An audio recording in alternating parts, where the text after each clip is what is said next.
Kichimigwech est né Raymond Gros-Louis. Carol Brawls on the dish cause Kitigan Zibin Dunjaba. Je suis la fille d'une survivante des pensionnats indiens. I'm the daughter of a residential school survivor. My mom went to the Kenora Residential School, Madeleine Bakshat. This is an honor to be with you here today. I will speak in English, and my colleague there will switch to French. Our distinct Indigenous cultural protocols. It's a vital part of how we honor the children and carry out the search process in a good way. We are very pleased to be guests on the traditional territory of the Huron-Wendat peoples, and we are grateful that the Elder Gros-Louis is part of this event.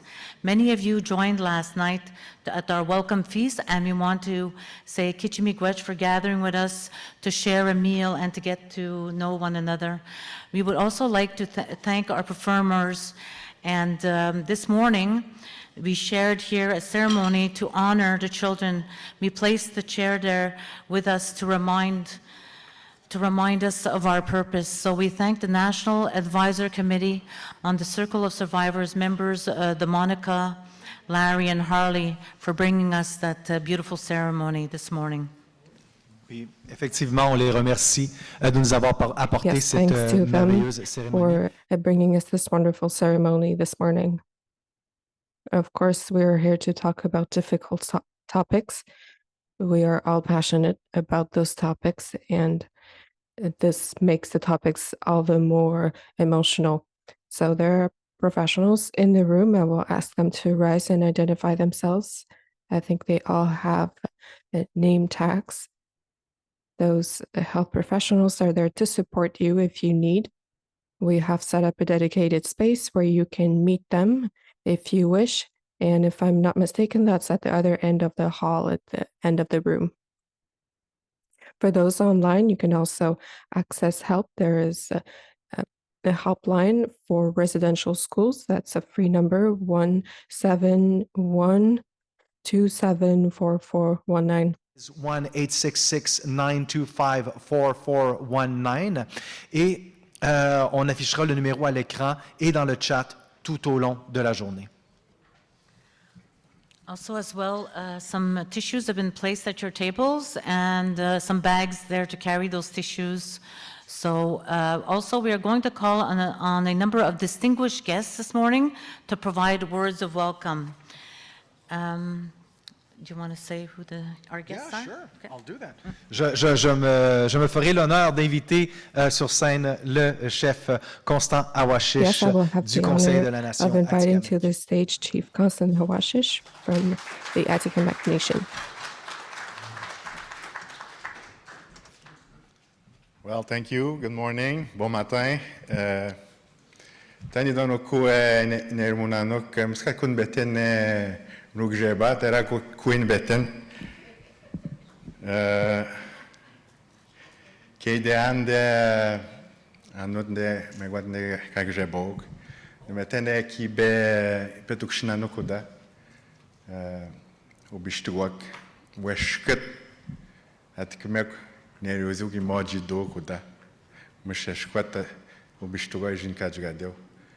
Danera ki detmanga jiwitman megwache be dukshep megwache be mchedievge imam denen tmergde almumani jingda washak kakun hagni jingde washkat akakima majuragni jingde ekimji atande ekimji aito dwagni jik washkat sketende nibrande ki emudanong de akuziwin kabjin ogun ki udenamanak ne dui kakinde aquarinijik nanogden ko nigishquarin yong de atande sko kagotin yong de agande merer mujik agande wertande idad zijing den dakidan kabjia kuzinanon nogun aquarin yong de washagya kabjanot Gujanen nibraga mibrik marechigewin kwakwechigewin mamajerchigewin agudé be uchiweg ne maskan de duk chi dadzio gweshkat ne rozio agudan he que padam que o domestigadek que jun suchigadek tande be uchiweg ne kiskine agaga marashim de gyude namnak men tenje wami dugong de anu tegje bok me goche gibe duk shiak men tenje wami ging de ne rozio ki be jayok Kim Shomno, Yokomno, Ushkigo Komgen, Mama, Ushkigo Komidit. Écoutez, bon matin tout le monde. Good morning, everyone. Moi, je suis chanceux. Hein, j'ai jamais I'm fait very partie lucky. de la génération des pensionnats. I've never been a part of the residential school generation. I've never been taken to residential school myself. But I've seen the impact of those for many of us in communities. My parents, my uncles, my aunts have all been to residential schools. I've heard the suffering, whether it was physical or psychological, that brought to the residential schools brought to our communities. In our communities today still feel those difficulties. Our young people today are affected because of what they've been through. Parents don't always know how to be parents or how to react in certain situations. They are well-meaning. They want to be good parents, but they are also confused. They don't know whether they should be more strict or less strict, intervene or not intervene, and give a slap or no. There is a lot of wondering on the part of parents, a lot of questioning that is derived from their experience in residential schools. So I think of that generation. I also think the Quebec are lucky in some way. Because for us, the residential school system started in 1955. It ended in 1990, if I'm not mistaken. So comparatively, with a lot of nations, a lot of communities across Canada, the residential school period that we've known has been relatively short.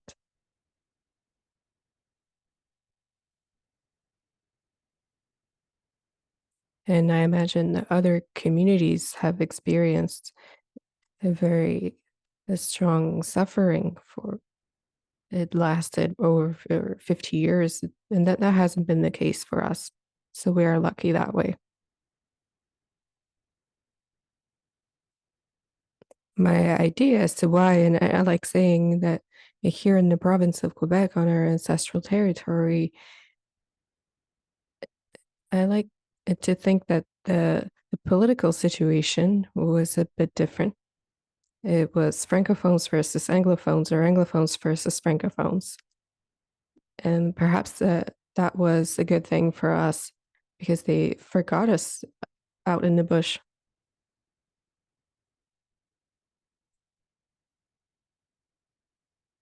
That's part of why the residential school started very late here in Quebec.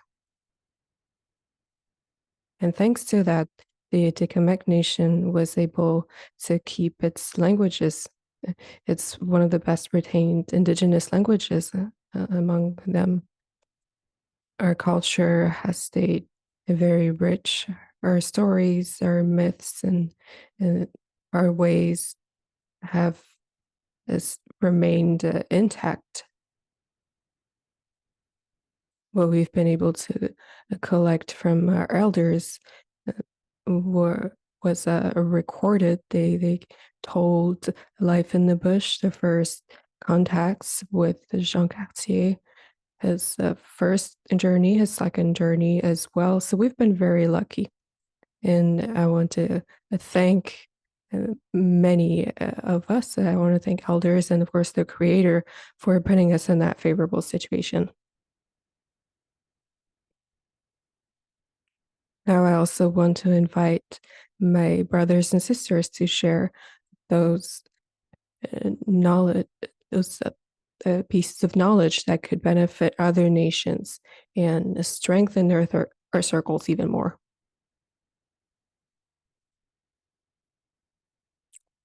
This informs my leadership. I've been Grand Chief of the Quebec Nation for now 10 years. And I don't know how many more we'll see. Being an Indigenous leader is not an easy job. And at first, we're grappling with two levels of government who don't always collaborate, as we know,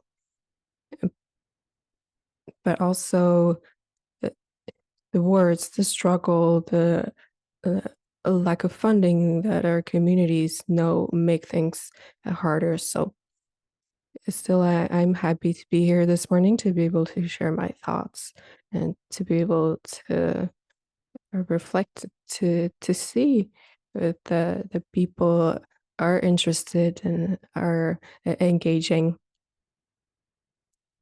as all of you are. You are all engaged and you are all committed to bringing a better life for all our nations and people. I will never be able to thank you enough for your work and for what you do for our communities. This is what I wanted to share this morning. That is my appreciation and the respect that I have for each and every one of you here in the room. I'll do it Thank you. small in English too as well. Eh? Some people speak English here. A lot of people, I guess. I'm glad to be here this morning. Thank you for the invite. I've met a couple people that I know. I've seen here and there. I recognize Herney over there, one of the med guy. I didn't think I was going to see him here this morning. And one guy, I think it's part of the comedy. That guy, I didn't see him for like at least 20 years. And he's sitting right there. David, I don't want to I don't want to break your name. Aglukak, is that how you say it? All right, David. I played hockey with this guy 20 years ago. And I'm very happy to see him this morning.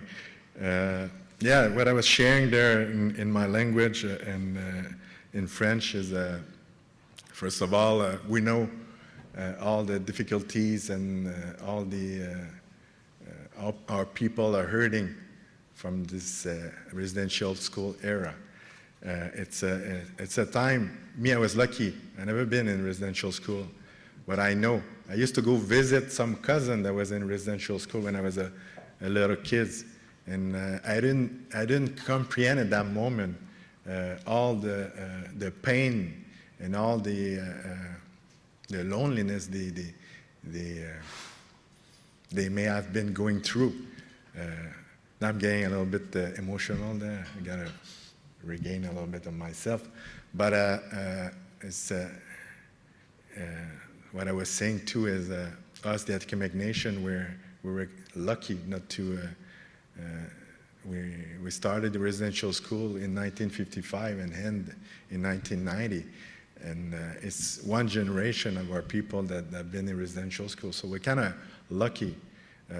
But that generation is my moms, my uncles, my aunties, some of my cousins too, and because of that, I guess another lucky thing for me, I was raised by my grandfather and my grandmother. That's why I speak my language. That's why I understand my language. That's why I know a lot about our history. That's why I know a lot about how we do things, how we act, how we behave in the forest, in the bush. I learned a lot about them, and when I was young, one funny thing, because I was raised by them, always living in the bush. Eh? They never really accept to live on the reserve. They always stayed in the bush. And yeah, they had a house on the reserve, but never wanted to stay there. And so when I was young, what I remember, we used to sleep in a tent, summer, winter, and we used to visit two other elders that used to live on the land. And sometime in the summer, we used to go on the community, visit families, but I didn't know nobody. All the youth, all the young adults, I didn't know them. All the people I knew was the old people, elders, and they all had nicknames. So when they passed away, I didn't even know their real name. I just, when they said their real name, I was like, who's that? But I knew them by their nickname, you know? So that's one lucky thing I had with this experience, I guess, that my parents were not able to take care of me. So my grandfather and grandmother took care of me. So yeah, there's a lot of things happening still today in our communities, and we still have a lot of work to understand all the pain that came from my residential school.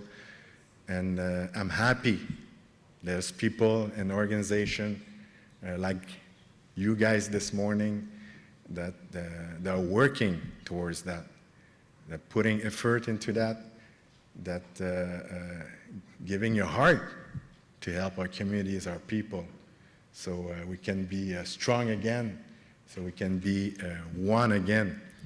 You know, what I wanted to say to this morning, we say we're from here, I'm a Cree, I'm an Ojibwe, I'm a Quebec Neruzio, I'm a Ninu, whatever. But in reality, we are just one people that come from different part of the land. That's all we are. So and how I understood that is when like I said, I was able to speak, I learned my language from elders. And when I go see other elders from any part in Canada, they all speak the same language, the elders. But the youth, they make it different now. But elders, they all have the same language. So that's why I say we are the one people, one united nation. But we forgot about it. But anyway, I could go on and on.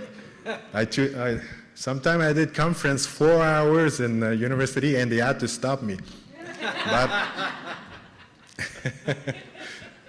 what I wanted to say, I'm very glad there's people like you today that's working on those cases, helping our people, and keep on the good work. And that's all I can say. And honor to you guys, a lot of respect for you guys, and thank you again for inviting me this morning. Have a good day, have a good session.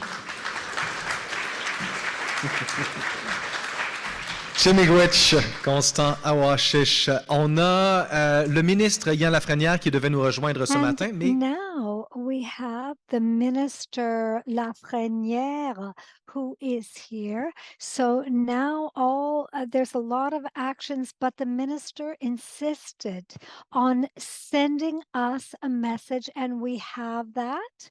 And there's the Minister of Secretariat du Québec, the Secretariat of Quebec, relations between Indigenous people. Ou la coûte. Bon matin, vous tous et toutes. Bon matin à Québec. Good morning. Good morning. First of all, in the name of my colleagues, I would like to thank you for holding your event in Quebec. We are certainly in caucus. This is a very sensitive and extremely important event, given the tragedy that happened, what we have found in Kamloops. It is really important to hear the community and to see if we can help you, and we will do our best to help you. The other thing that I would quickly like to say is that I would like to stress the difficulty for families. And I know this afternoon you're going to have from Madame Panasuk an amazing presentation. And I know that it's going to be hard, but hopeful that families can finally have information. This is very difficult. There, as a father of a family, it is heartbreaking to me to imagine what families had to deal with and what they're currently dealing with, to have to not know where their child is. But we're going to work together. We're going to work with the Indigenous organizations, and we're all going to work with the families and carry out the searches with you. But I want to share some best practices, or uh, carry out best practices by listening to you. And I wish you a wonderful day and see you very soon. Thank you. Okay, so those were the words of Minister Lafrenière. So now we would like to invite Stephanie Scott, who's the Executive Director of the National Center for Truth and Reconciliation, tell us about our host, the National Advisory Committee on Residential Schools, Missing Children, and Unmarked Burials.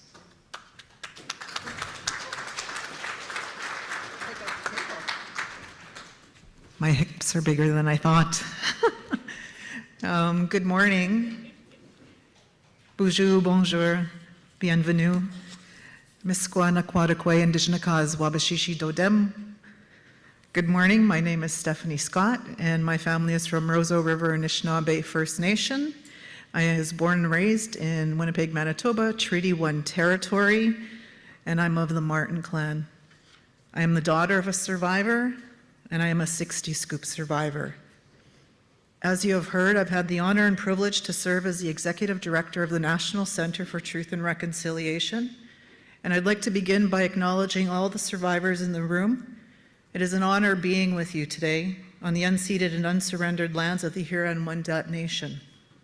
I'd also like to acknowledge all the other Indigenous nations of Quebec who are represented here today and who have played an important role in making this event happen, including friends from the Innu Nation, Ground Council of the Crees, Haudenosaunee, Atikamekw, Algonquin, and Inuit. Elder Raymond Gros-Louis, miigwech for your wise and beautiful words, both this morning and last night in our welcoming feast, and miigwech for the sweet rest truly touched my heart, so thank you for opening up in a very, very good and powerful way, as well as to our elders of the National Advisory Committee. I also want to thank and say miigwech to Grand Chief Constant Awashish and Minister Ian Lafrenière. We sincerely appreciate your gift of time today. I am grateful to all who have agreed to share their knowledge and experience with us in person and online to take part in this very, very important dialogue. This event is hosted by the National Advisory Committee on Residential Schools, Missing Children, and Unmarked Burials. And tomorrow we will be sharing more information about the National Center for Truth and Reconciliation, about our archives, education, records, and how we can support all of you in your efforts to find your missing and honor your loved ones. This morning, I would like to say a few words about the National Advisory Committee. The committee was jointly created by the NCTR and Crown Indigenous Relations and Northern Affairs Canada to help meet the critical need to ensure that communities and families have access to information and advice they can trust in the very difficult work of searching for your loved ones. There are Indigenous nations who already are very advanced in their search process. They have built up a lot of expertise, and it's important to provide platforms where that knowledge can be shared. We also know that for every nation that is already engaged in the search process, there are many more who are at the very beginning of the process. They're trying to figure out where to start and the pitfalls that they need to avoid. That's why events like this are so important. I'm grateful to the National Advisory Committee members who have been involved in every aspect of the search process, from oral history to ground searches to forensic investigations. And they have been sharing that knowledge through events like this, through webinars, and through a set of publications and online resources, including the guidebook on navigating the search process that we have with us today in English and in French. I want to take a moment to introduce and acknowledge all the members of the committee, and first, the members of the Circle of Survivors who guide the committee. If you take a moment to stand, Larry Henneque, Jackie Bouvier, Terry Brown, Lillian Elias, and John Morriso.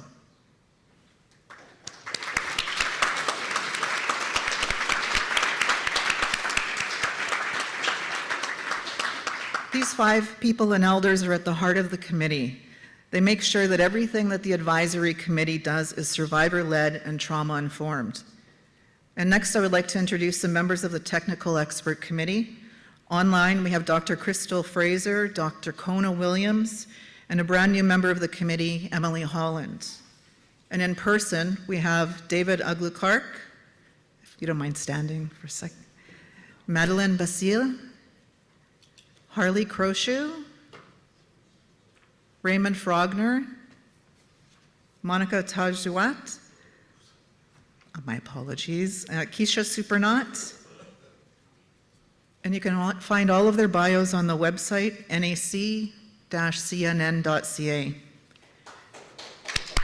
Miigwech, thank you. And today and tomorrow, I encourage all of you to introduce yourselves to the circle and to the committee members and explore the ways you might be able to work together. I also want to acknowledge Brenda Reynolds. Brenda is one of our presenters here today. She was also one of the founding members of the committee, and I'm very grateful for her many contributions that helped us get to where we are today. She's a very, very dear friend and has helped guide the work that I've been involved in for the last 14 years. Miigwech. And we know there are so many people who deserve gratitude and acknowledgement in all the work that we do every day. I want to thank the 3 artists who will be sharing their culture and traditions with us today and tomorrow: Junior Ottawa throat singer Nina Segalowitz, Takralik Partridge, and drummer Ernie Hirojier. And I want to thank all of the health supports. And I want to thank our MCs, Charles Bender and Carol Brazeau. We do this work for you, but we also do it because of you. Without your strength, without your courage, without your persistence, the truth of residential school systems would never have been known. And only with truth can we get to reconciliation and then to healing. From the bottom of my heart, thank you and miigwech.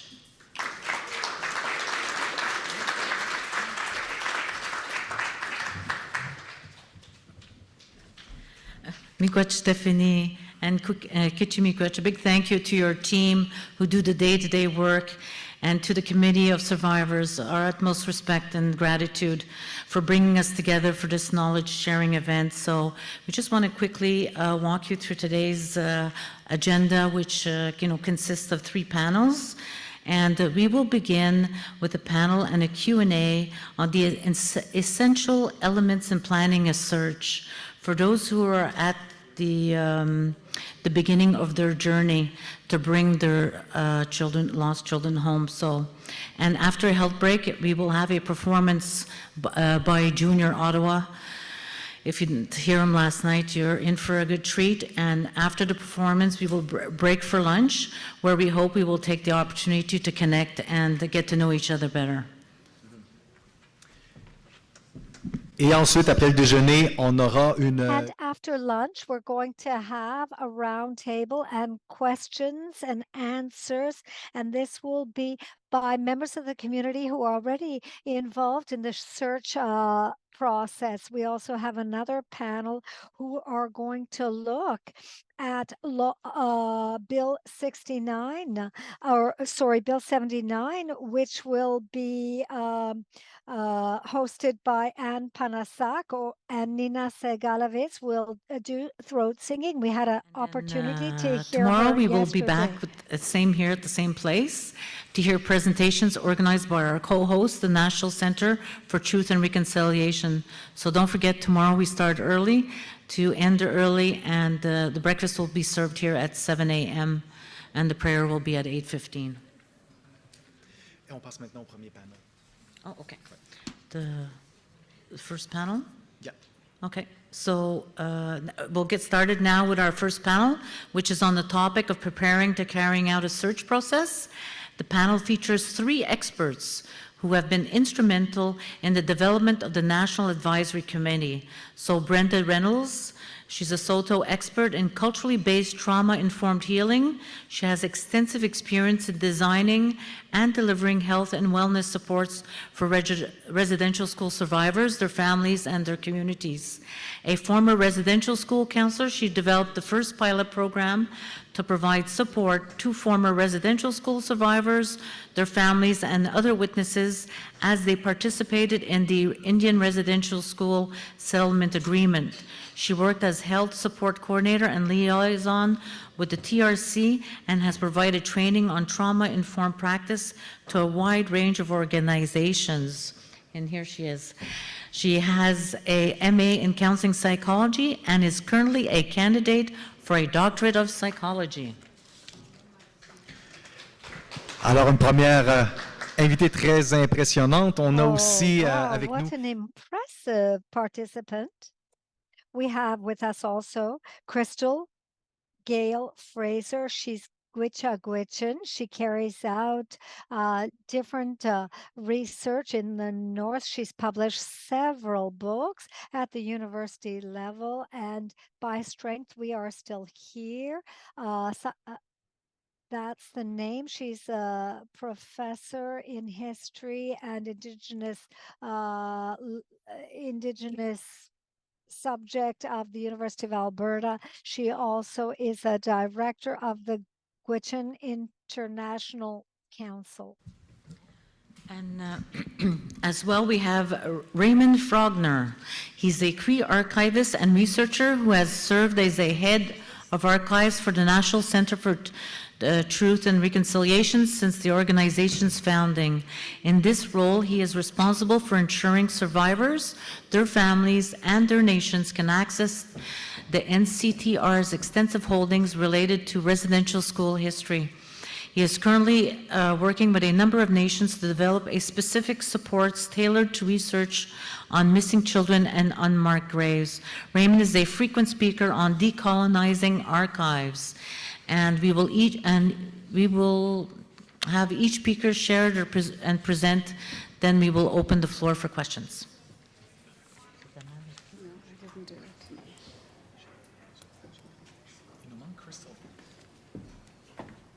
Est-ce que Crystal Gayle est avec nous dans la salle? Parce qu'on a Crystal Gayle aussi qui devait prendre la parole. I'm wondering if Crystal Gayle is with us in the room because she will also be giving a presentation. Oh, I see that she is online. Perfect. Good morning, everyone. Thank you for the prayers by all the elders that started off our day in a great way.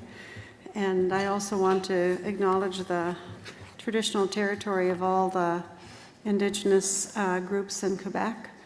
And I know that it's common to acknowledge the traditional territory that we're on, but it's also important to acknowledge all our Indigenous groups and the lands that we're on. And I was thinking of them yesterday as I walked around the gated community just down the hill from us here. And I say that in a facetious way. I want to thank the two people who are hosting us today, and including in my bio, one of the significant things that I always want to mention is my work I did in Gordon's and talking and providing counseling to the residential school students that were attending Gordon's in 1988. And at the end of the school year, almost at the end of the school year, I had one 13-year-old girl come and tell me that she was being sexually abused by one of the staff members. At the end of the night, I had a total of 17 girls that disclosed that they're all being sexually abused by the same staff person. And he was charged, and we went to court a few months after they provided their statements.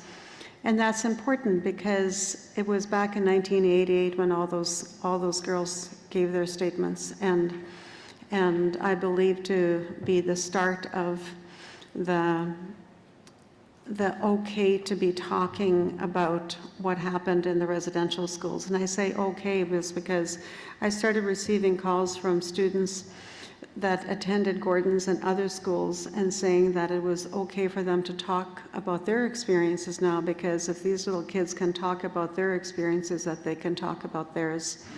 And that's why I frame it in that way. And today what I want to talk about, to spend a few minutes talking about on how we are caring for survivors as we're going through the search process, and whether it's for the missing children or it's trying to identify the unmarked burials that have been found in different places, whether it's outside residential schools or other places. And the trauma that is related specifically to missing persons is very, very unique, because there's no end to it. There's no end to the trauma until we find out what happened to that missing person. And whether we ever find out what the truth is during our own time is also related to that too, because people take that with them, and I know, based on my experience as a therapist, I've talked to some former students who still wonder what happened to their kids. Where did they go? What happened? All those questions they take with them. And sometimes the truth to what happened to the missing children isn't accessible. And we're seeing this in our work with trying to find out and what happened to the missing children. And it's because we don't have access to all the records it is that we need to get. The records aren't necessarily being opened and made available by the government, who is responsible for removing the kids from their parents, from their community, and from their culture. And another thing that is the trauma that is related and really unique to missing children and unmarked burials is that it also has political influence. And this is different for us in Canada, but it isn't different for us as Indigenous people. We've had cultural genocide.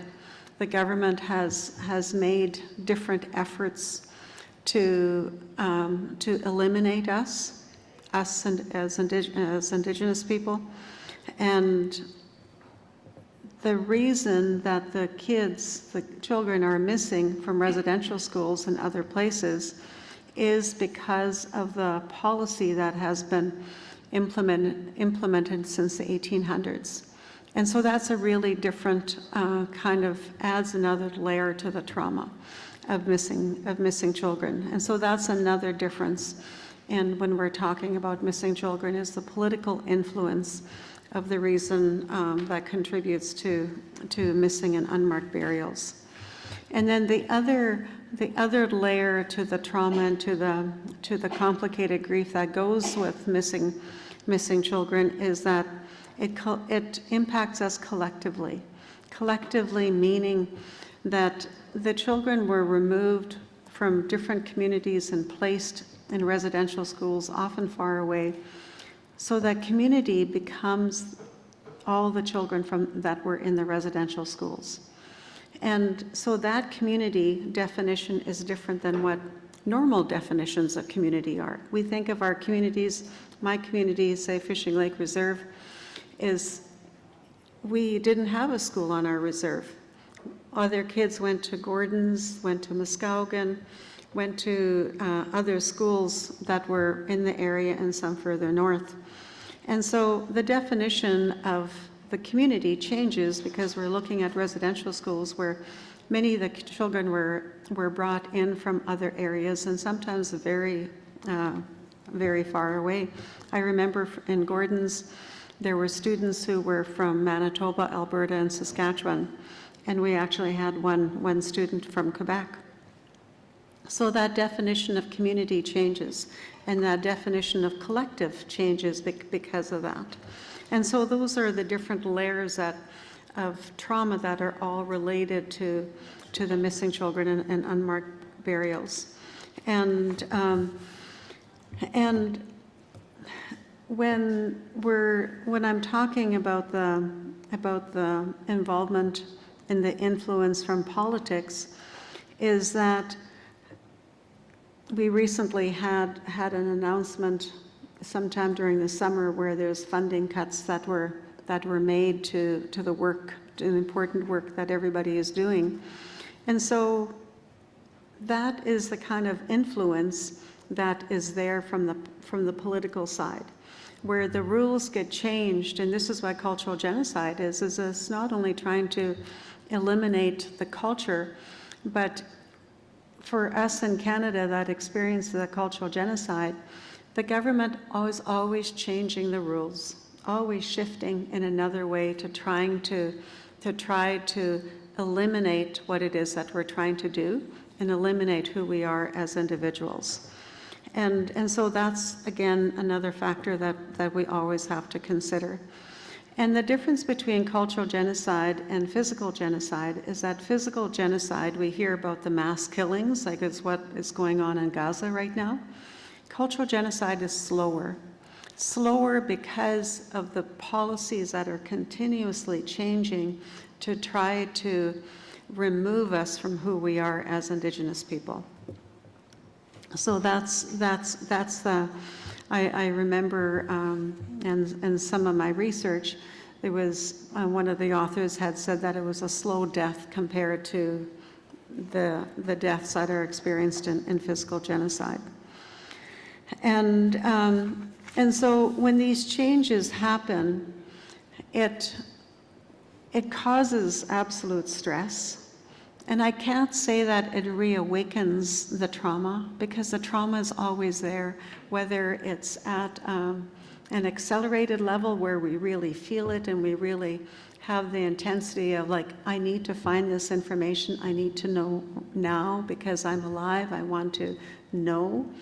That urgency, that sense of urgency of trying to resolve and get as much information and try to do as much work as we can on it.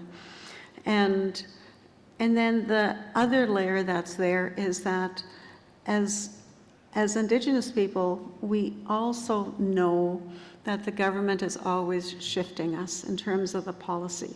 So that is always there.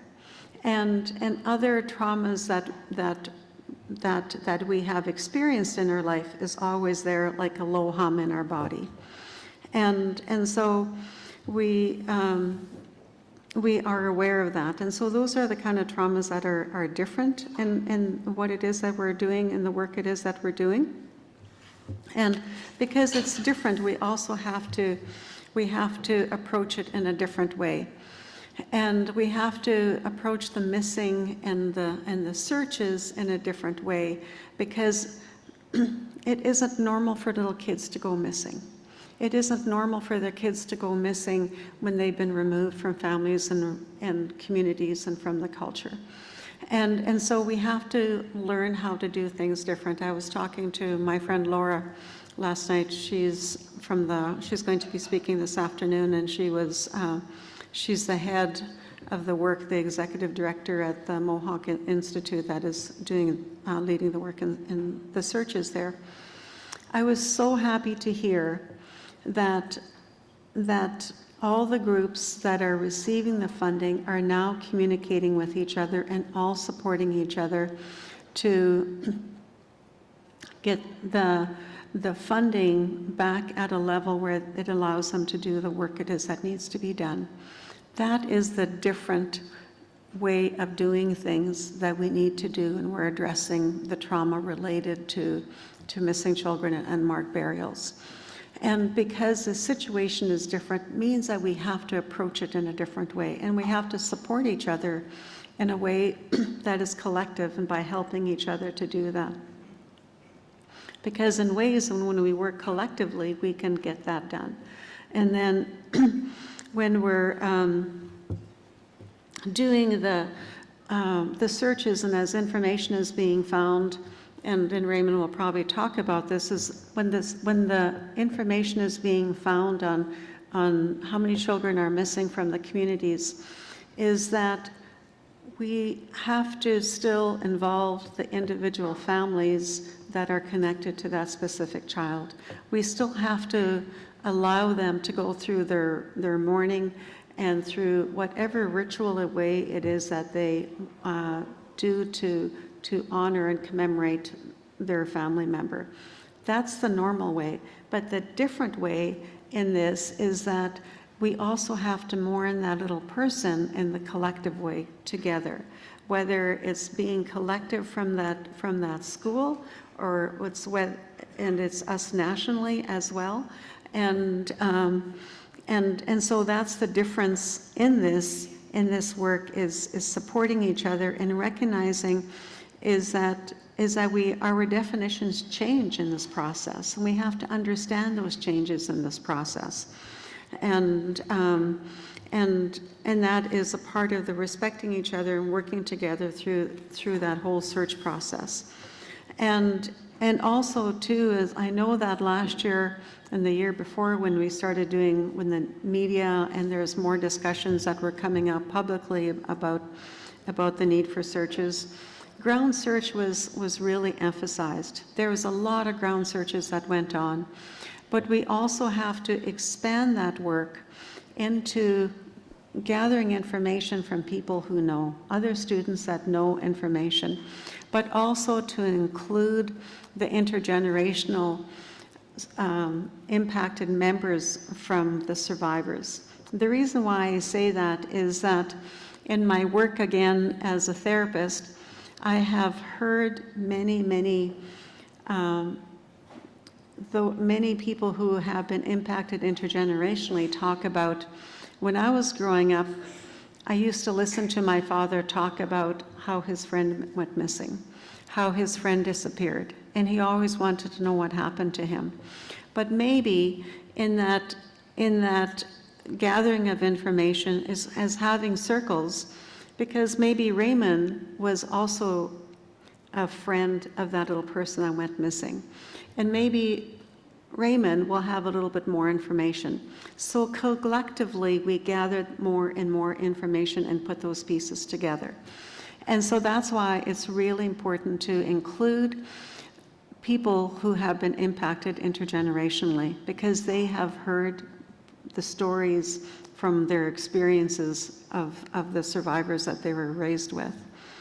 And so the statement gathering, but also through, as the changes are made politically, is that to do sharing circles, to allow for people to have opportunity to talk about how it is that they're impacted, because they definitely are.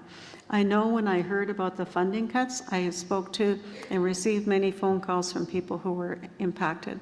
They need an opportunity to talk. And so sharing circles are such an important way to be doing that.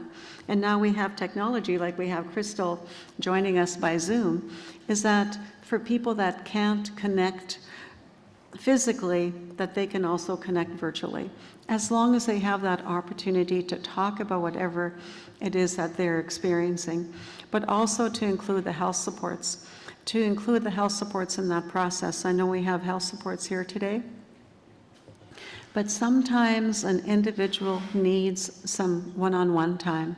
A health support can do that. They can provide that support to them. They have the experience, they have the knowledge of how to work with trauma related to Indian residential school experiences. And health supports can do the work before, during, and after. And so they're a great resource. When you're doing sharing circles, have health supports around. And also to include, as a part of the health supports, there's a component for cultural support providers as well. Just like how we started off our morning and our day with ceremony, is that we also have to acknowledge that and include that in the process of support. And always to be providing information to individuals, whether it's communicating what it is that you're doing as a group that is responsible for the search, but it's also providing information about health supports, providing information about crisis lines and how if you contact the crisis line that there's different languages that are provided and that the support is available 24/7 or whatever community support services there are. So by holding each other up and supporting each other and respecting each other through this the search process of trying to find truth in what happened to the children, whether they went missing or they're in an unmarked grave. Jimmy Gwitch.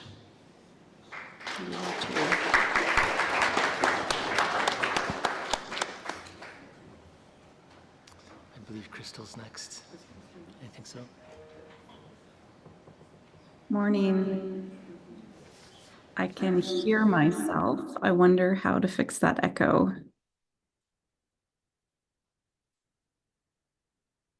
Let's just see maybe if it's resolved. All right, I can't hear myself, which is great, but I also cannot seem to share my screen any longer. Craig, if you're there, are you able to give me the permission? Perfect, thank you. So Dringweenzy, Shori, Crystal, Gail, Fraser, Vilji, Anuvik, Ta'at, Dechancho, Genjik, Gwitzat, Gwichia, Gwichin, Ithli. Hi, my name is Crystal Gail Fraser.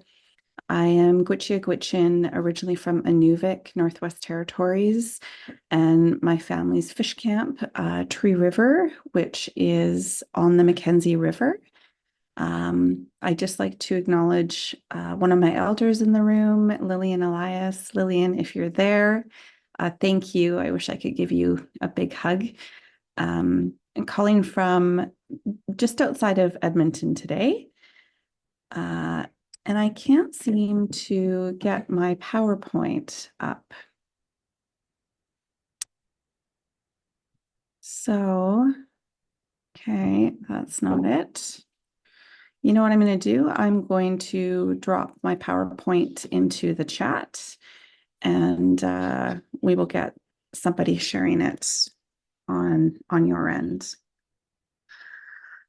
So while I do that, I just want to say, I just want to thank you, thank Brenda for those really wise words and comments in the presentation about the ongoing form that trauma can take, about the need to look after ourselves throughout every step of the search process, and to treat each other with care and respect. What I'm going to talk about today is when we undertake a search, you know, even that word search, that suggests a process that would include groundwork, that would include like a physical search for missing children or for clues that would allow us insights into what happened. But the search process actually starts far before that. The search process should start with some project planning. It should start with some visioning and some goal setting, as well as some community work. And that's what I'm going to talk about this morning is community work. Sorry, I believe I'm just fiddling with this PowerPoint. My apologies that it's not working on my end.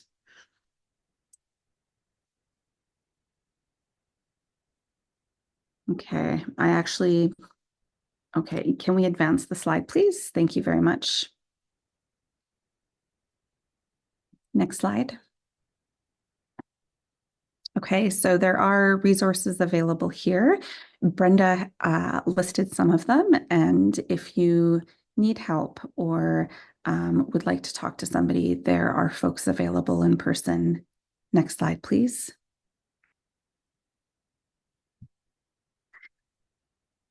So this is more an introductory slide from where I'm from, the Gwich'in settlement area. In the introduction, it had mentioned that I am a historian of the North. I have a book coming out about residential schools in Inuvik, Grolier, and Stringer Halls. And the North is a little bit different, and I'm sure that these conversations will be coming up over the next 2 days, particularly how Northern Quebec was a different situation. And so when we think about these kinds of histories and the work that has to be done, the North can present certain challenges that not everyone has the expertise for, and even certain funding structures do not allow for. In the North, we do things a little bit differently, but more generally, what I'm going to talk about today is not necessarily specific to the North, but definitely relevant. Next slide, please. So one of the ways that I find starting a search, not only as a historian, but somebody who works with community, is crowdsourcing information that includes photographs. And so a part of the reason why I include these ones is because my grandmother was institutionalized at the residential school in Aklavik, my mother at the residential school in Inuvik. And so these photos are specific to archives. And Raymond's going to talk a little bit more about that. But there are also so many photo collections that are available in community that are sitting in photo albums or in boxes in somebody's closet or basement. And so when we're visioning how these projects are done, it's always good to include the actual people themselves. So that may include lost loved ones, it may include children, it may include Indigenous peoples in your community, maybe even your own relatives who worked at these institutions. And you can tell a lot about the photographs themselves, about living conditions, about who might have been alive at a certain time if the photographs are dated, the health condition of children. All of these are really important clues. Additionally, photographs are one way that children can speak to us who are no longer here. And when I say speak to us, I mean tell us information about themselves. Next slide, please. So we also have other images like aerial shots, like maps, the one on the left and the middle. This is in Inuvik. The one on the left is the Federal Day School with Grolier and Stringer Halls in the background. And then the one in the middle is actually the garden at Grolier Hall. And these kinds of images can also offer clues about what the ground looked like, about how land was parceled off and partitioned and managed. For instance, in the middle one, you see utilidors, and those were often important markers for where students went, for whose guidance they were under, but also it'll give clues for little spaces of where crimes might have happened.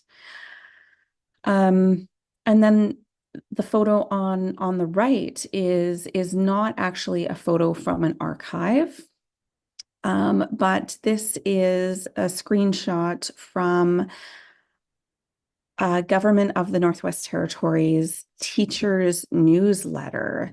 And what this shows is what kind of policies were inscribed at the time. This was from the late 1970s, where obviously, a teacher is shown beating a student in a cartoon format. So this is all to say that before a traditional quote unquote search begins, there are many other ways to search, including looking at images from the past. Next slide, please. Next slide, please. So, I mean, one of the ways that I use photographs and images not only to collect really important information, but also to generate conversations. And so even before you have community brainstorming sessions, maybe you hire a facilitator and have a workshop to really define some goals for your work and your project that you want to take on. I start by researching photos and images. I print them off. I bring them with me to places.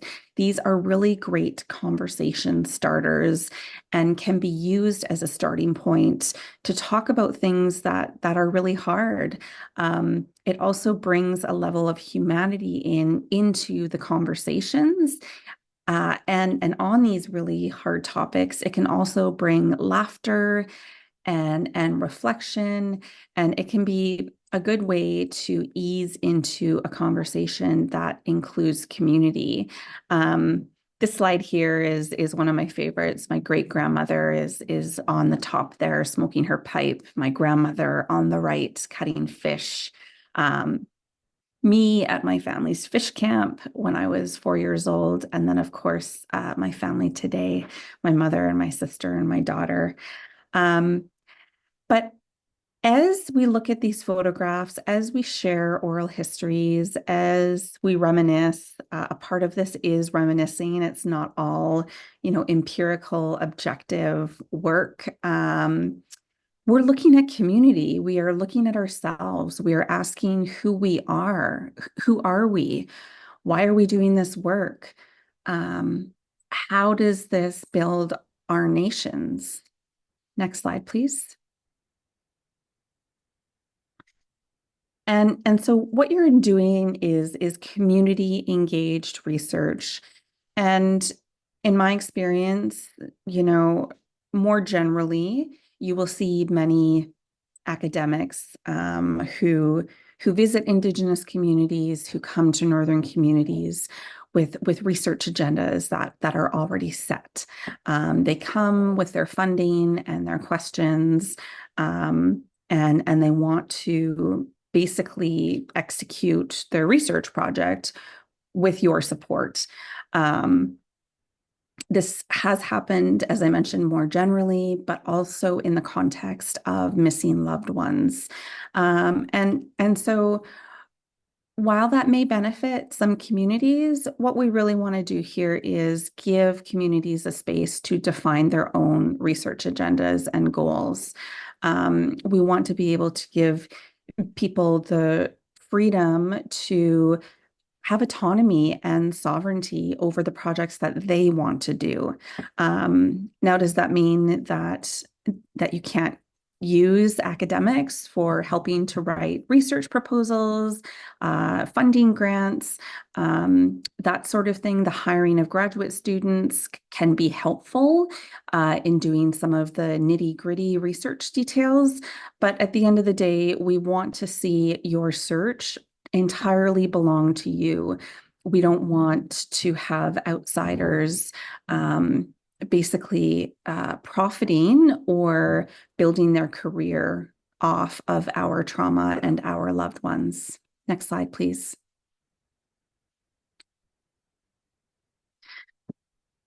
So archives aside, ground searches aside, again, this humanity aspect of this work is that we have so many Indigenous knowledge keepers, survivors, elders, folks in our community who have stories that need to be shared. And,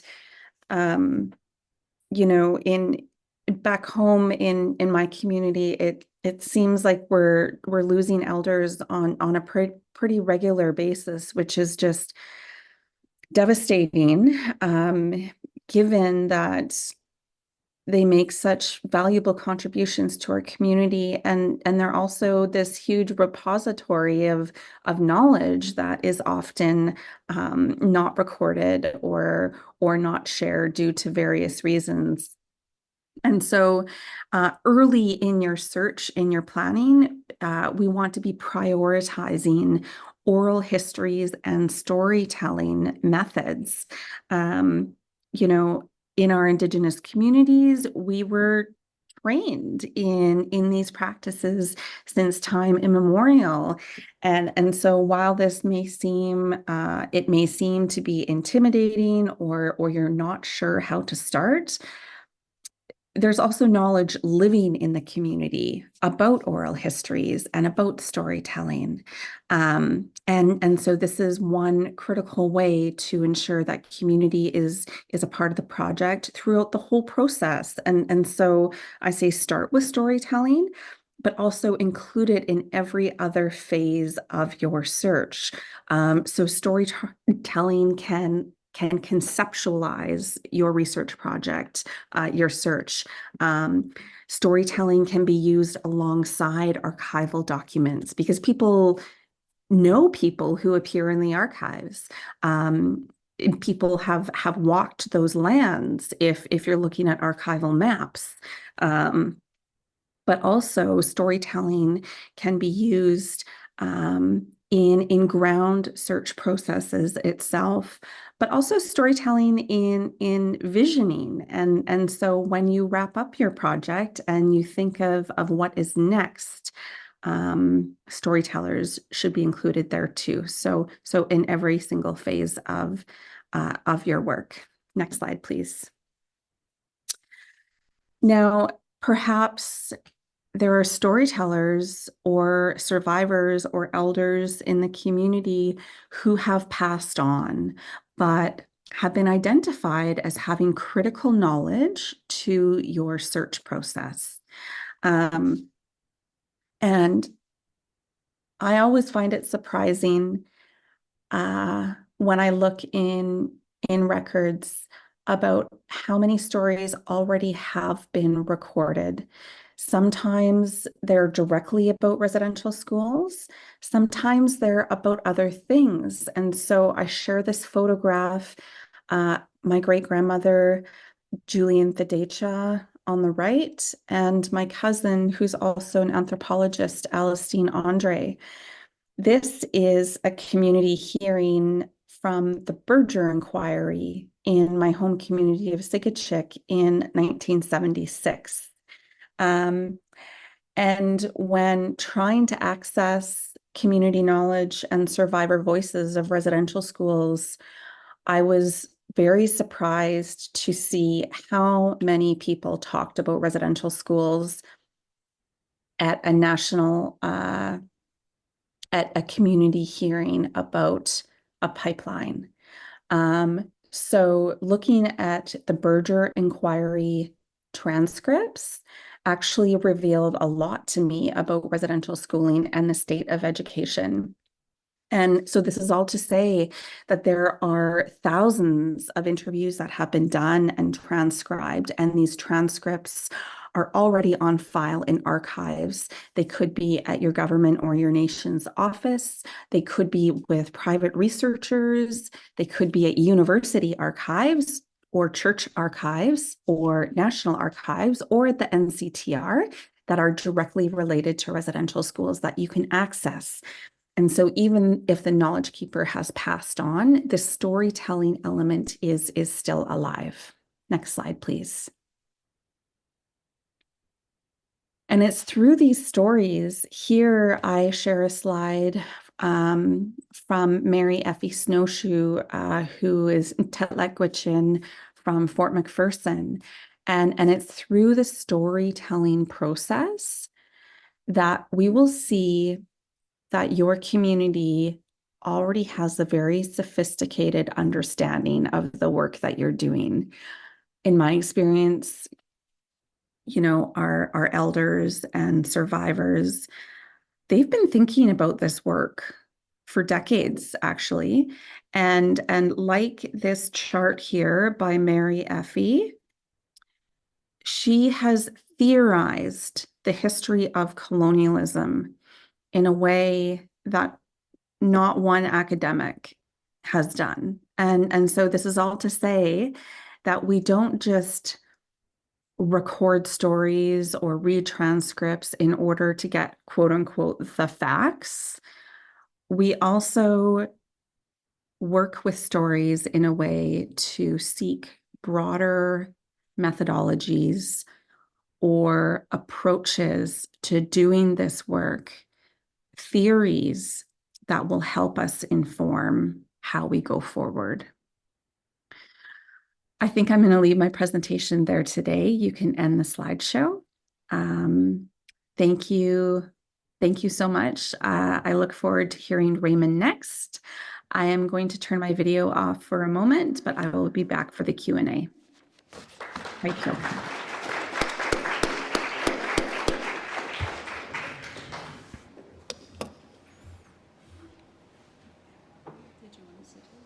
Oh, no, I think I'm okay. Oh, voyons.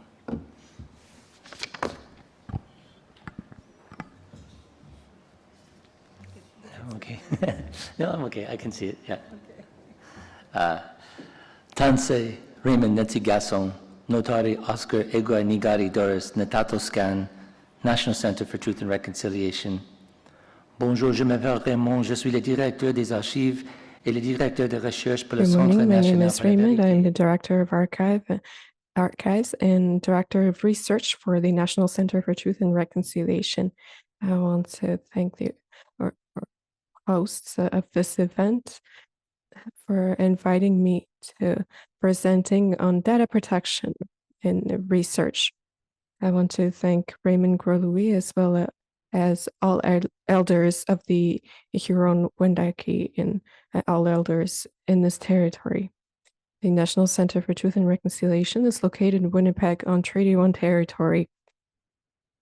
It respects the intention of treaty settlement by First Nations, the Inuit, and Métis people in the spirit of truth and reconciliation as well as collaboration.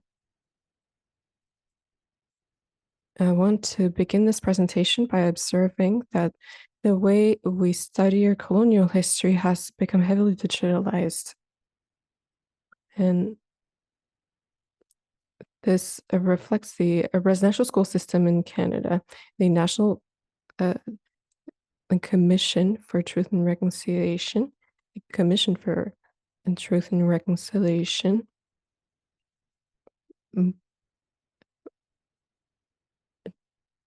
saved and digitalized many archival documents, archival images, survivor testimonies, and more were recording using digital technologies.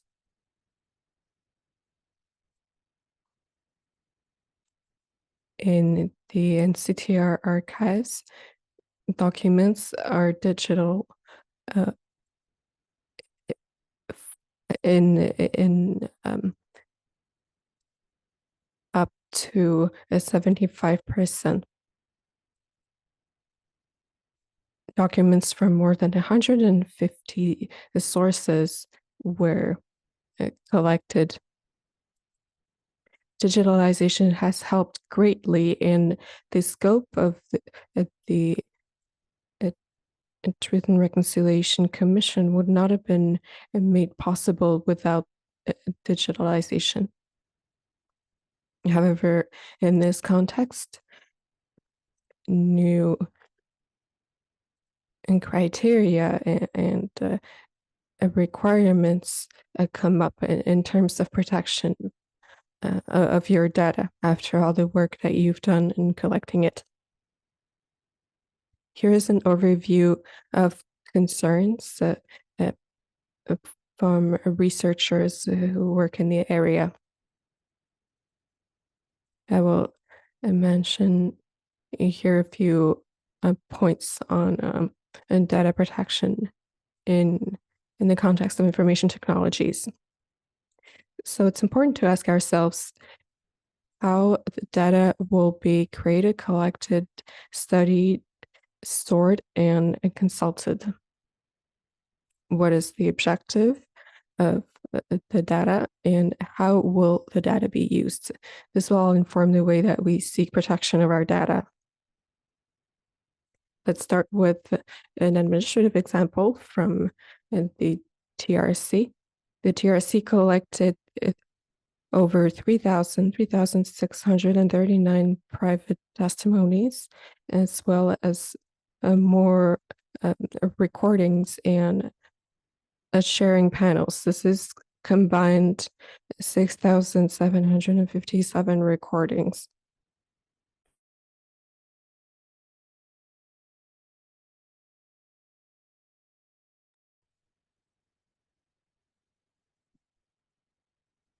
However, the TRC did not have a preservation program. That means all the files have to be treated in a long-term manner. The audio visual files have different types of sound, lighting, and to remediate this, the TRC received a grant of $2 million for the Canadian Innovation Fund and worked with the National Film Board to put a project in place in order to preserve these files of research materials on the long term.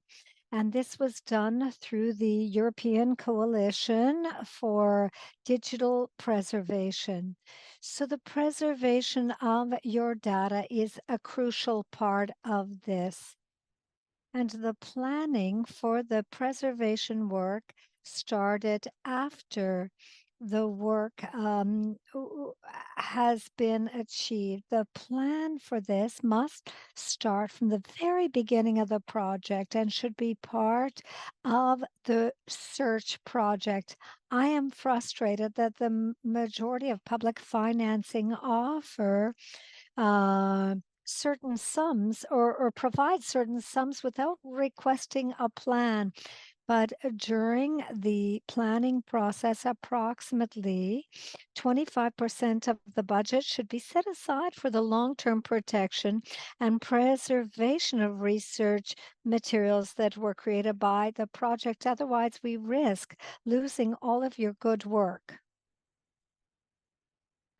As well as the planning, there's other data-related subjects that should be discussed at the beginning of the project. The most important is to look to the appropriate metadata. It is useful in order to control research access and preserve your research. The metadata is more simple to produce it as soon as it is creative. The creator of a document will have greater knowledge of the document once the knowledge or the document is created. And as time goes by, it's difficult to reconstruct the data in order to have the appropriate metadata. So we have different types of data or metadata.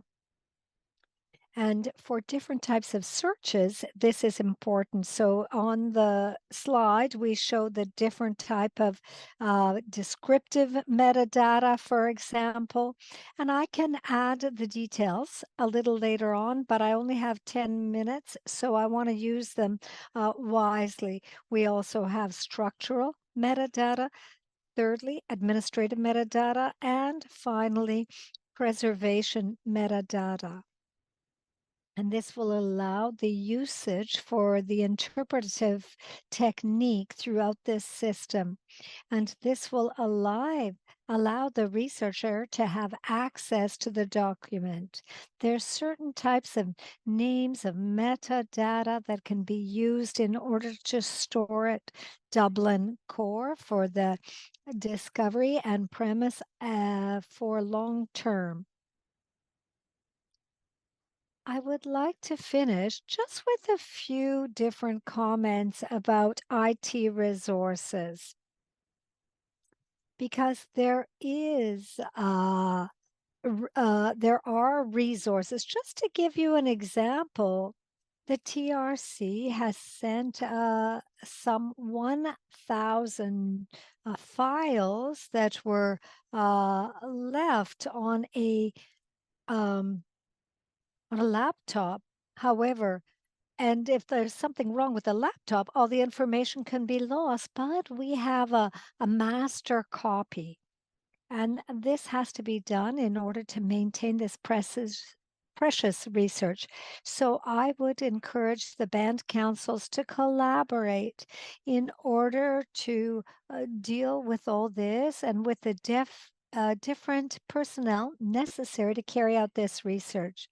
The TRC offers other options. We have a center that has created a free storage service for communities researching unmarked burials. And through this free service, the NCTR will ensure that all the digital resources are kept in a certain storage environment and under the control of the researchers. And this is done, as I said, for free by the personnel of the NCTR. And the content, it can be rather the rapid technological evolution is important, and the storage of this is very important. So we require an organizational change to make sure that digital preservation is underway. We have to ensure that the content remains, that is maintained and become accessible. The advantages of these security aspects that we must put into place assure that all legal and regulatory content is adhered to. We have to provide different responsibilities in our acting, and also make sure that there will no be any eternal attacks. The authenticity has to be protected. And finally, the protection against the theft or loss of the data. And this has to do with there are several sources of data for this type of research.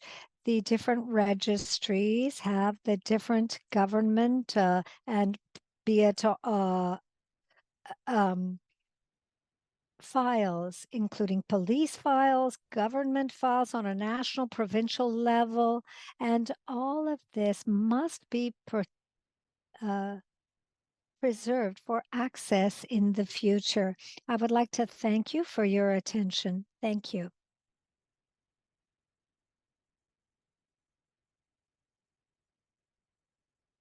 Alors, un très grand merci à Brenda, Crystal et Raymond. Ce que nous proposons de faire, comme on a pris un petit peu de retard ce matin, c'est de tout de suite passer à la pause. We're going to take a short health break. And then afterwards, we could do the Q&A if you're comfortable with that. Bien sûr, vous aurez l'occasion de rencontrer Raymond et Brenda près de la table pour les collations. Alors, on vous invite à aller chercher une collation une fois qu'on sera revenu dans la salle. To take a break, get a refreshment, and then after we're going to go to the question and answer periods, and then we're going to have a cultural presentation. Miigwech. Alors, si c'était possible de revoir Brenda, Raymond sur scène et de demander à Crystal de se tenir prête sur le Zoom, on serait prêt à prendre les questions du public. So what we'll do now, we'll do a short Q&A. I'll invite Brenda and Raymond back on stage, and Crystal back on Zoom. Bien sûr, vous pouvez tous poser des questions dans la salle. You're all welcome to ask questions in the room here. Mais les gens qui nous rejoignent en ligne, merci d'être avec nous. Vous pourrez poser des questions aussi. Les gens qui sont sur Zoom en ce moment, So those people who are on Zoom, please send questions by way of the chat. We have Crystal online, but we have the two speakers here in the room to whom you can ask questions. j'aimerais commencer par donner encore une... So right now, what I would like to do is I'd like to give a warm round of applause for Raymond, Crystal, and Brenda for their presentations this morning. You will note that there's microphones in the room, and there's also one here on the left and on the right, just of you. And you can use these microphones in order to ask the questions. Given that we have simultaneous translation, On vous demande de parler lentement et clairement. Since there is interpretation being done, we would like you to ask your questions slowly and clearly so we can make sure that everybody understands. Alors, les micros sont ouverts. On vous laisse y aller allègrement. So you're welcome to pick up any mics if you have any questions. Ou commentaires, bien entendu, or comments, of course. Et on s'entend que les présentations de ce matin... Oui, il y a quelqu'un ici qui a un commentaire ou une question. Yes, someone here has a question or comments. Over there. Microphone. Good morning. My name is Janet Head from Opaskwayak Cree Nation. I want to acknowledge the prayers this morning from the elders. Really appreciate. Mine is a comment, it's not a question. Just want to thank and appreciate the organizers of the National Advisory Committee on Residential School Missing Children and Unmarked Burials. And I had to read it from there because I would have not said it on my own. But I really appreciate the work that you do because it helped us do our search. We just did our search last week. So we had a very heavy week, and coming here is kind of like our self-care and just getting away from our community because we're not ready to answer questions from our community members. We needed a chance to absorb what happened last week. So with these conferences, workshops, I really appreciate because it helped us with our search. It helped us stay focused and also to remind us that this work is sacred work. And I really liked what Elder from, where is he?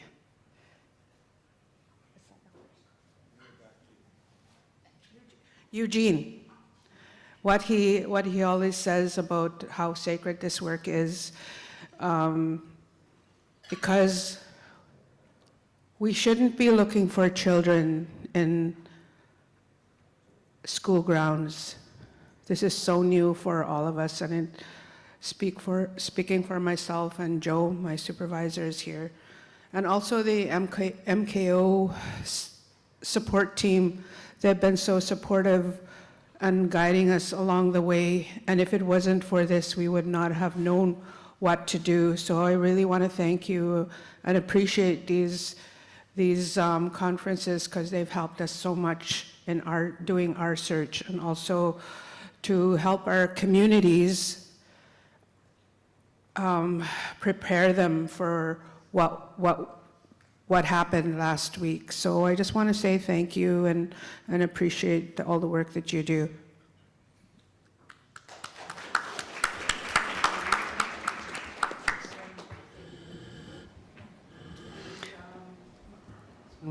My supervisor wanted me to add this because working together, we are all one nation, and we're all going through this together, and we're healing together as a community across Canada. Thank you.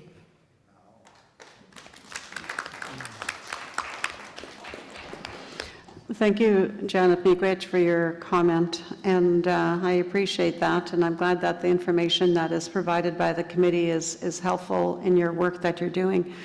And I just wanted to add one further comment to that, is that it's sacred work, but it's also heart work, because it's very emotional, mentally, physically, and spiritually draining as well, and it's good that you're taking some time for self-care, and also debriefing is also really good.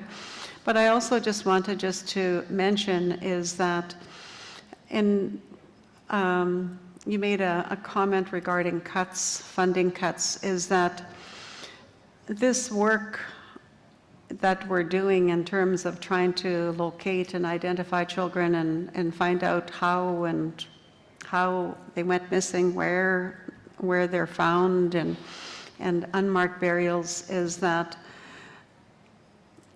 the reason we're in this place is because of cultural genocide.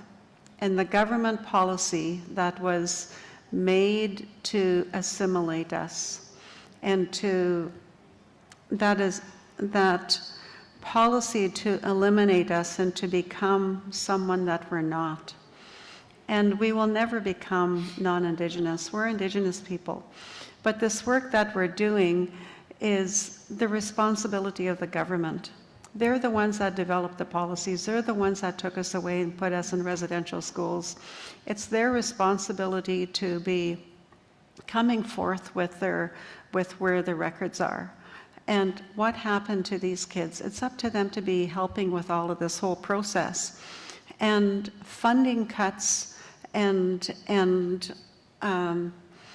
funding a community less money than another community, and it's always been that dividing and trying to get communities not to work together. And this is why I'm saying is that we have to do something different, and that something different is working together to do this work, and always not letting up on the government to fulfill their obligation and their responsibility in trying to locate the kids. We would not be in this situation if they had left us alone with our families. Miigwech. Je vois qu'il y a une autre personne qui aimerait prendre la parole ici. I see someone else over there My who would turn, like to you said I speak. I can't speak French. I was passing the mic over to you. Okay. Acknowledging your presence. Okay. My name is Jackie Bouvier. I am a survivor of Beauval Residential School. My grandma, my kukum, Igun Mama, attended there. 2 years ago, I was asked to sit in the circle of survivors. And I would like to say thank you to the National Truth and Reconciliation, National Advisory Committee. We did our first search of where we think my 2 baby sisters are buried in Beauval Residential School Cemetery. In May, the probe that they used broke down. And there's only myself left and Sixth School brother that I've never met that's in the United States, and another brother that's in Saskatoon who's 86 out of 12 children. And I'm the baby of her second marriage, my mom's. I called them after the probe broke down. And I said, maybe the babies are saying, don't bother us. But they said, no, you continue. That's what Mama would want it. We need to. So I went back a couple weeks ago. They used a brand new probe. We did the ceremony. There was a gathering in the Indian residential school that I attended by the First Nations, by English River and Patronac. The elders came, we did a ceremony. They used the probe for 3 days. It was hard, like she said. I don't have family, I have distant family, but I had support with the Indian residential school from Beauval, who is the coordinator. And I had support from the National Advisory Committee. Brenda called me and asked how I was doing. And she understood how I was feeling.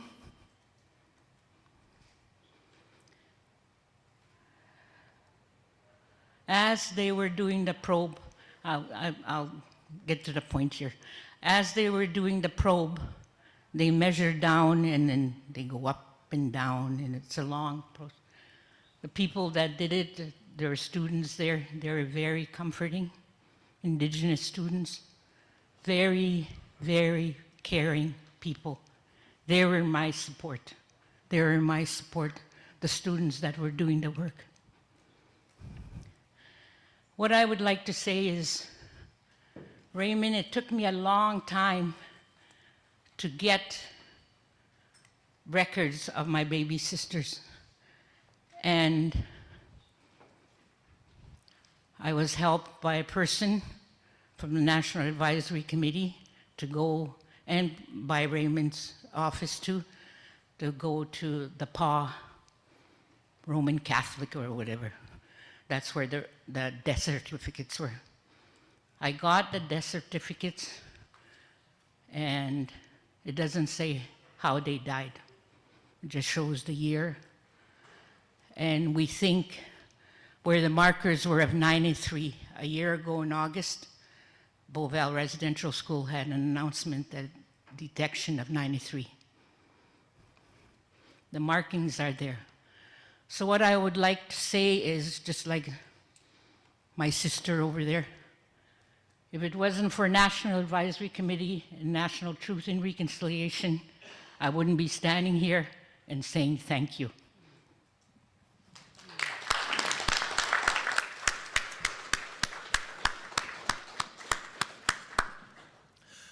Je pense qu'on a un autre commentaire qui va venir de la salle, another comment coming from the I room. think we J'en have profite pour another prendre comment coming from juste the une room. seconde pour dire que la présentation de cet après-midi de Anne Panasuk sur la loi 79 adresse exactement ce genre d'enjeu-là. Also just wanted to mention that the presentation we will hear this Anne afternoon, Panasuk is going to be giving the panel she's going to be hosting this afternoon addresses Law 77, where you have access to the information, in this case, the information of how the kids died, but not where they are buried. So this is going to be an important panel on how to connect these two issues, how these two issues can be connected. Ça va être un panel important sur à savoir comment ces deux enjeux-là sont connectés, à savoir comment les enfants sont morts. so this will be instrumental in understanding how the students died and where they may be buried. Bonjour, mon nom est Vicky Robertson de Machtoyats. En fait, Yes, I had a question. Dominique Roberton de Machtoyats. My question was for Raymond. Can we describe it as a central archival center? I have a personal collection. Someone gifted me the collection of photographs from the Mastuyat Residential School, and I know this is something that will have to do with many in my community. So is that something that I should give over to a larger database in a way so that it can be shared? Absolument. Nous sommes en Thank train you for de... this question. That's a great question. Indeed, we are studying over 30,000 photographs from individuals across the country.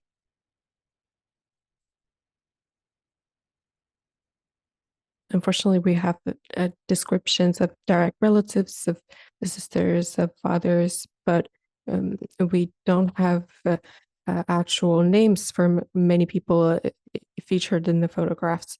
So we are going around and collecting information to try to identify people on the photographs. And the original can be returned to the communities. Once that's done, we only need a digital copy to keep for our records. We don't need the originals. So we are now compiling this photograph database. We know that there are many photographs in Rome and the Vatican as well, many more photographs than it is possible to share it with all of us. And I know for a fact that the Vatican doesn't need those photographs, so why not perhaps also they're saving a copy and returning the original photographs to communities. And therefore, that could be very important in terms of our research. On a Junior Ottawa qui est avec nous Here en ce we moment have pour nous Junior faire une Ottawa prestation with us. au tambour. He is Et going ensuite, to on passerait au give us dîner. a Donc, si vous drum permettez, performance, and on then mettrait we'll fin move on à to la the période lunch. de questions So et if réponses. you will Et allow on us, we will applaudirait bring une this fois de plus question and answer nos period to a panélistes, close, donc and we will Brenda, once more Raymond applaud et our Crystal. panelists. Thank Brenda, you. Raymond, Miigwech, and Crystal. Kokshtum. Thank you. Miigwech. J'aimerais maintenant passer le micro à Junior, I would now like to hand it Junior over to Ottawa, qui Junior va nous faire une Ottawa. prestation au tambour, nous mettre en appétit He's going pour to le give repas us qui a va nous drum être servi performance dans to, une vingtaine de boost minutes. our J'espère que vous avez bien appetite for profité de lunch that votre will be matinée. served in On a about encore 20 plusieurs minutes. panels qui s'en I viennent cet hope you've après-midi. enjoyed the morning. Alors assurez-vous We d'avoir bien mangé, have histoire several d'avoir panels, l'énergie de passer à still in the travers afternoon that are un coming autre up, long so, après-midi be de sure témoignages to, et d'informations pertinentes. rest Et and, on accueille and Junior have some good food avec une before bonne we main hear d'applaudissements. more relevant information. Let's welcome Junior here with applause.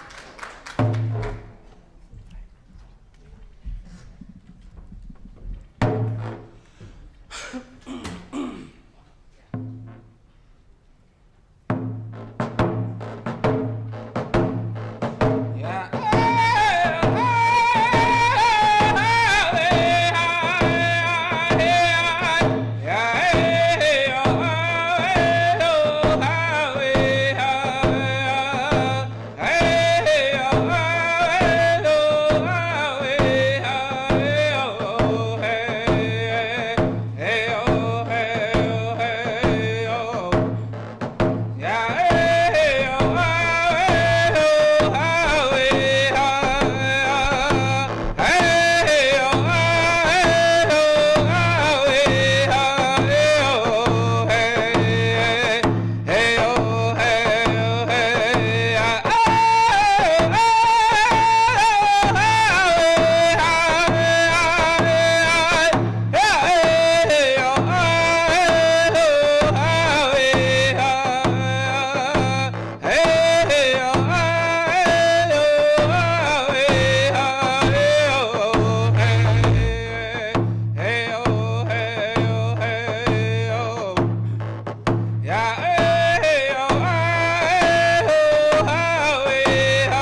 Nekamotan, nemetan, papetan, anoche que seca, heo, heo, heo,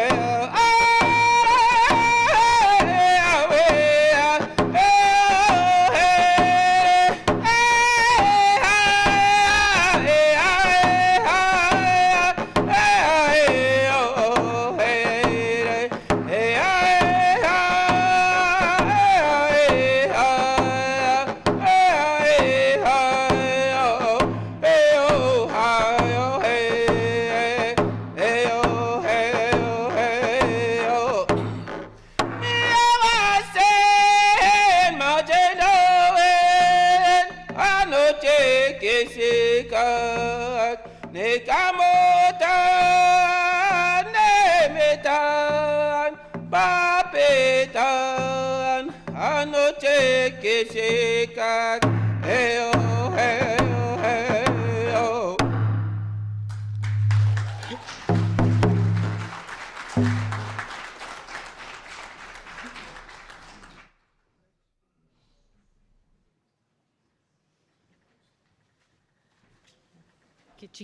Un gros merci, Junior Ottawa. C'était vraiment de toute une bonne Thank you médecine very là, much, Junior. This was very good medicine to Junior listen to Ottawa, you this morning. he's a Quebec from Manwan, and he's known in the powwow circuit there, and he's a member of the Black Bear. So, yeah, we say Kichimigwech a big thank you, and now it's a time for the lunch. So for those of you that are the helpers to the elders, so you can please proceed to the buffet table to offer them a plate of food, and as well the elders, of course, will be invited first for the lunch, and then we will resume at 1 p.m. sharp. Okay? Thank you. Miigwech.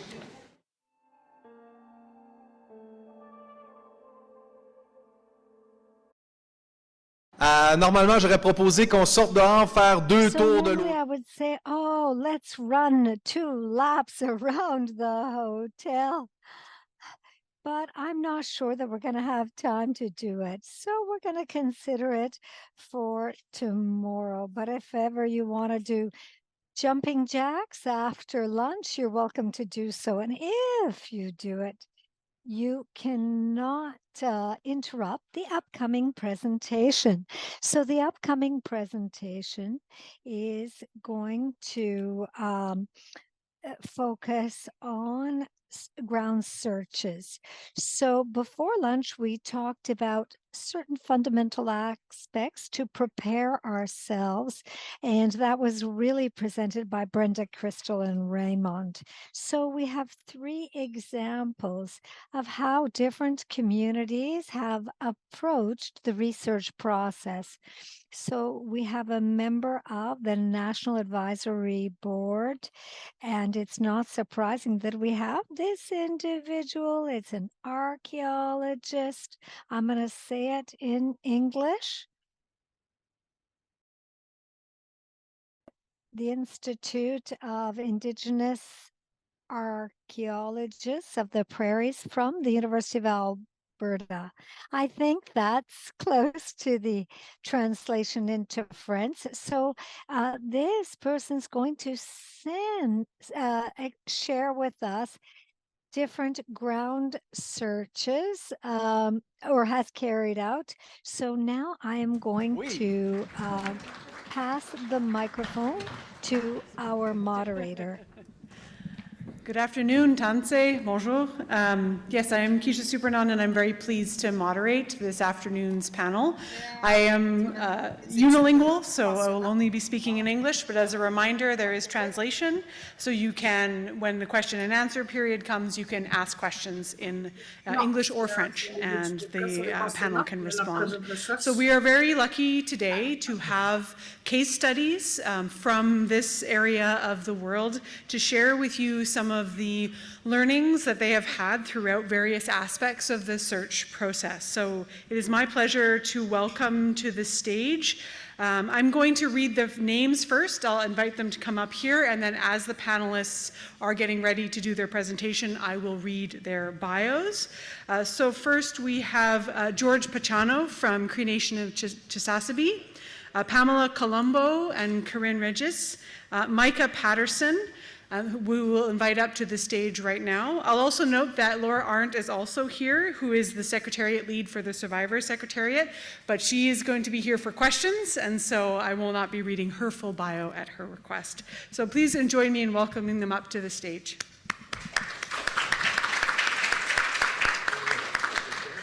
So you can pick wherever you feel comfortable, and I'll try not to fall off the stage. He's coming up there.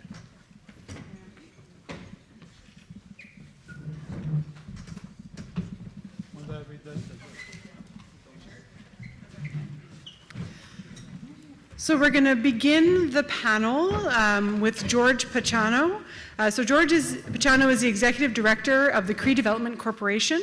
George and his wife, Marie-Louise Chakapash Pachano, are both residential school survivors, and together they have coordinated the search for missing children of the Fort George Residential School in Chisasibi.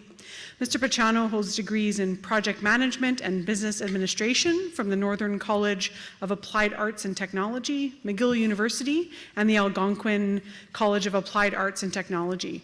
Before taking up his current role with the Cree Development Corporation, he served as Director General of the Wapamagutsi First Nation and as Capital Projects Manager for the Cree Nation of Chisasibi. So please join me in welcoming George.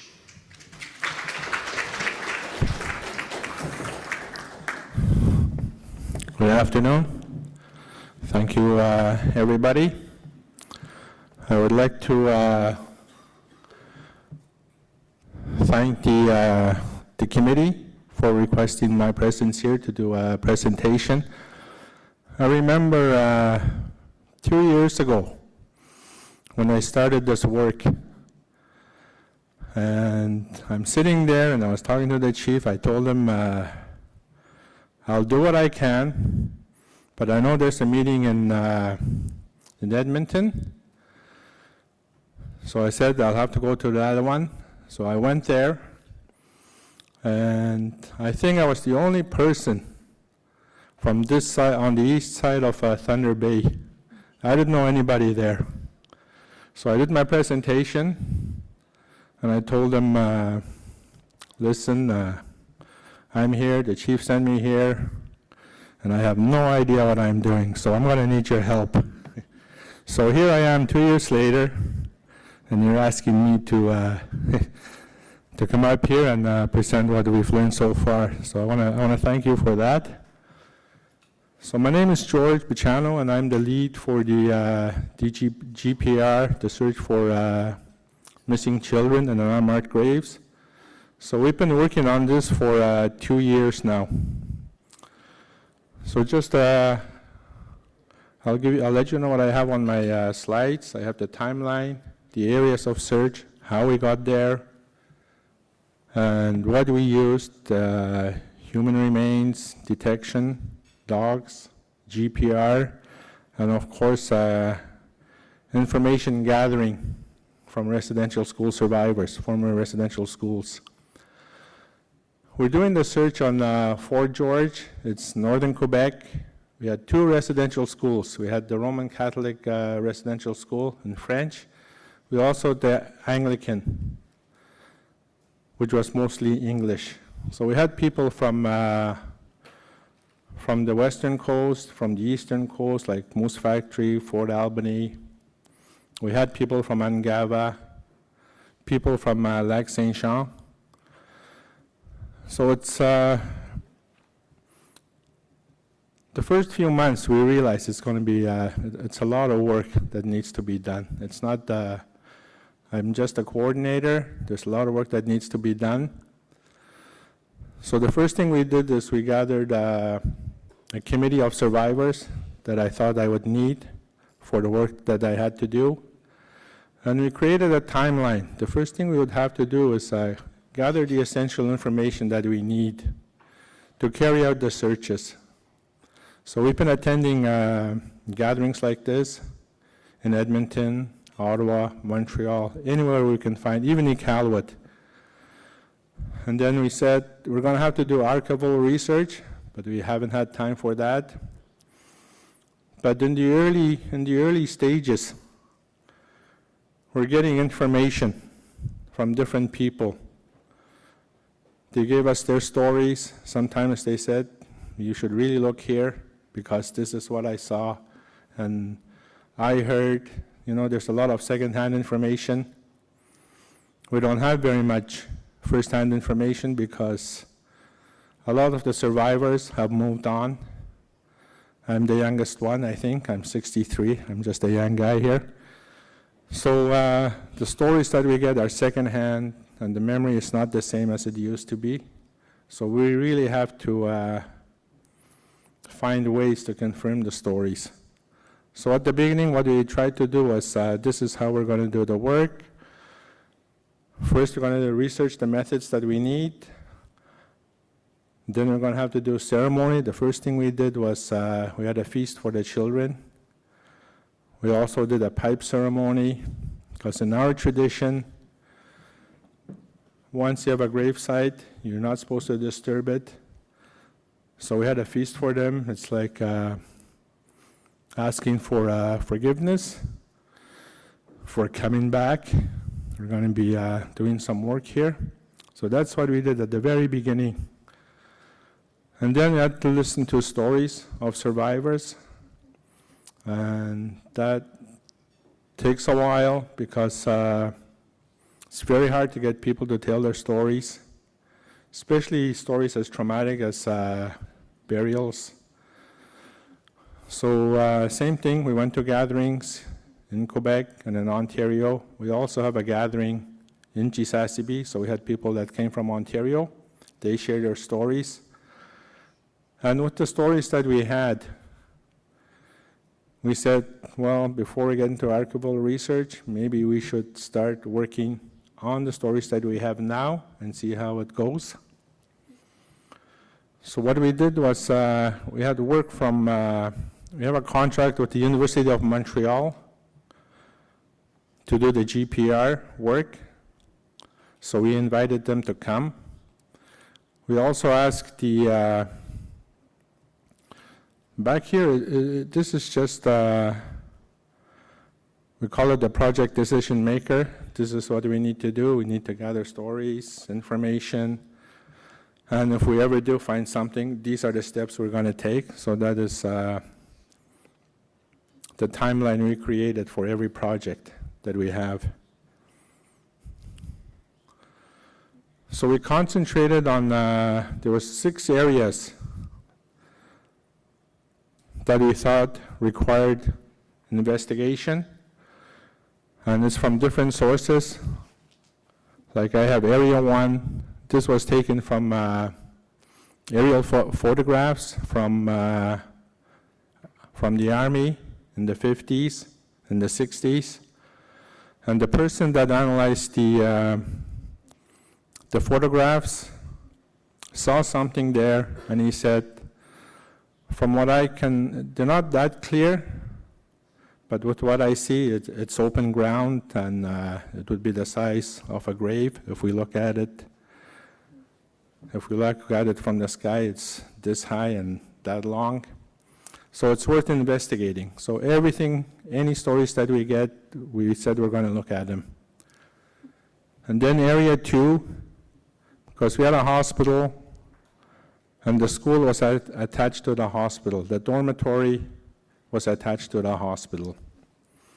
And this is based on stories that we received from workers, survivors, and said Area 2, I think, is worth looking at because this is what I saw. And it's the same thing with Area 3. It's based on survivor stories. Area 4, that was the Roman Catholic Church. Again, based on stories, it's something worth looking at. And Area 5 was,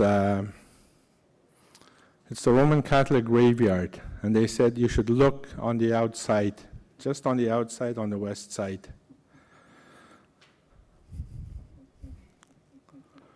And Area 6 was on the other side. The two schools were on opposing sides. Okay, the Roman Catholic was one side, and maybe 2 miles east was the residential school for the Anglican Church. And again, this one, Area 6, is based on aerial photographs, interpretations, and we figured we'll still look at it. So based on the stories that we had and the research that we did, we talked to people, and he said, so we hired the services of the Ottawa Valley Research and Rescue Dog Association, and we told them this is what we heard, and we'll give you the coordinates where you should search.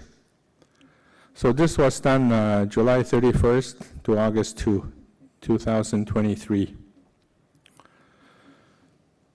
And this is just a few pictures, and this is how it works usually. There's 2 dogs, and there's 2 handlers, and it's a blind search.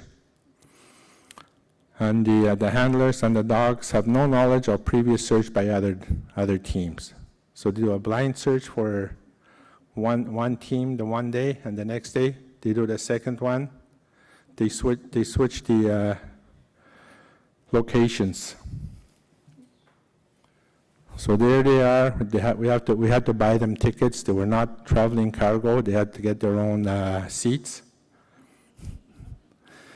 And this is what they call a trained final response. This is if they detect something. I think there's an enzyme that they do detect. If they detect it, they will stop.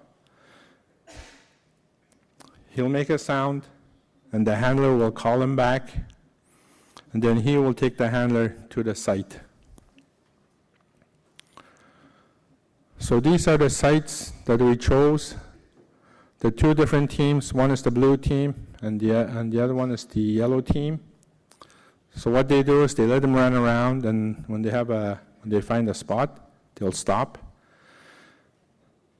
And where you see the two pins there, there's 2 pins on one side on top there. That means both dogs stopped at the same location. And the other one, and the other location is beside the graveyard. And they said, we're not too sure about the graveyard because it's beside the graveyard. Maybe it's something that's coming from the graveyard itself. So when they sent in the teams, only one of the dogs stopped there. So with that, it's just coordinates. So with that, we then called the GPR team from the University of Montreal. We told them, based on the stories, this is what I have. And since we had the dogs first, so maybe you can check these 2 locations. And what we had to do is, because we had moved from Fort George in the 1980s, and they had erased all the buildings. The 2 locations they had, they erased everything, and they just piled it in one spot, and then they covered it with sand and gravel. So there was overgrowth there. We had a lot of trees. There was a lot of brush. There was concrete. So this is a photo of the team with the GPR. And the tree stumps that you see, we had to cut them even closer to the ground because they said it might not work. So this is the work that we had to do. So we spent a lot of time clear cutting last year. So this is a big problem that we have because of the overgrowth and especially the concrete. The foundations, they're all under there, so it was a little bit hard. But the way you see the picture where it looks like it's an X-ray machine, you can see, you can see clearly that the ground was disturbed, but you don't see anything else. This is what they look at. They look at the GPR and say, if it's natural ground, it's uniform, but if it's disturbed, you can see there's an indentation. And it's something worth looking. And depending on the size, if it's, let's say, 2 meters by 3 meters, it's a good indication that it could be a gravesite.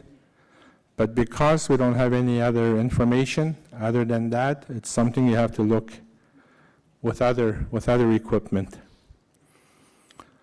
And just to let you know, when we got the mandate from the people, from the council, we were not allowed to disturb the ground. He said, you can look, but you won't do any excavation. So this is just area 5, and this is where there was 2 more anomalies in that area that we will have to look further into. So it's basically what we've done. So far, we've gathered survivors' testimonies, and we've done the GPR, and we had the dog teams that come. And this was just to look at several of the locations that people talked about. They said, let's start, let's see what we turn up, see how it works. It was like a test for us. But I think there's still a lot of work that needs to be done. So what we do from here, we also met the survivors. Once we got the report, we met with the survivors. We gave them the information. And we asked them, well, so what do we do from here? I mean, there's very little. After this, there's an equipment called the S4. It's a probe, so that's the other option. And the only way to be actually sure is to do excavation.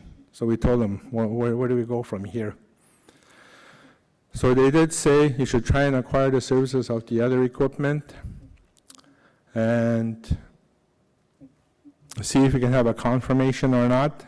But they told us you can't stop the search. You can't just leave it there. You have to continue. And the other stuff that we needed to do is archival research. We haven't even started that. It's just been a couple of years. We're not even there yet, but we're reaching out to people. We'll have to talk to NCTR, and there's Pamela's group. She will be the next speaker. They've done a lot of archival work, so we're reaching out to them to see how we can work together. And we also wanted to visit all the other communities, but it's a vast, vast area.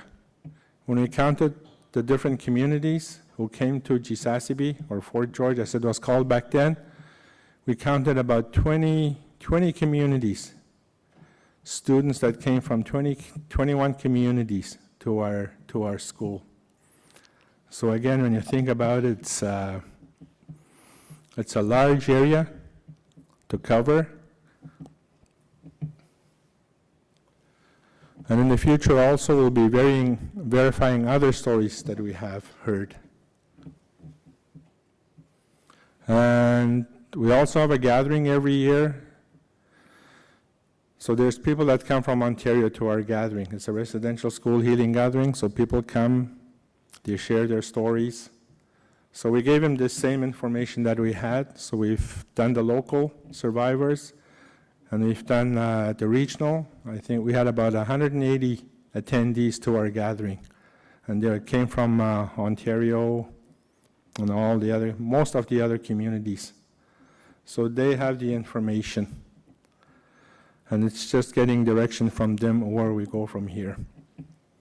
We haven't contacted anybody. We didn't want to talk to the media. We think it's something that's very personal. If they are graves, we don't know if the families involved would have wanted something very public or something more personal. So we haven't done any of the, we don't talk to the media. So this is just the S4 soil probe we're looking at. We've talked to people and we're just waiting to get our time with the equipment. So that's about it. So just now, thank you and merci beaucoup.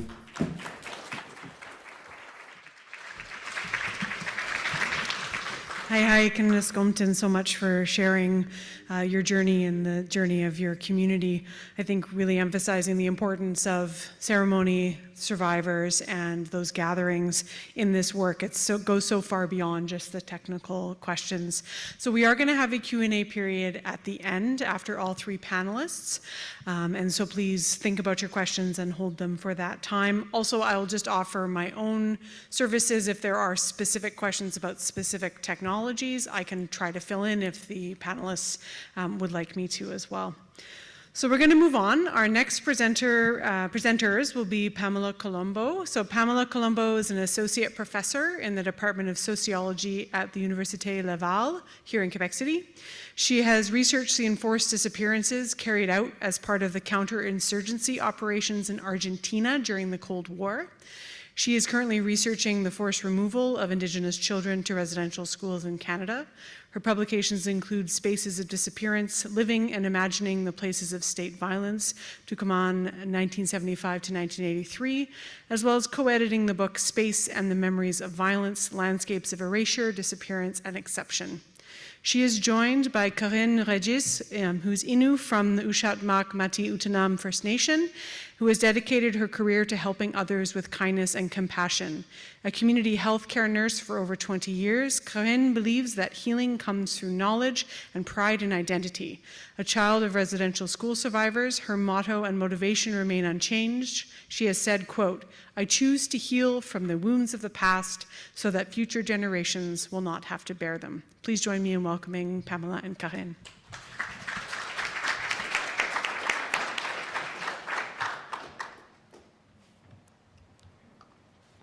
OK, c'est pas ça, moment.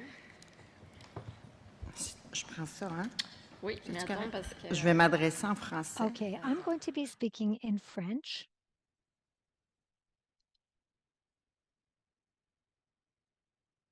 All right, then. Okay.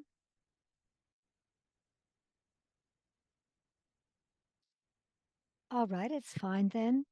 Good afternoon and good afternoon.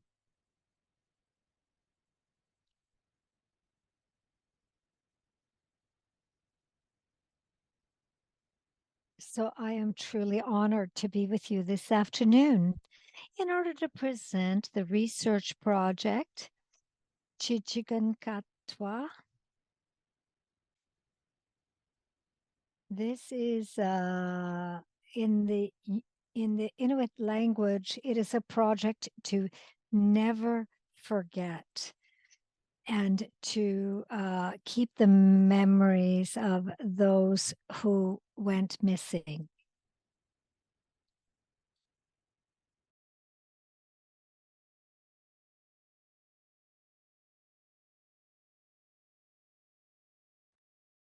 After many consultations with the Innu Nation in Quebec, we've decided to lead a socio-historical research on the in residential school in Sept-Îles.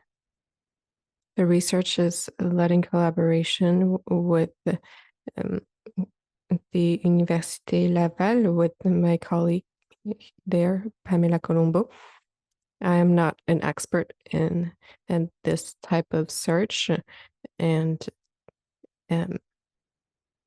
in turn, academics need experts from the Innu Nation to be able to do this work. So it's a kind of interdependent relationship, and it's important in that relationship to have a relationship of trust between our nation and researchers. We've done this research for now about 3 years. We are looking to retrace the spatial a trajectory of children through state offices. We collect archives from the Sept-Îles residential school and then analyze them. And that's an important part of the work.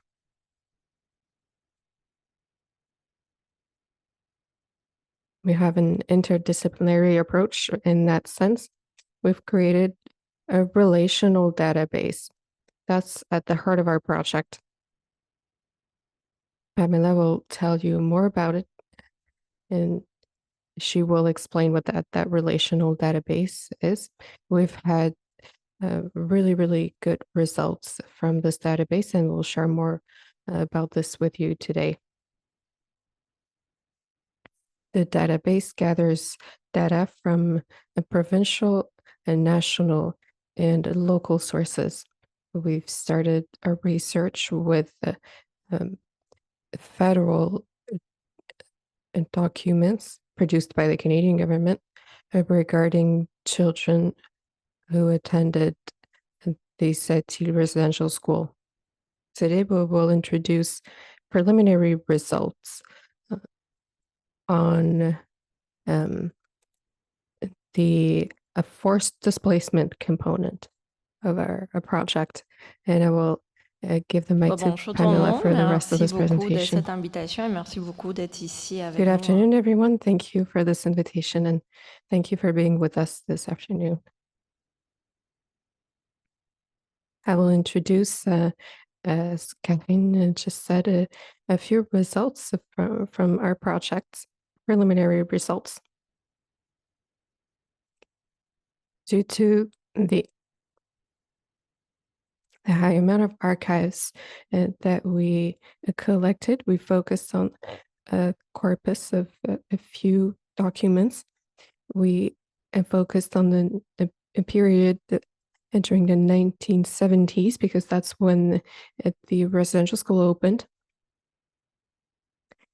So our first challenge that we set ourselves in our approach in dealing at the bureaucracy and the red tape really associated with that residential school was we tried to assess what was collected by authorities at the time. We've collected various data, and we've drawn them up, as you can see on the screen here, in graphic maps to map out the trajectory of children throughout the system. I'm not showing you anything there, and when I say that bureaucracy is very complex, and no matter the institution, however,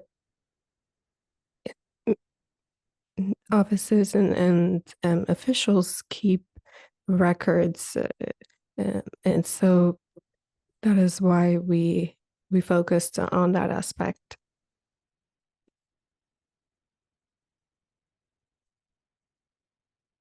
So what you see on the screen is a graphic about one point in time. So of course there would be more to map out. We focused on forms that were prepared before entry of the children, admission sheets, physical examination sheets also sometimes.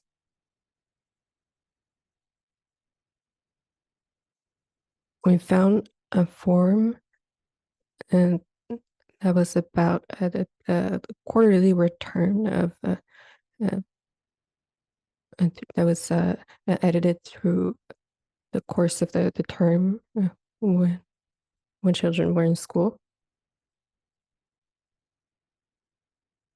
But we haven't stopped there. We've realized that the paperwork changed and had an evolution. So we had to trace the history of each type of form. Each form that you see on the screen there will have an evolution. New categories are added or subtracted. For instance, physical examinations were in place at the beginning and then were progressively phased out. Why did we set up all of this? We want to keep all of those data in a relational database.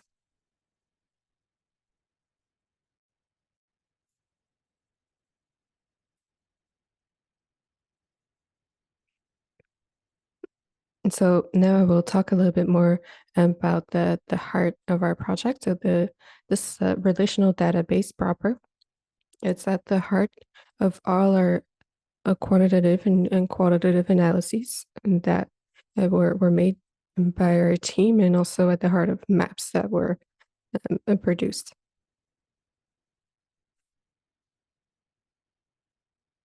It's Harburden, a software, dedicated software. What a relational database is, it means we can connect the separate points of data. And it's also a dynamic and evolutive form of database. The more progress is made in our research, the more dynamic that the database becomes, and the more useful. I will take an example now. This is the example of the each children's unique identifier. This is perhaps not new to you, as I know many people here in the room are carrying out searches. In this system, and there were many errors and many variations, especially over time.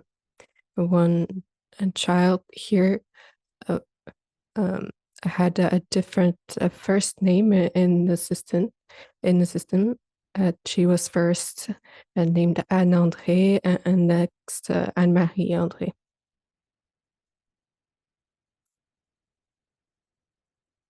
With a normal, a typical database, this would create mistakes in the system or in our analyses. So this dynamic database format allows us to really link all of those discrepancies in the data, for instance, here in the name, to the same identifier, the same child.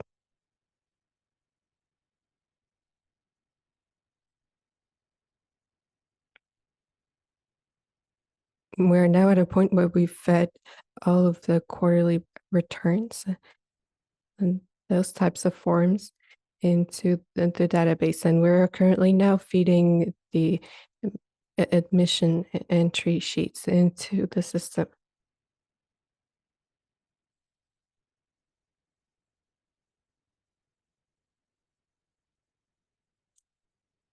Thanks to this unique child identifier feature, there will be fewer mistakes in the database.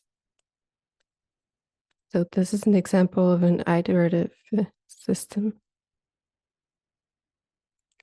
The archives allowed us to create this relational database, and in turn, the database will allow us to better understand and interpret the archives. So what happens once you've entered all the data and fed all the information into the database? Here are a few examples. For instance, you can drop statistics. When Karine started working on this 3 years ago, research was almost non-existent. We didn't even know how many unique children had gone through the residential school. So after 3 years of work, we finalized an entry of all the quarterly returns, and now we are in a position to be able to say how many children went through the Sept-Îles residential school. And this is thanks to collaborators and professionals here who spent hours upon hours compiling all the forms and entering all of the forms and data into the database.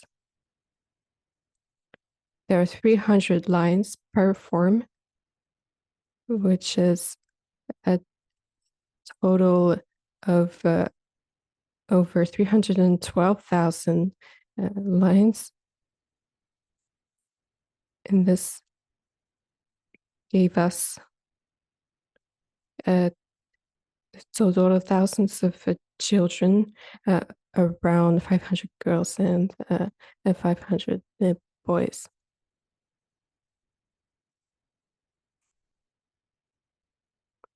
This is a graph showing you a few of the things that we can do with the database. It shows the number of children per cohort. So we can into monitoring here per cohort and also per place of birth. So the line there shows you the number, so we can see the higher rates of displacement, for instance, for certain communities in relation with the Sept-Îles residential school. I won't go into detail on the following maps that you see here. Of course, we can draw many maps using this database, but I would like to share the following graph here. This helps us visualize forced displacement of Innu communities into the residential school. So this is an interactive visualization. It gathers all the years during which the Sept-Îles residential school was open. So here we'll stop in 1984, for example. I can see with my mouse here how many children were displaced from Haromen. We've crossed the data with census data as well, and we can see how many children were in the community at the time as well by comparison. Of course, it's scary to know that some children were forcibly displaced, but it's also important to know the scope of the displacement, to be able to visualize the scale.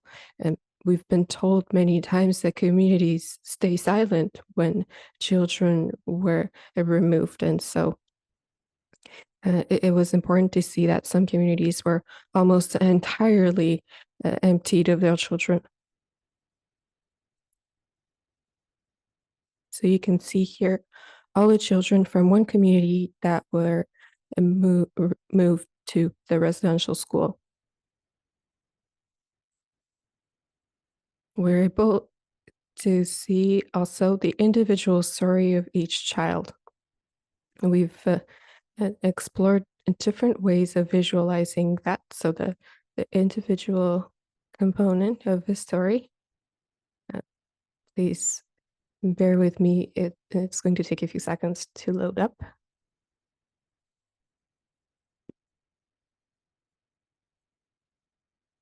I hope I haven't been locked out of the server, so you have to be logged into the university server, so it takes a bit more time.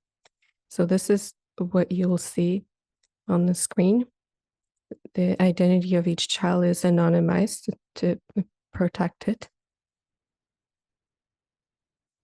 What you'll see now on the screen is the visualization of all the children for whom we've been able to tell that they attended the school. So each line that you see on the screen is one child.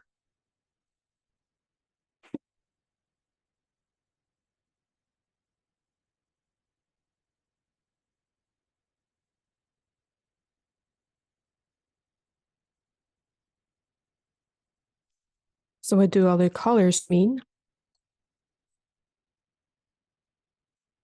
Each line is one child, as I've mentioned. I don't know if you can really see on the bottom, we see the duration component, and we see a 3 months based timeline. Why? Because the quarterly returns were made every 3 months. So this allows us to see what happened to each child every 3 months, what was the situation for that child every 3 months. We've noticed certain interesting things too. Children who left the residential school initially and then went back. We weren't expecting that. We can also see how far from their community of origin that the children were displaced. And we can also add comments, and that's a very important piece of information that we find in the quarterly returns. We can see when a child was taken to a hospital or sanatorium, for instance. You will run your mouse over to that orange square after the line, the color, the blue color line, and that will give you the comments that were recorded for each child. Thank you, Pamela. So this is a huge amount of work, as you can see. In the grid that we showed, the life of two people specifically is something very powerful for me, because both of my parents attended the school, so I haven't looked at the information on them yet. I will wait until the day I'm ready for that, because it's very, very heavy. So we've consulted with survivors on the way we could share the information on children. Several ideas were put forward to set up individual sheets, the kind of a memory sheet system. This could help give families or survivors who may wish to obtain that information, give the information, reasons that were given for the child to be displaced, the health condition, amount of time spent inside the residential school, any stays in the hospital, and other information that could be on file for each child. Information can vary based on the child. Of course, the information we can collect depends on the type of material we're able to find for each child.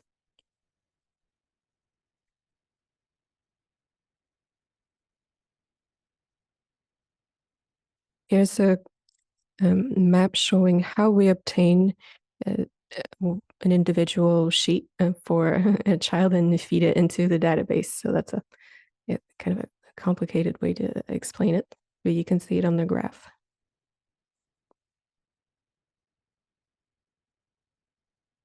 I'm not sure. So we have maybe an extra 2 minutes. Okay, perfect. And we will wrap up in 2 minutes. And we'd like to conclude this presentation by stressing a few things. And firstly, we'd like to stress the importance of collaboration between the various parties, and between researchers and the nations. Of course, it's not enough to trace the history of the school in an isolated manner.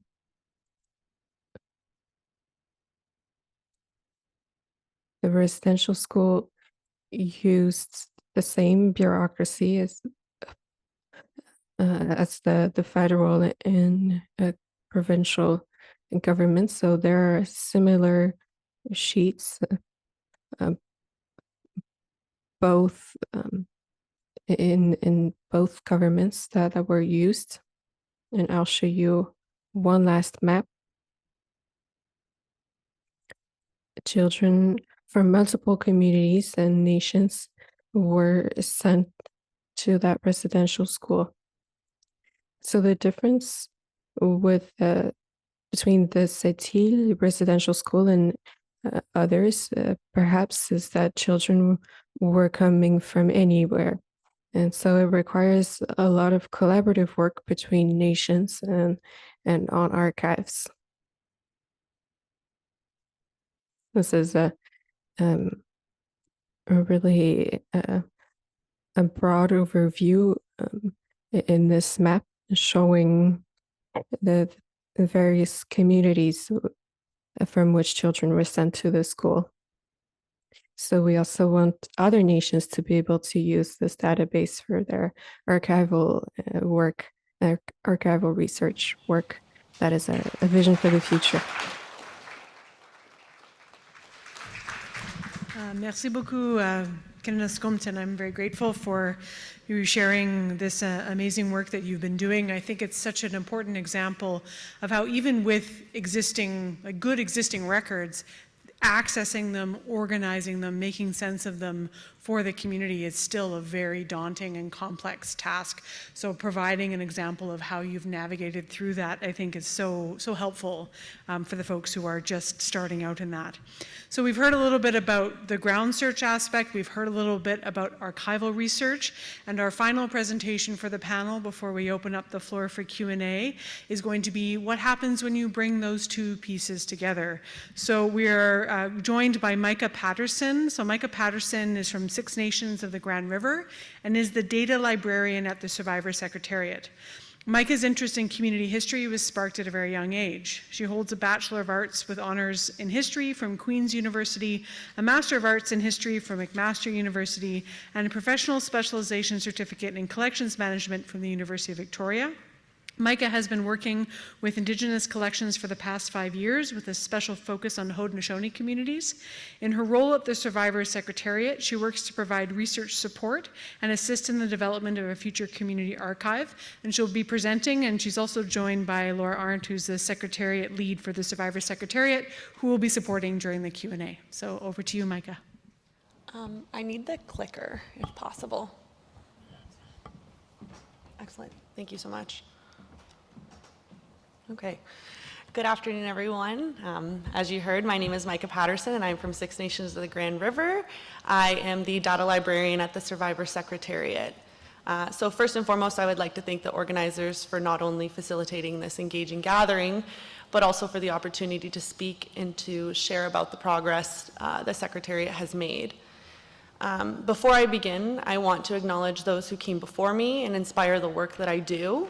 I am the granddaughter and niece of former students of the Mohawk Institute Indian Residential School and the Carlisle Indian Industrial School. If you look at the makeup of our organization, each and every one of our staff is a descendant of a former Indian Residential School student, particularly the Mohawk Institute. We all work hard to provide context and clarity with the goal of getting answers to survivors in their lifetime. This is not easy work, but we do it to help with the healing of our survivors, our own healing journeys, and to understand why our families and communities may look the way that they do. I genuinely believe this work is grounded in love and care for our loved ones and kin. So I do just quickly want to outline my role at the Survivor Secretariat just to help you understand why I'm sitting in front of you today. So my official title is Data Librarian. So in essence, I work with the records and documents. With this work, I help to provide information to questions as well as responding to community inquiries regarding specific family members. My work is in-house. However, we work closely with No History as they have worked to collect and catalog records and documents over the last 3 years. In addition to this work, we are in the process of developing a community archive or database with the help of Anna Mickey. Prior to my joining in April of 2024, the Secretariat did not have anyone working directly with the records and documents internally. So over the past couple of months, I've been familiarizing myself with my role and the expectations that come along with it. So I'm very grateful to be here with all of you and to be outlining the importance of our work. So the point of the presentation here is to explore the work of the Survivor Secretariat that has been undertaken and completed within a 3-year time span. With that said, the Survivor Secretariat was established in 2021. The work initially intended to uncover and find the missing children in unmarked graves related to the Mohawk Institute following the 215 announcement from at Kamloops. Our objective now is to organize and support efforts to uncover, document, and share the truth about what happened at the Mohawk Institute during its 140 plus years of operation. This expansion occurred because the truth for every child that attended the Mohawk Institute deserves to be acknowledged. We are survivor-led. Our board is comprised of 8 seats for survivors, with 7 currently filled. Our work is grounded within 5 guiding principles. So we are survivor-led, we're trauma-informed, community-involved, supported by Haudenosaunee law and legal principles, and a respect for nationhood and nation-to-nation diplomacy. These principles are carried out in all aspects of our work. So the focus of the archival research is to collect all the documents relating to the Mohawk Institute and the children that went there. So obviously, for one to understand the work that is being completed, as well as why certain decisions have been made, we must contextualize the history of the grounds and the Mohawk Institute. So please note that the timeline that I'm about to provide is very brief. However, this is a testament to what records and documents are able to do, as well as why it informs our ground search efforts. So the overarching institution, the Mohawk Institute, was established in 1828, initially set up as a boys' mechanical school. Not long after, girls began attending. This institution ran for 140 plus years under the support of the New England Company, Anglican Church, and the Canadian government. It must be noted that 3 main buildings have occupied the grounds, the first 2 burning down in a fire in 1856 and 1903, with the third still currently standing on the grounds. Please note that many other secondary and tertiary buildings have also existed on the ground, buildings such as barns, a forge, chicken coop, classroom buildings, houses, just to name a few, which again contributes to the assistance that maps and aerial photos has to the ground search efforts. The Mohawk Institute, as I've said, operated for 140 plus years, and therefore saw the oversight of many different principals and administrators. Despite what is known about the different individuals, we can draw the conclusion that they all helped to serve the purpose of removing children from their homes, communities, and cultures. We cannot conclusively determine if every single child that attended the Mohawk Institute experienced direct forms of abuse or violence. However, we can determine that the removal of the child from the community created a wave of displacement, alienation, and separation from family, kin, and culture. Furthermore, it must be noted that this institution did not operate with the intention of providing children with proper education or adequate living conditions. Rather, the Mohawk Institute utilized and capitalized on the labor of children and created a breeding ground for mental, physical, sexual, and spiritual abuse, and in some cases, death. The children were responsible for tending to farms, animals, cooking, cleaning, sewing, and laundering, not only within the confines of the grounds and the buildings, but as hired help for affluent families in the local area. Children were responsible for harvesting food they did not get the opportunity to enjoy. Instead, they had to watch as administrators and staff indulge while the majority lived malnourished. The name the mush hole came from this point, as it has been documented that the school relied on mush to feed the children instead of nutrient-rich meals. This brief history is exactly that. I cannot synthesize the history and the experiences of the school and the children that attended within this allotted time slot. However, it is important to note that due to the history of the school, we as an organization have been required to shift and adapt accordingly. Furthermore, it is because of the collection of records and documents that we are able to contextualize the history of the land, buildings, daily operation, and experiences of the children. This, along with the memories and truths of survivors, is especially pertinent to the ground search efforts. As the work progresses, it's clear that the information from the records and documents cannot be detangled. Rather, they inform these efforts. So with the help of No History, which this is as of August 28, 2024, we have been able to identify 50 plus archival repositories across Ontario, Canada, and England. 20,000 files have been identified for review. 31,600 documents have been tagged and saved in an internal database. So this is for the operation of their researchers to be able to kind of go through. Eventually, all of this data will eventually be transferred into our community archive, which is in the process of development. This feat has not been simple. Access to records has historically and continues to be a roadblock in any work regarding Indigenous peoples. 5,700 students attended the Mohawk Institute, and 1,950 key persons have been identified. These are classified as individuals that had some type of involvement with the school, essentially people that weren't students or parents, rather staff, teachers, administrators, farmhands, Indian agents, etc. As well as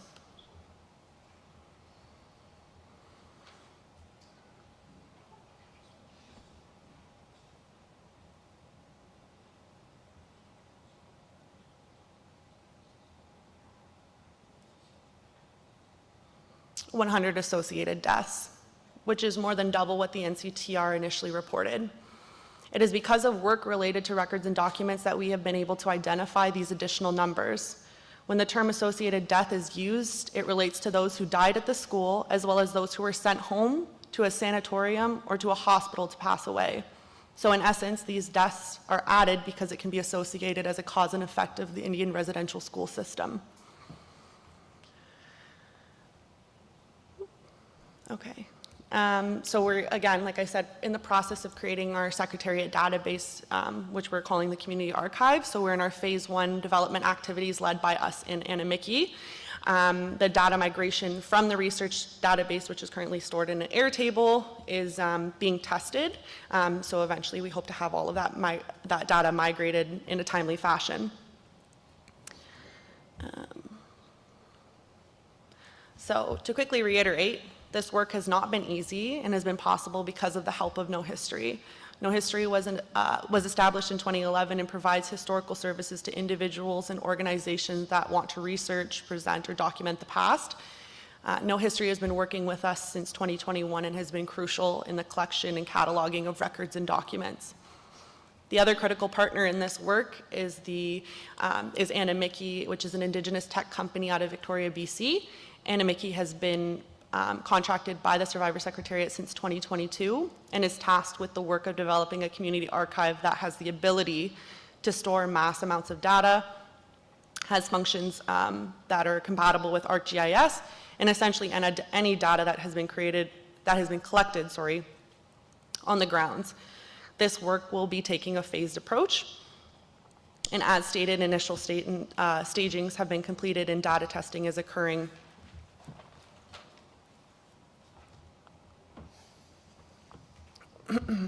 So, in essence, the main priority is to be able to migrate all data currently stored in the temporary database to its forever home. This community archive came from the need for ease of access for survivors and their families to be able to view records and documents related to their loved ones. Furthermore, ensuring the protection and privacy of information is of utmost importance. Historically, records and documents of these kinds have been exploited and used for personal gain by researchers and academics, so this database is designed specifically for survivors and their families. With this work comes heavy information and the need for trauma-informed approaches. The database will have built-in features that ensure the well-being of anyone accessing these records. Along with these functions, our wellness team will and have been, for the duration of this work, essential to the function of not only our office, but as supports for any of those who need it when accessing these records.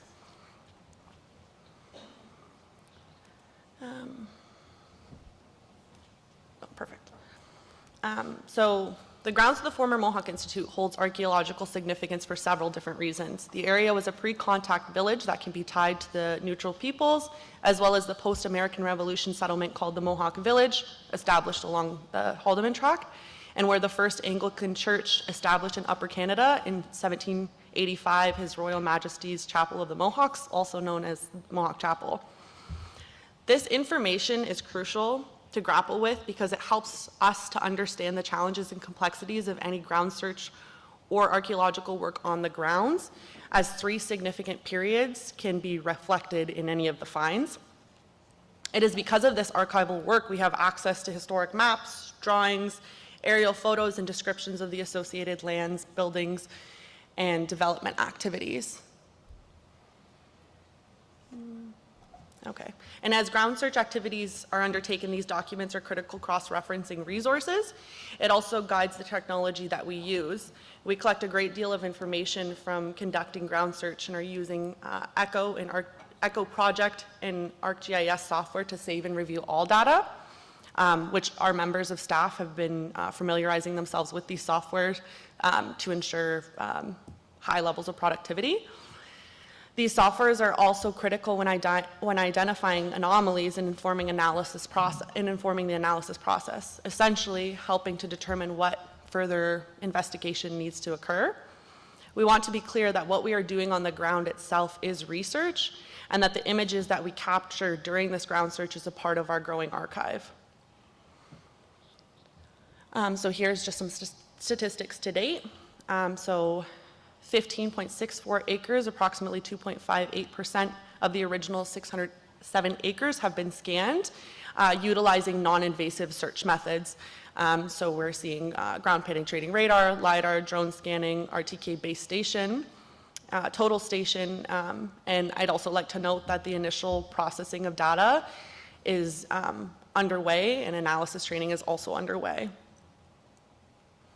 So our ground search team is comprised of 3 core staff: Jocelyn Jameson, the Manager of Investigative Analysis and Ground Search, Jesse Squire, Data Analyst and Ground Search Coordinator, and Eric Patterson, a Data Analyst and Ground Search Coordinator. This department also operates with a youth program that occurs in the summer, so it's the Youth Supporting Survivors program. It is community-driven. We receive support from experts in the field at ISTA, Scott Hamilton and Liam Wadsworth. And our ground search team over the past 3 years has been attending trainings across Canada to ensure the preparedness and readiness of the team to work with the technologies and software needed for full function. So this next photo that I just included was a photo from 1945. And again, this is a testament to the work of this archival research. Without these documents, you wouldn't be able to identify certain buildings that no longer exist on the grounds, as well as when you're conducting ground search investigation, a lot of these foundations still remain, so it helps to, again, provide that clarity. And it shows us what exists still and what doesn't. Here's 2 maps. The purple is indicating what has been completed to date. So obviously, with any type of ground search, there are some challenges that are associated with this. For us in particular, it's related to overgrowth, construction, infrastructure development, etc. And as well that some of this land is now private property, so that obviously adds an added layer to complication. The photo on the right is indicating our phased approach. So the green have been identified as by survivors as high priority areas of interest, yellow are mid priority, and red areas are low priority. And I'd like to note that nothing is low priority, but in terms of the grand scheme of areas of interest, this is what has been indicated as of most importance. And I'd also like to note that this expands into other areas within Brantford, not just captured within this map. This next photo I'm super excited to show you. This is our ground search youth program team. So the Reclaiming Our Role Youth Supporting Survivors summer program has been crucial to this work. This is the third summer running this program, and the youth, they range from 18 to 29. Applications are sought from young people from Six Nations of the Grand River and other impacted communities. They are trained in the work, and they're trained on the different types of technologies that they're working with. So this year alone, this group has completed 40 grids covering 3.67 acres. 28 of those grids are 20 by 20 meters. So previously we worked within a 10 meter by 10 meter framework. So in essence, within one 20 by 20 meter grid is 4 of those previous size grids. So again, it's just showing the strength of the team that we have. In addition to that, they worked with 12 custom grids, which varied in size depending on obstructions like trees, infrastructure, buildings, etc. This team was 100% women, which reinforces the role of women within our communities. In the middle is our team lead, Angelina Bombury, and then from left to right, we have Melody, Jersey, Ronnie, Chantel, Alicia, and Sophia. And in addition to this work, they participated in facilitating and engaging intergenerational knowledge transfers at 3 gatherings. And I'd just like to say they are tenacious and they are incredibly inspiring. And it's so important to include youth in this work because at the end of the day, they're carrying on this legacy. So obviously, with ground search efforts, there are some challenges and different things to note when working within this. So results, they take time. Their results identify targets of interest, not graves. And numbers will be approximate, not absolute. Unmarked graves identified at sites away from the schools will be difficult to directly associate with the school itself. And absence of evidence does not mean evidence of absence. So in addition to our work with records and documents and ground search activities, we work in the realm of commemoration and memorialization. So the Mohawk Village Memorial Park is a survivor-led initiative, and the Fierce Ladies that head this project are adamant that they will see it completed in their lifetime. This memorial park is going on the grounds of the former Mohawk Institute Residential School. And then granite has been purchased for identifying all 60+ communities, which again, we're able to identify these 60 communities because of the work of records and documents. In addition to that, we work within education and advocacy. So we we've hosted 3 gatherings annually on Six Nations territory in Brantford, Ontario. We've also participated in the hosting of gatherings in Thunder Bay, and then we're engaged in community outreach across Canada, so speaking engagements, NIC presentations, IHHC presentations, some of which we are finding our youth presenting and thriving at. So context matters. Bringing survivors together is critical to this work. The memories of the lands, the buildings, and the children live within the memories and experiences of survivors. Lived experience is critical to informing everything we do at the Survivor Secretariat. Their truth, ground search efforts, and records and documents cannot be separated. Our lead has been inspired and adopted the term "say their names," especially as it pertains to this work. To know who died, we have to know as much as we can about the children who attended. This helps us to understand which children cannot be accounted for.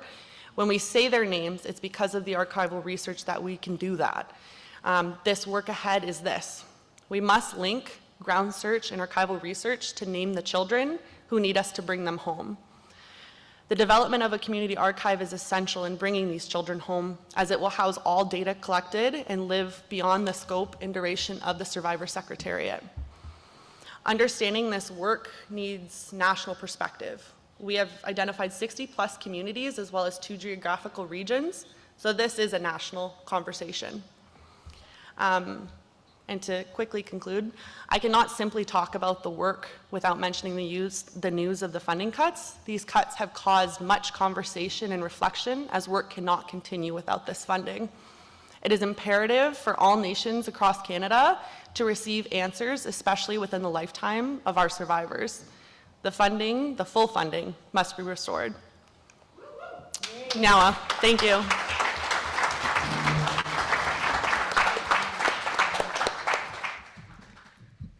Hi, thank you so much for that and for that reminder, which I think all 3 presentations are a really important reminder of how much resourcing that this work needs to be done in a good way that meets the needs of survivors and communities. And without that continued ongoing stable funding, the work cannot find the truth that is needed. So thank you to all of our panelists for sharing different examples of how communities are undertaking this sacred and difficult work. Just a reminder, this can be very heavy when we're talking about all of this work, but when we're looking at locations where there could be graves of children or the names of children, just as a reminder to care for yourself that we have health supports in the room. And so if you need to, during the health break, it's not just to feed ourselves or go to the bathroom, it can also be a time to step in and get that other support that you might need. We now have about half an hour. We actually are exactly on time, so well done, panelists. Good job. And we are going to move into the Q&A, but we will do one more round of applause of thanks for all of our panelists here today. So as a reminder, we have 2 in-room microphones. You can ask questions in either English or French. I'll ask my panelists to have this accessible in case there's a question for you in a language that is not your first language. And if you don't have one, we can make sure there's one up here for you. And then also to our folks online, there is also an opportunity to ask questions, and they will come into the room as well. So at this point, I invite you to come up to the microphone if you have a question or comment for any of our panelists or about the work you've heard so far. Yes, please go ahead.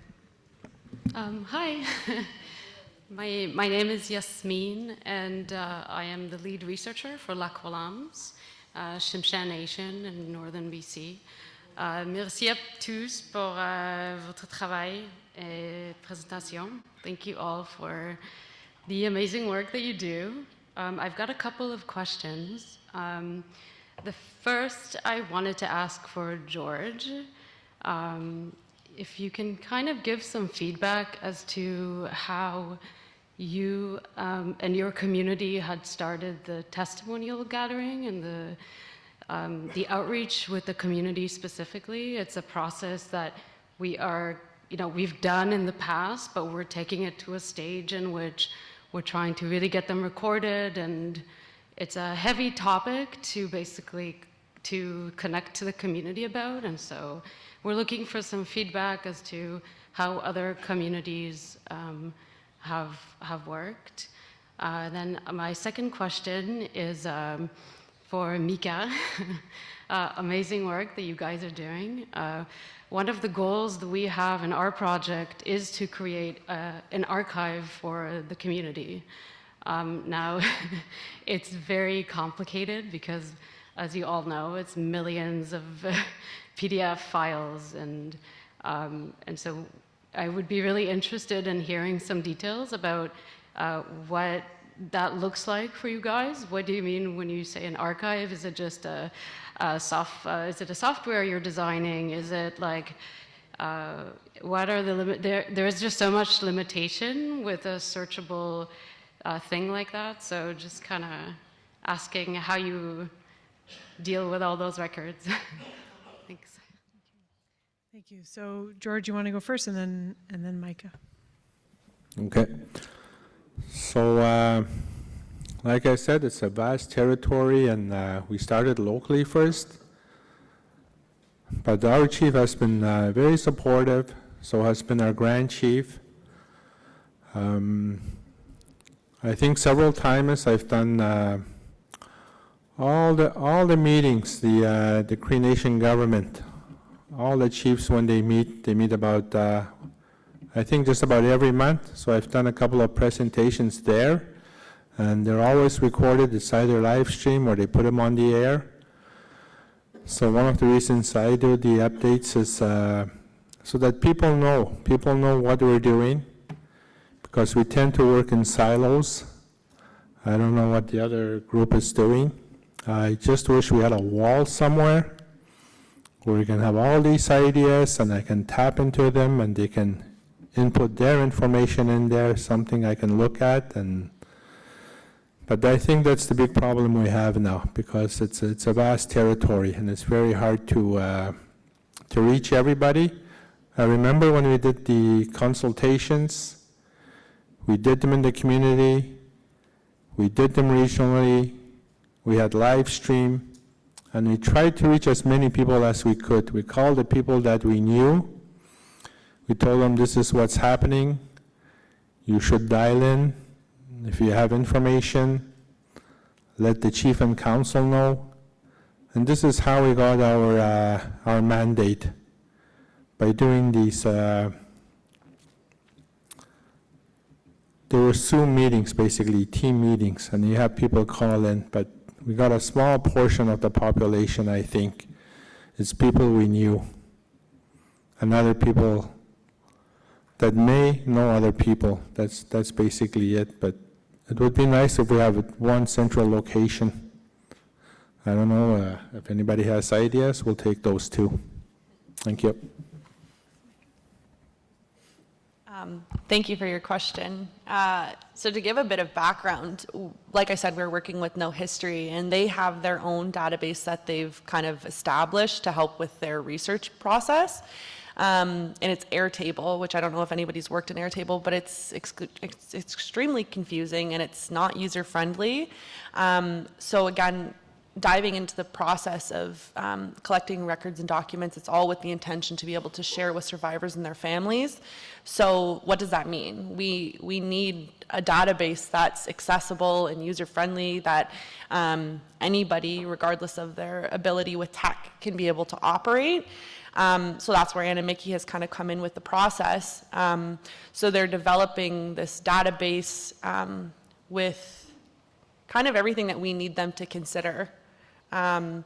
And we're spearheading this process in hopes that eventually people will just be able to purchase the licensing, so they don't have to pay for the whole development of this specific database that's needed for this type of work, but rather they can just purchase a license. And again, this has to have the archaeological software features as well to be able to store all of that data that we've collected. So again, like in my presentation, we've amassed so many, thousands and thousands of records.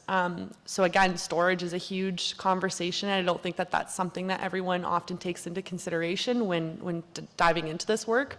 It isn't cheap, it's expensive, which is again, why this funding is so essential for this work, and especially for people who are just getting into this. Like that eats up so much of your operating budget dealing with records and documents. If you see me around and you have any further questions, please feel free. I think Laura's gonna speak to our Secretariat lead. Yes, I just want to add to Micah's point. The database, yes, once it's completed, if folks want to use it, it will be a simple license purchase. We've paid for the initial development, but everything we do, we gift. I think the other thing that we don't talk about often enough in this work is why communities want to contain and hold their data. Data sovereignty and data governance is at the heart of what we're doing. Nations need to own their history. The records and the documents contain the history. And we can protect them because we can say the names of the children, our children. Canada can't. Canada has never done the exercise to try and name the children. We have. And in bringing the children home, we can do for them now what we could not do while they were living, and that's protect their memories. The other thing I just want to quickly add to Micah's point, say their names has become words stuck in my head. And they were stuck there when we did the rally on July 22nd when Canada announced the cuts in funding.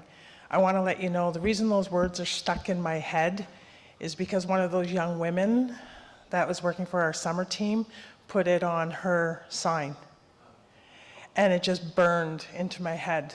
And it's why young people need to be in the conversation, because they don't need to write a dissertation. They don't need to. What they want to be able to say is the names of the family members that were there.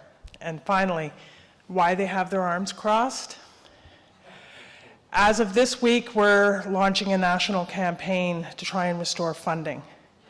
We're tired of images of survivors sitting in chairs, looking old, looking frail. Because I don't know about you, but the 7 board members I deal with every day are terrifying. They're demanding, they expect things to get done, and when I see the ladies come in with their purses under their arms, I know I'm in trouble.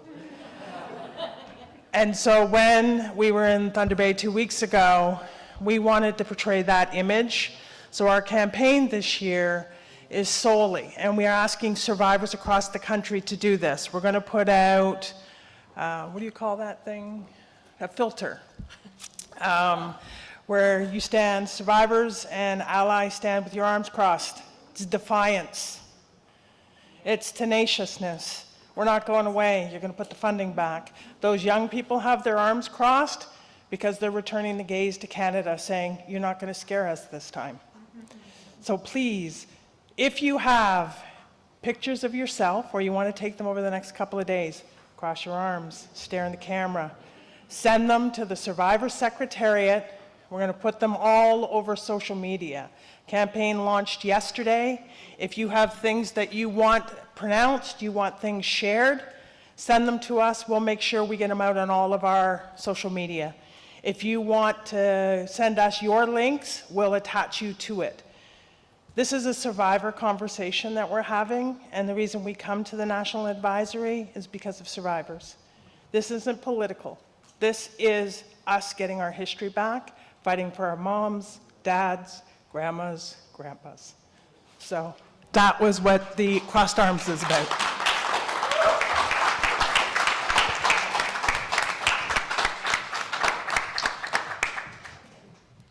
I know some of those survivors. Looking at you, Jackie. That's amazing and such an important message, and I'm glad everyone was here to witness that. So we do have another question here. Ma question que je voulais poser. Well, the question that I wanted to ask was already asked. But what I would like to highlight is that the people that are in the front, I was really impressed by those of you, the people presenting rather. I was really impressed by that because we're doing a similar job to what you're doing. And what is unfortunate, me, I come from the Tobijuan community, and what is unfortunate, because I meet with families from my community, and the data that you just showed on that diagram, that we don't have that in my community because there are people who attended the residential schools and the work that I'm doing. There's some who will share their experiences with me, and it's of those people who will share what they have experienced. They consume drugs. They are elders who are taking drugs, and they seek me out, and they are living with this lived experience. And there are some who got out of that, but there are those who still have addictions. I have an uncle who died in the month of April. He was 79 years of age, and he still consumed. And he left this world this year with everything that he experienced from the residential school, and that's unfortunate because it reaches these other things. So what I would like that if this data can be shared with the people, share the research like this with our community. I didn't hear certain aspects being spoken of. I really want to congratulate you for everything you do for our people. Miigwech.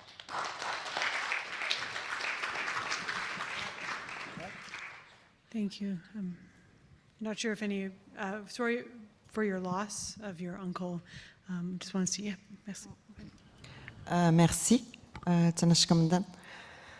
Thank you. C'est clair que le groupe de recherche qu'on a actuellement, on est en train research group, with the research group that we currently have, we are presenting our findings. We want to present our findings to other nations and communities.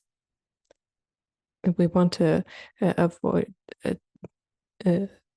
make it so that others don't have to do everything we did all over again. And people who put in all of the data weren't members of First Nations themselves. They were non-Indigenous, and they were struggling during the process. I know I wouldn't have been able to put in the data that had to do with our children. So this is why we need collaboration. And what we really want is to share the work that we did. If that can help other communities and the other nations elsewhere, then we're happy. We will be very happy with that. We are all searching for the same thing. I think here in Canada and in Quebec, we all want to heal. This is what I say often. We want to heal wounds of the past, and we do it for future generations. This is why I'm here, because I believe in this.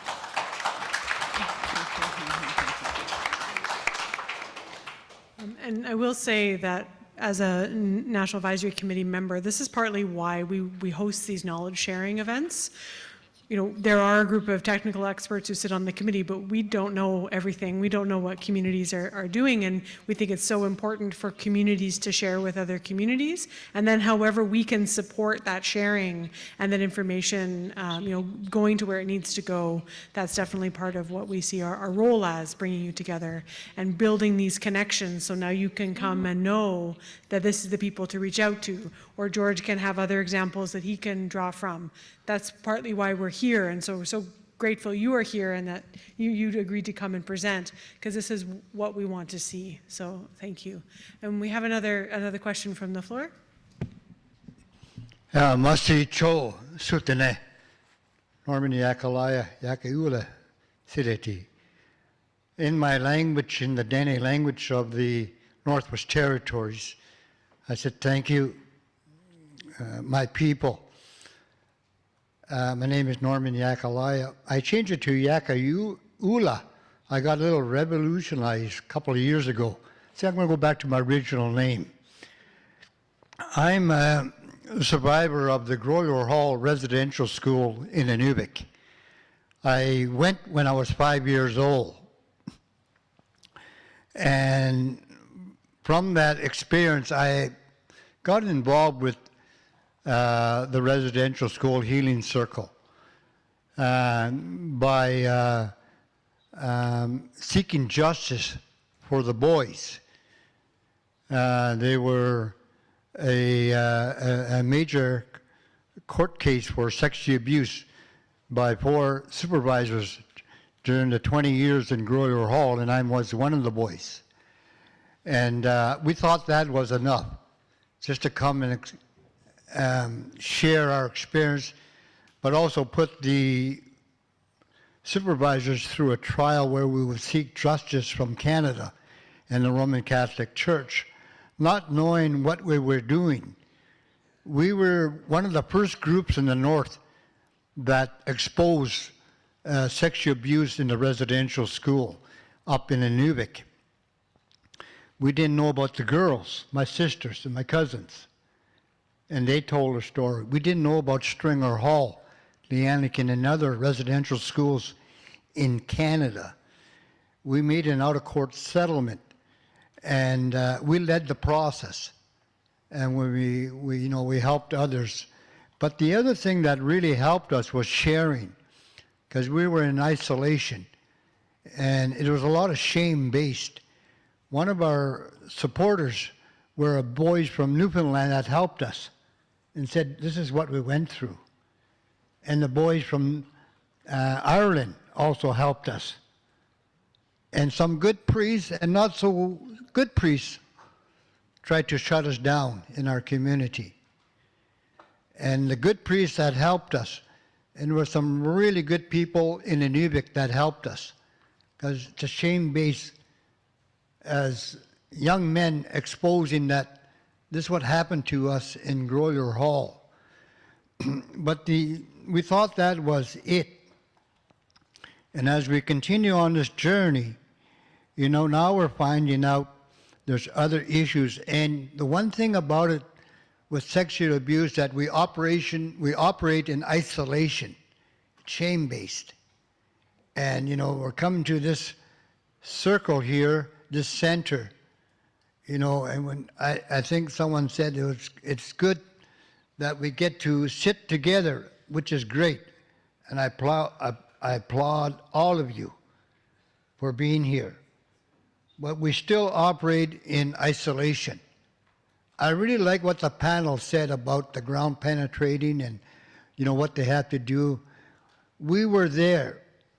We wanted to do it. I phoned my auntie. I said, we want to do this in our communities. And she just about cried. She said, "Adu" means it's scary. You're talking about death, children. What do we do? Some of the beliefs in our culture is kulu, leave it alone. Some saying just leave it in the ground. Just enough to say yes, your child didn't come back. And some of them are still waiting beside the window, waiting for the child to come back in their mind. Physically, it's 40 years later. And so it's a real trauma base. But I like what the elder did this morning for us. He opened it up in my way, of the cultural way.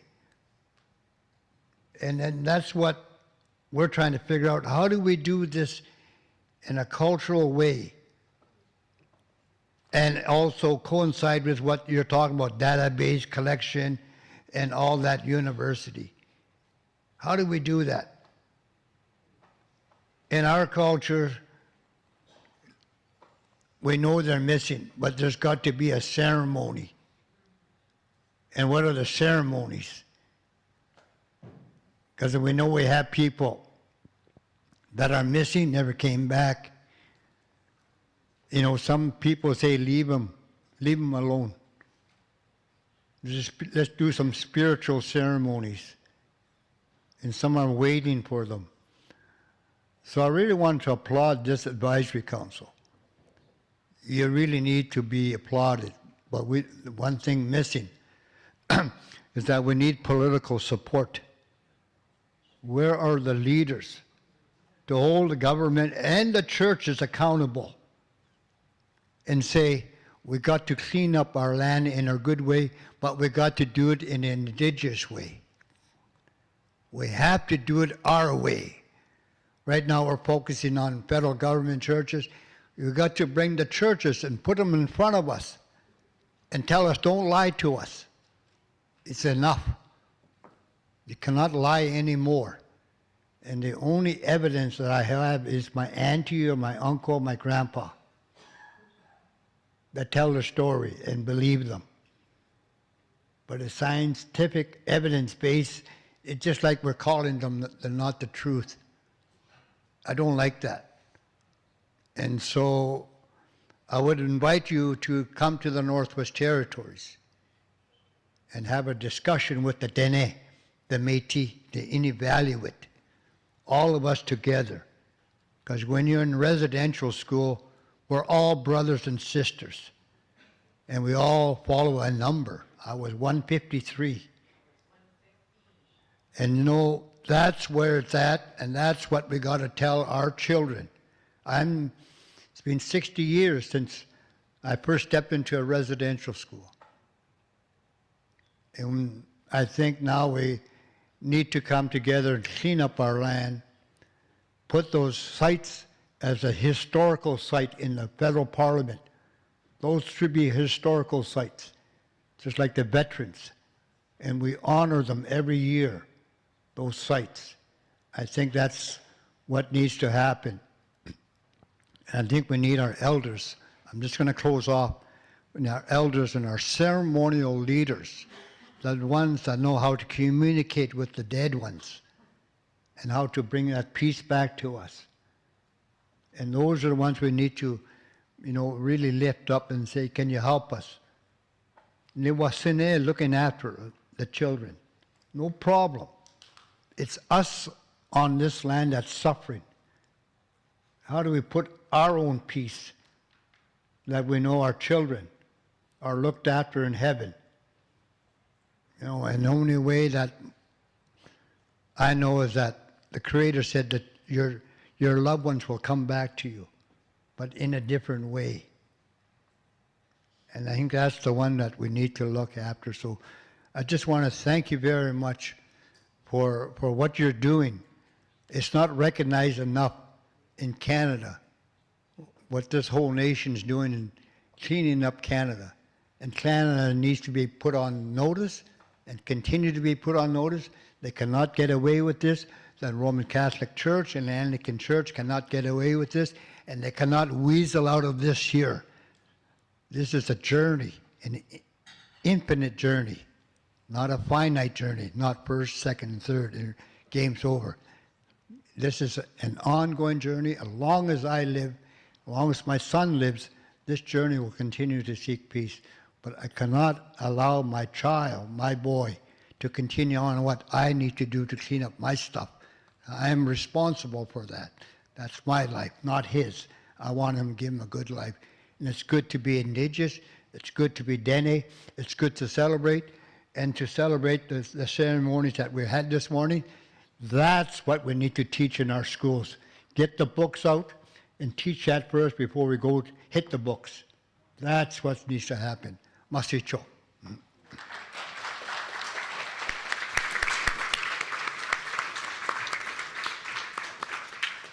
I think we need to get a picture of you with your arms crossed, young man. Speaking truth to Canada. We do have time for one final question. So thank you very much for sharing your perspective and for sharing that information with us. Really, really grateful. Raymond, please go ahead. Hi, thanks. Thanks, Keisha. First of all, I would just like to say thank you to all the presenters. The depth of the research that you did is remarkable, and it's a good example of the work that's being done across the country. So I congratulate all of you for the level of work you've done. I've begun to notice at the conference a commonality or a theme that's sort of emerging. The reference to the ceremony this morning underscored it, and that's the theme of coming together, the need for collectivity. So with that in mind, I was a little concerned. First of all, let's start with Professor Colombo's presentation was remarkable, using PostgreSQL, the Postgre relational database. I would like to stress it's open source. She was able to show us the relational database design. It can be shared freely, and it could be built on across all of the various communities that want to do that kind of a study. So I think it also provided for the opportunity of really sophisticated data analytics that were also open sourced, so that it could be done by anyone with the inspiration to go forward with that kind of drive and curiosity. So that, to my mind, is a really good example of what we should be striving towards. A little bit concerned with the private property model, which I think is not, an Indigenous collectivity kind of perspective. The Anamiki database sounds really promising, but I mean, if you're going to have to do a yearly licensing fee, what happens if somebody purchases Anamiki? Or what happens if Anamiki folds? In the private property model always makes me worry when it comes to handling data. And I think rather the approach that Professor Colombo is making, where things are open source, communities can dive in and run with it and build in a collaborative way, seems to be a bit more of an Indigenous perspective on how we want to share these records and work with them. Just an open comment if anyone wants to discuss that sort of perspective.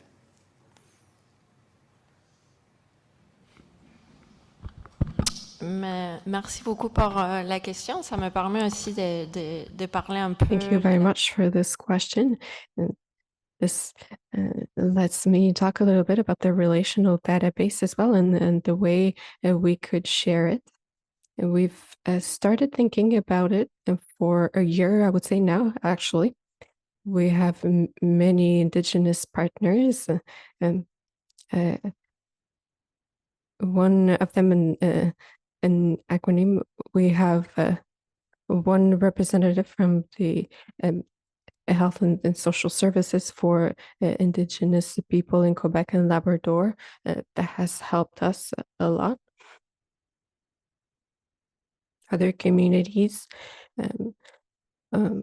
we knew we're also looking to start similar projects, so we've approached them. We're now currently mapping out possibilities. It took a bit of time.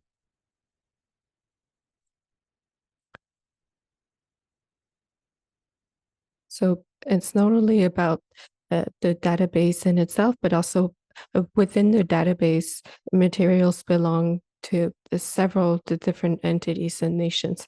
So once a partner enters the team, they recognize that that's the way that you can find information in a database. Information is pooled together in the database, but one nation can access the information that has to do with the nation itself. So in this way, we ensure that the information can be pooled, but that privacy is still respected. You can make a copy if you need. So this is what we started implementing with the Cree Nation, for instance. We know that this is something that it takes a lot of time, but this is the method that has been working for us for now, sharing information that way. I always preface whatever I have to say with, I'm not an expert, but I play one on TV. I think when it comes to the NCTR perspective about private property, we're not talking about the commodification of data. We're talking about the memories of our children. We're talking about records and documents associated with families and their history. And in working with Anna Mickey to create a database, we've in fact worked very hard to ensure that the data standards and the storage of data, and as we do our work, is done within a space that has some of the highest privacy protections that are available. And it's because we're protecting memories. Yes, our money could disappear tomorrow. The other part of it is if we start treating the memories of our communities as part of our communities, it puts an impetus on communities to invest and support the retention of our history and our records. And bringing the memories home into communities is the best way to first and more foremost advance self-determination, that communities decide how they want their records held and stored. It doesn't work for everybody, and Secretariat has never tried to tell people how to do business. What we've said is this is what works for us, and we've been working ongoingly with our leadership to find ways to protect the data that we hold. We don't want the data made accessible to researchers. We want the data made accessible to communities and families. And if within our communities there are people who want to dive deeper and do research specific to the history and the legacy to enrich what the community's knowledge base is, then they will have a process to go through. But the same as our funding could go away tomorrow, so can anything in this country. If you're the NCTR, your funding can be whittled away like ours is being, and you'll have the same issues. Over time, data gets compressed, it becomes gray data, it gets lost. And unless people are actively engaged in the preservation of it, we all have a risk of who owns the data and that it's not maintained, it's not protected. But it's kind of like, to me, this is my family's history. And I'm more likely to fight for it because I share the knowledge to my children who share it to their children. And when we bring memory back into our community and the importance of this knowledge, we reclaim our spaces as storytellers. And that you don't always have to have all the data at your fingertips. What you have to have is the stories of the people. And when you can start remembering records and documents to actual family history, it's different. And in creating a database, we want to wrap it in the culture and the nations of the communities those children came from. And it's interesting when you talk about data and you talk about it not being indigenous, an indigenous knowledge base or an indigenous way.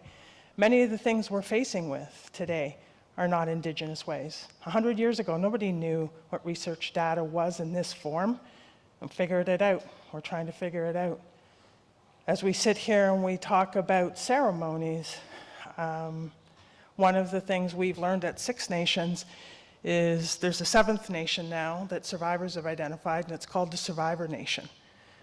And they're doing ceremonies to remember children who died, were murdered, abused, and they're doing ceremonies for children from 60 different nations and communities. Because we're learning new ways to take care of each other. And let's start with the memories, what we can do to start to host and bring home the memories. Then we give back to communities when you're ready to take your memory back.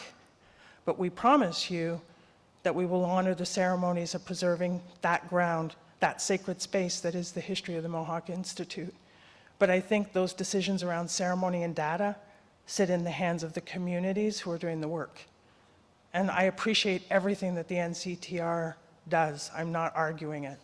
But what I'm saying is for us, we want to bring the records home because those memories are our memories.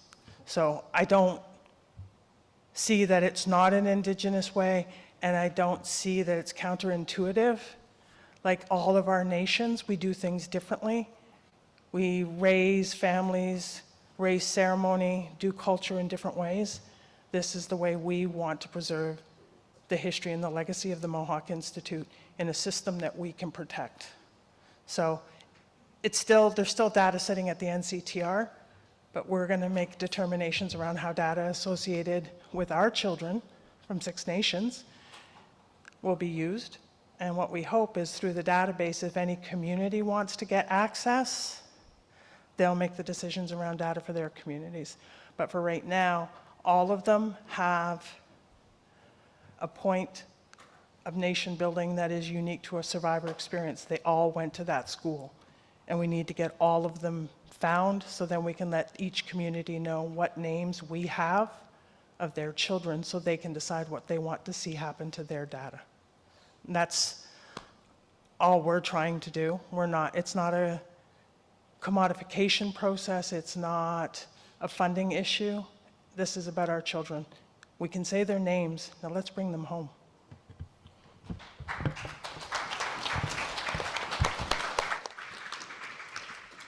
So that wraps up this panel. If you did have a question that you didn't get to ask, feel free to come and approach any of the panelists during the break or this afternoon. I'm sure they'd be more than happy to speak with you. So we now have a short break, about 15 minutes of a health break, and we will return for the final panel around the lessons learned from Bill 79. So thank you so much. And to our panelists, you have a small gift at your table. Please take it with you as you go, and thank you again. Back. I hope you enjoyed your carbs. It was a good health break. So our final presentation of the day, it's an opportunity to learn about something unique in Quebec. It's Bill 79, which is a provincial law from 2020 that was passed to support families, locate children who went missing from provincial health institutions. So although the bill is not specific to residential institutions, there are important connections and lessons to be learned and shared. So from the long struggle by families that led to the bill and how it's been implemented, we are very pleased to have with us as a moderator for this panel Anne Panusuk, an accomplished investigative journalist and an anthropologist. Madame Panusuk has served as the provincial government's special advisory on missing children. She's also the author of the book Aswat, à la recherche des enfants disparus. We will turn the mic now over to Ms. Panusuk to introduce the panelists and further explain the topic of discussion.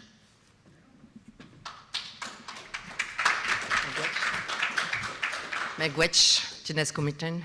Thank you. I'm very happy to be here, but we're going to speak in French.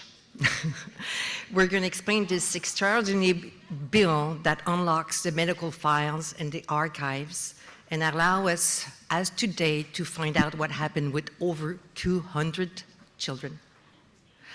And we're expecting the double. So please have your headsets ready.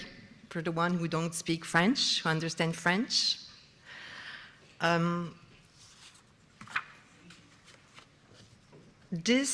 La loi fonctionne bien. This law works well because the government has accepted to work with an Indigenous association, the Association of Families with Disappeared Children, which is called Awashak in Mitikamik. It was a political decision that was imposed upon public servants, but it works very well.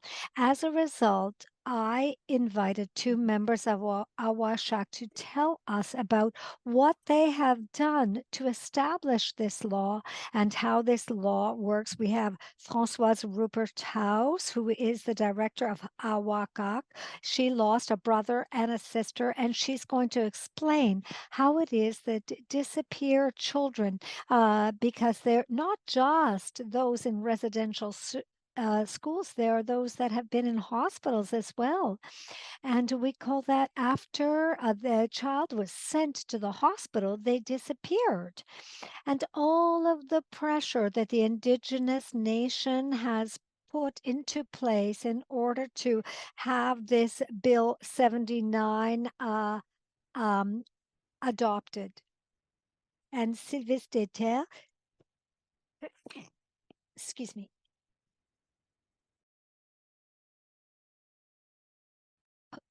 Sylvestre Dester is vice president of the board of directors of Wakawak. He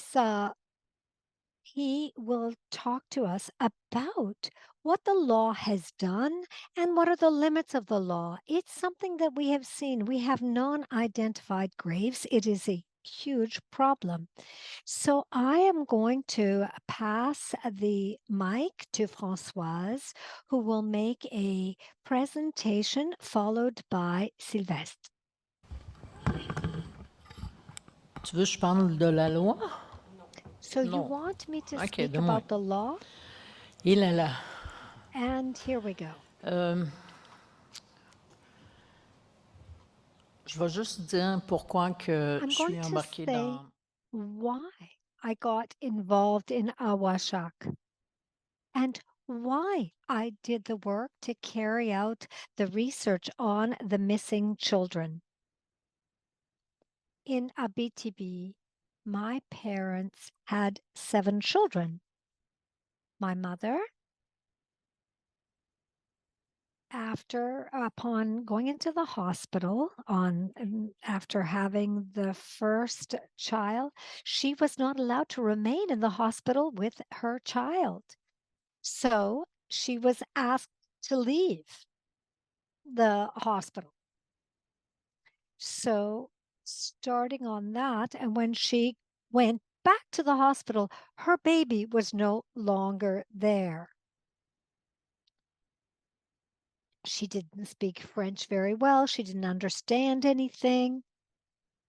And there was no translator available. So she lost her first baby and went back to the house empty-handed. And sometime later on, my sister was bitten by a bee on her toes. And she was allergic to bees. She went to the hospital. And once again, my mother did not have the right to stay there with her baby. Could someone pass me some Kleenex? It's a very sensitive topic for me. So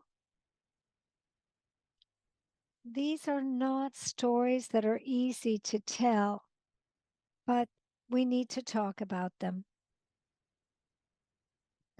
But I've told this story several times. It affects me less, but it still affects me. Of course, it still affects me. My mother died 3 years ago.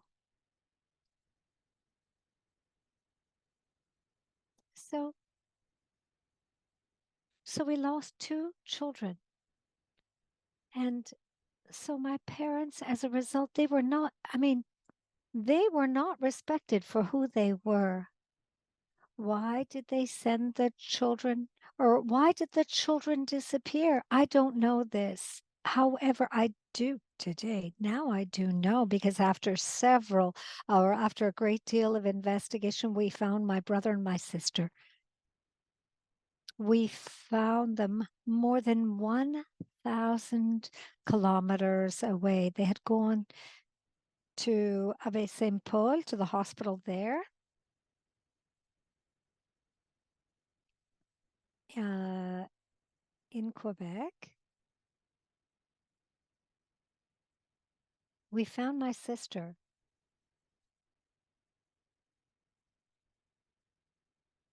In order to reach the point in which we're at today, and I was shocked. What happened was that we denounced to the murdered and missing women. We made a denunciation to them, all the families who had children who had been gone missing at hospitals, had nowhere to go. And I had already found my sister. I thought, okay, well, we're okay because we found her. But in this particular sense, Michel Adot said, Françoise, I want you to tell your story. I want you to tell your story to somebody. So that snowballed. I spoke to journalists. I went everywhere. Where I had to file a report that my parents were not treated as everyone. Today I'm speaking about my parents, but now I can say that the Indigenous people, we did not receive service as others did. We found my sister later on. We brought her to Wikogan, but we brought her. When she left, she was 4 years, and when we found her, she was 39. She was disabled, heavily disabled. She was dying when we found her, but the important thing was that we found her, we brought her home, and we lived with her. And we were all there, but we don't know exactly what happened. Why did she become disabled? Why did they never call my parents to say, your daughter is at this particular hospital? And when we filed a report, when we did this denunciation into the national inquiry, when we received the papers, because we had to have the document to see what do we do with my sister, we realized that my brother also was taken there to the same place. My mother remembers that she was told that the baby died. But in the document that we received from my brother, she had died at 7 years previously. But how could they have kept the children without informing my parents? So therefore, we were not treated as human beings. We were treated. I'm gonna say, well, it's my we're talking about my mother, my brother, my mother, my father, my sister. What happened? What happened? Because my brother said that he was, what do you call it when your bones are all, he had this muscle, this disease with his muscles. But my mother always said that the 2 children had gone to the hospital, one who had bee bites, the other one had pneumonia, and she never saw them again. So the injustice is really, really heavy there. And after we made the report to the national inquiry, others made recommendations at the end of the inquiry because there were too many families who lost children and who never received an answer. There were women who had given birth to babies who they don't know where the babies are. They don't know if the babies died. There are all kinds of stories like that.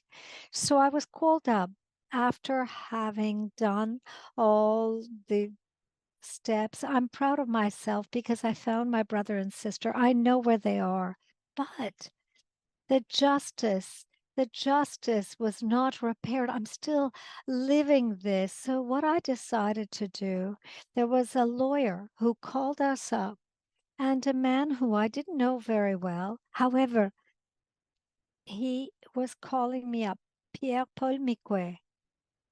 He called me up all the time. They said, Françoise, we should do something. We should do something for the missing children. I agree with that. And I was in agreement with that at the time. I said, okay, I'm in. There were 5 families who got involved, and the lawyer who had called me up, he said, Françoise, we need you. I said, I'm there. I'm getting into this with everyone else. But this particular lawyer, at a particular moment, he did all the paperwork, he did everything. And then we started to establish Ashawak, and we worked very hard to establish Awashak, and we established the board of directors. We had started with 5 families, and there were 55 missing children. And 1 year after, there were over 100,000. There were more and more and more, and it was heavy. It left my heart feeling very heavy.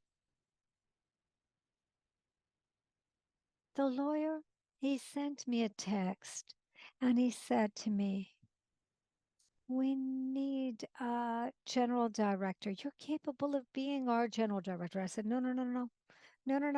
No. I just, I want to speak. I want to be involved, but I just want a speaker.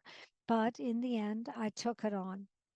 He said to me, say yes or no. I said yes, because I trusted my lawyer. And he said, welcome, and thank you. You are our new general director. But I don't regret it. Why? Because since the existence of Awashak, I love helping. That is my passion. That's something that I need to do. I know so much injustice that is done. It's so big. It's so hurtful. I saw my parents suffer. And having this in place, we have partners. And we see that the government then helped us a lot to put this. And the government asked me, he said, Françoise, do you trust the government? Well, oh my goodness. Almost the entire gang. It was during COVID, in fact.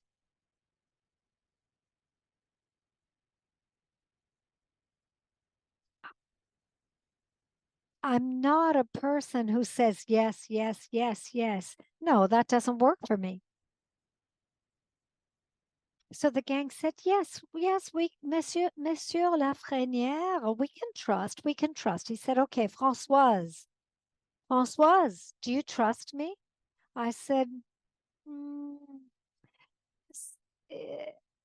fully. And I said, when is the government going to respect the agreements with the indigenous people? I said, I've never seen that. And so you see, since working with him, he said to me, you can trust me. You can trust me. And today, yes, I deeply trust him. Sometimes when I'm unhappy about something that's going on, I call him up So it's true that Awashak, I don't want to leave it. I want to stay as long as I'm capable of working there,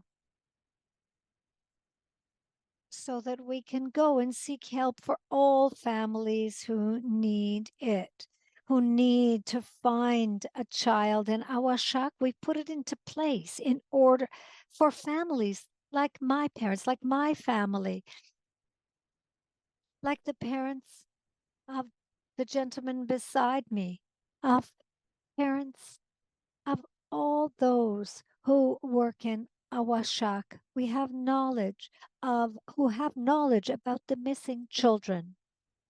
It takes a great deal of energy, emotional energy. However, we are people who want to work on it. There's more than 200 children that are missing. 200 children who went missing somewhere. Either they're deceased, or we don't know where they are.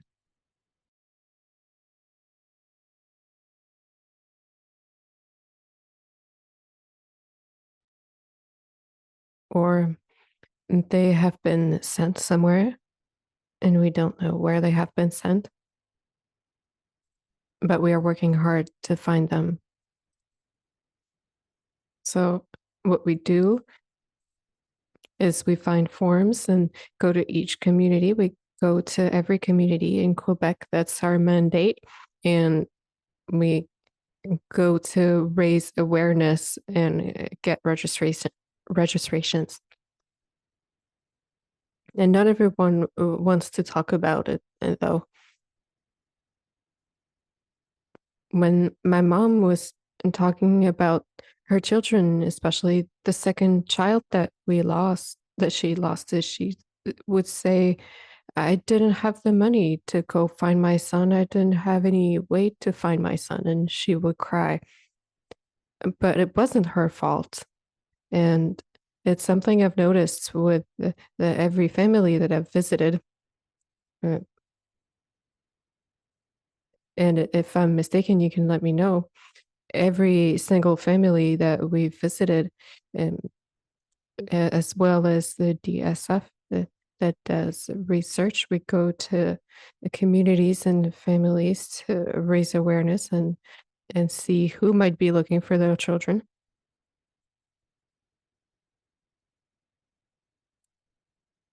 And everyone, all those families who have lost a child, will say the same thing. I don't know where my child is. I don't know where to go look for them. I didn't have any money. I didn't know who to ask. And they always said, I didn't know. They felt guilty. That's what it means. They felt guilty. They said, my child was sent out through the on the boat or on the plane, and I couldn't go find him. So parents felt responsible for all of that, even though it was not their fault. They felt guilty for not being able to go with their child, and many were gone that way. So Awashek is there to support those families, to help them look and make the paperwork, do the paperwork. And perhaps the topic of this presentation was the bill, and I've been talking about Awashek, but this is something that Awashek is supported. I had talked about that with the government at one point. We wanted to be able to go and collect all the papers pertaining to a child that we were looking for in hospitals and a government record, and in every source that we could find and with the DSF or family services. So we've done different things. We've went out into communities to get people on board and raise awareness. So we talk to families who need to find their children, and we make sure that we can find documents that are needed in hospitals, that they can be in various places, and sometimes we are not given any documents, but that's work that we do. And I will maybe conclude on this. So this is our mandate. That's what we do. And we have flyers there as well in the back of the room that are available with our phone numbers and email addresses. And we have a really great team here at Awashak that supports and helps families. In addition to making findings, because we do find some things. We can't find everything, but we do find some things. Then we have a follow-up with DSF, the Direction for Social and Family Services. We have very good lawyers who work with us.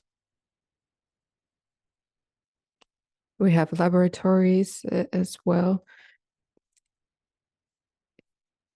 So we are very well equipped, and I never thought that Awashak would go that far, but we have a really great team of people and partners who want to help us. So I can really say that today we're able to trust that Awashak and DSF in doing the work to find the children.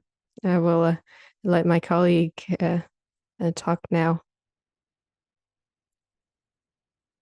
And there will most likely be questions too. I'd like for this team, for the Awashak team, to stand up so you can perhaps identify them. It is Yann, Chantal Awashish, Maria Louise. Merci d'être là, merci d'être là avec nous. Thank you for being here with us. On avait invité évidemment la direction de soutien aux familles à être avec nous, puis ils n'ont pas pu se We libérer had invited nous aujourd'hui. the DSF, the Direction of Family Supports, to be there with us. However, they were not able to make it. So you'll see here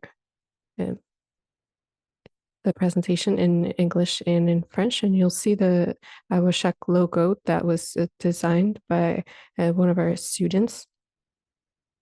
You'll see the medicine wheel and 7 spikes of the sun, and of course the cradles, all in one. Bill 79 was passed 3 years ago. It has been in force since September of 2021. And it's the law, to paraphrase, that allows the communication of personal information to families of children who have been admitted into institutions, various institutions. What it means is that families who are searching for a child will be supported. If a child was admitted into an institution, a body or a religious congregation or a hospital before December 31st, 1992.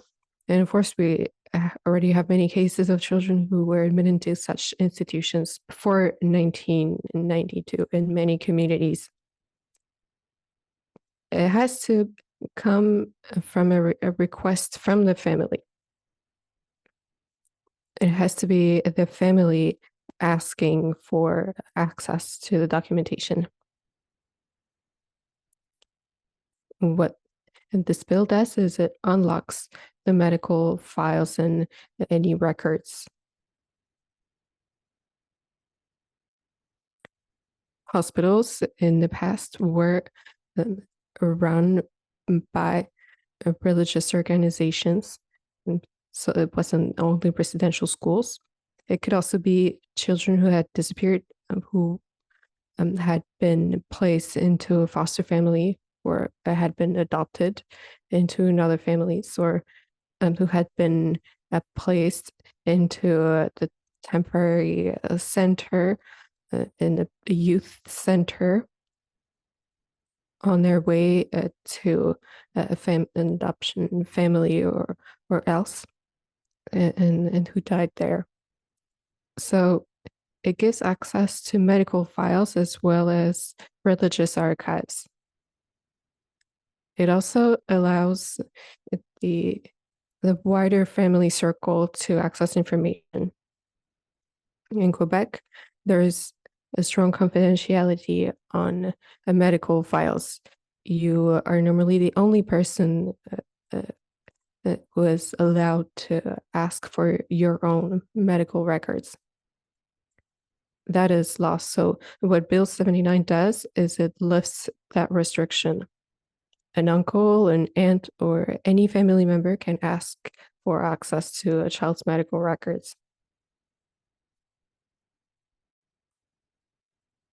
In the past, a child had to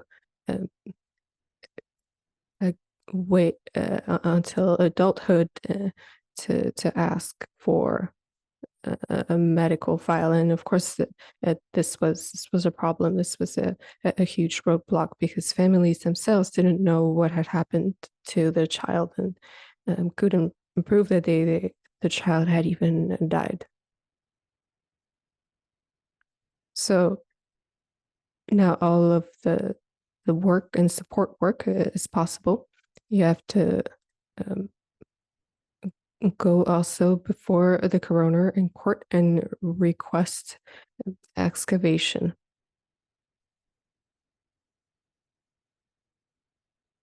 You can be looking at a child's medical file and see that the child died of pneumonia. But even in spite of the cause of death stated, it is still possible under that bill to allow for excavation of the child's remains. Because in many cases, the children died, but parents were not notified. Families were not notified and were kept in silence. So no autopsy requests were made and so on. So here you'll see the contact for the Direction de Soutien aux Familles, DSF, and Awashak. We really work hand in hand. After the bill passed, we wondered how we could make it so families trust us. We wondered if people would trust government employees. We had a trust problem and a transparency problem.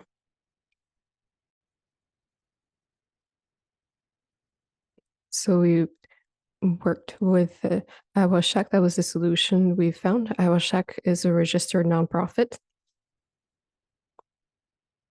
And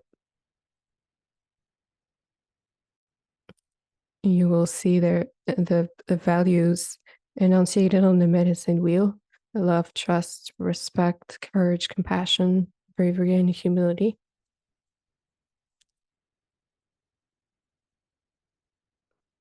And we decided to work in the various Indigenous languages of Quebec, of the 7 First Nations of Quebec. And for government, it's always a bit uncomfortable because they lose control. They don't like losing control of the process. But I think that's the best key. We can tell people that you can that they can trust that under the bill they will be able to access information. So how it works is the family after discussions with Awashek will give a legal proxy to Awashek. This way, Awashek can work on their behalf and ensure that no information is kept from the families. If something cannot be found, it's because it was destroyed or does not exist anymore in some capacity. So we've helped over 130 families, about 200 children and over. We started with communities in the east, Innu in the east. We've visited Atikamekw communities and now Anishinaabe communities, also Cree communities. We've met with chiefs and we've communicated with Inuit communities, but we still have work to do on that level. So this was about Bill 79 in more broad terms, but I'll now turn to Sylvestre for more details. He lost his big brother, and so now what? So he will tell us a little bit more about that and about the limitations of the law as well. Très content d'être ici avec vous autres. C'est sûr, c'est un événement assez. It's a great pleasure to be with you all here. Of course, it's a very emotionally laden event. So, a very warm thanks for having us. So, I would like to tell you a little bit about our family file as such.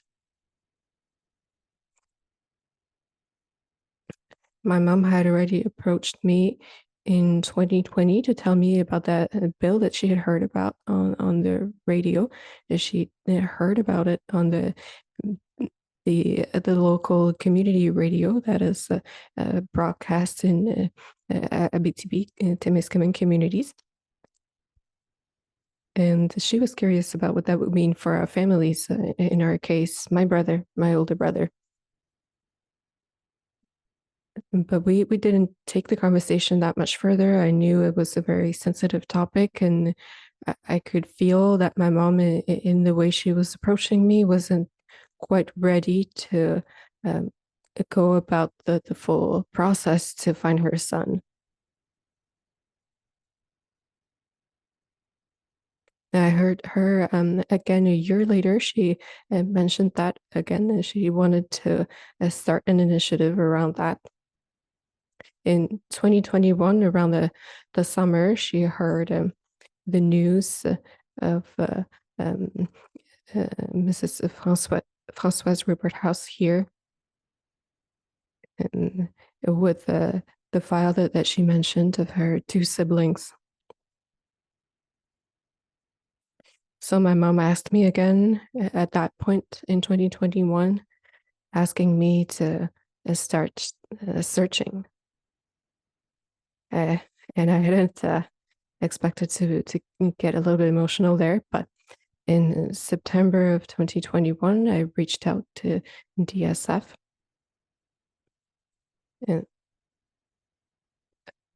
which is operated under Minister Laprenière. So I asked about the possibility to search for my brother on behalf of my mother. I wanted to know what had happened, what could be on his record. My mom had been wondering where her son was for more than 50 years.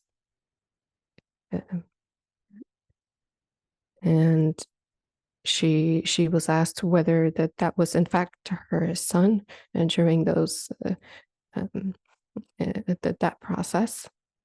My brother died after a month after he was born, and my mom, when she was handed the coffin, thought it was too small for it to be my brother. So I've kept on searching. It's taken a lot of time.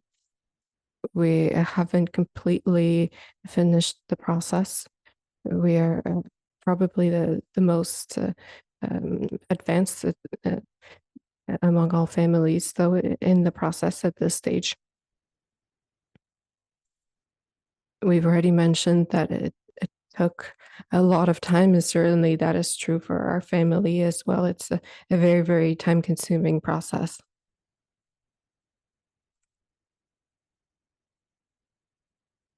So this project has been taking a lot of time, but we have kept on searching, of course. We've explored various avenues, and in exploring those, that there have been highs and lows, that we have to admit. But with the DSF and the Secretariat for Indigenous Relations here in Quebec, I've been reassured in seeing that our files aren't politicized. They're handled in a completely apolitical way, and that has reassured me. I have a bachelor in political sciences, and I know a little bit about Canadian politics and Quebec politics, and what relations have been between Indigenous and non-Indigenous, or rather the government and people. So overall, the process has been quite hard. Our family hasn't really received any documents that could have made a place or a cause of death official. Those things that could have allowed us to really take things forward and to find at peace. Specifically for my mom, she's now turning 77. So it's been a very tough process. We couldn't find the documents, the records that were supposedly kept by a hospital, the hospital in Bécomo. I know other families have experienced similar situations as well. When it comes to our family, we've had a lot of trouble finding documents that could have told us more about my brother. No medical records in his name. We have one document, a quite brief document that mentions the cause of death in broad terms, but anything more detailed than that has been very, very hard to obtain. So we are still searching and looking for other avenues to obtain more documentation. We're now turning to public institutions, and we know that a lot of public archives have disappeared as well, so that's difficult. Searching archives is really, really tough. And that's what our family has really noticed.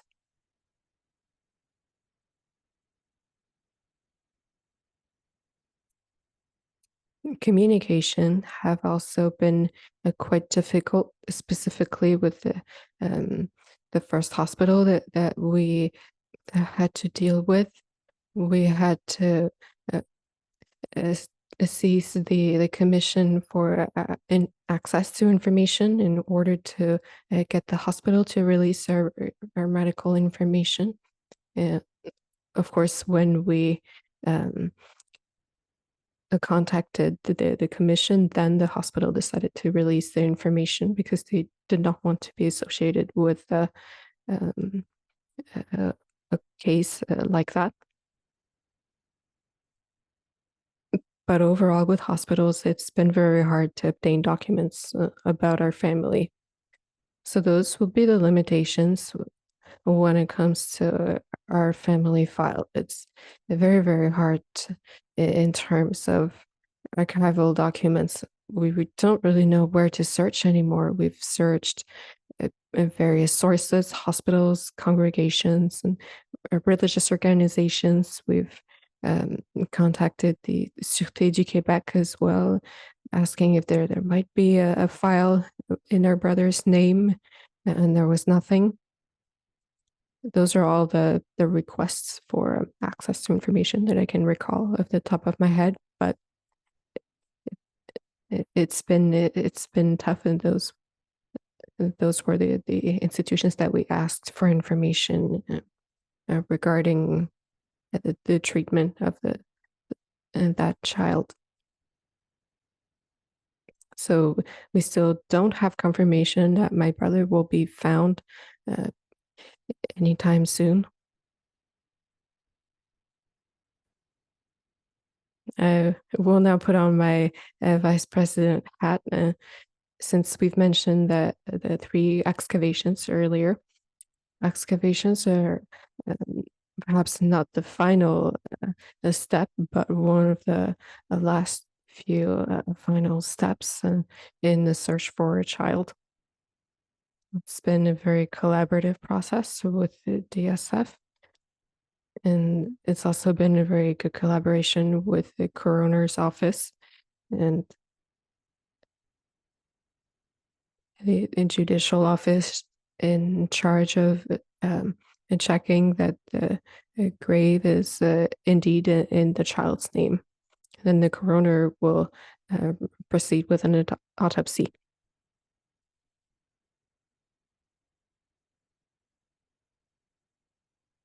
And once again, we are not instrumentalized in a political way. It's something that's very important to keep in mind. This is not something that happens, for instance, during press conferences by Minister Lafrenière. And this was very, very important to us, knowing that there won't be any political motivations behind the search for our children, since those are highly, highly sensitive topics, as we know. So those were my comments. So what you're saying, Sylvestre, is that the bill and law allows us to unlock archives. However, there has to be archives in the first place. So hospitals are held by a standard to keep records, but it will depend on the hospital whether full records or only partial records are kept. You said, Sylvestre, that overall you felt respected in your search process. Was that the case everywhere? Yes, as I've said, my mother had heard about Francois's story, and she was relieved to know that the search would be run in large part by an Indigenous organization, because of course that means support behind the scenes and cultural support. And I see a friend there who has helped me a lot in our community. So Awashak is one avenue for support. We have also had other types of support, such as financial resources. Of course, as we know, as soon as we work with lawyers, then there are significant costs associated with that.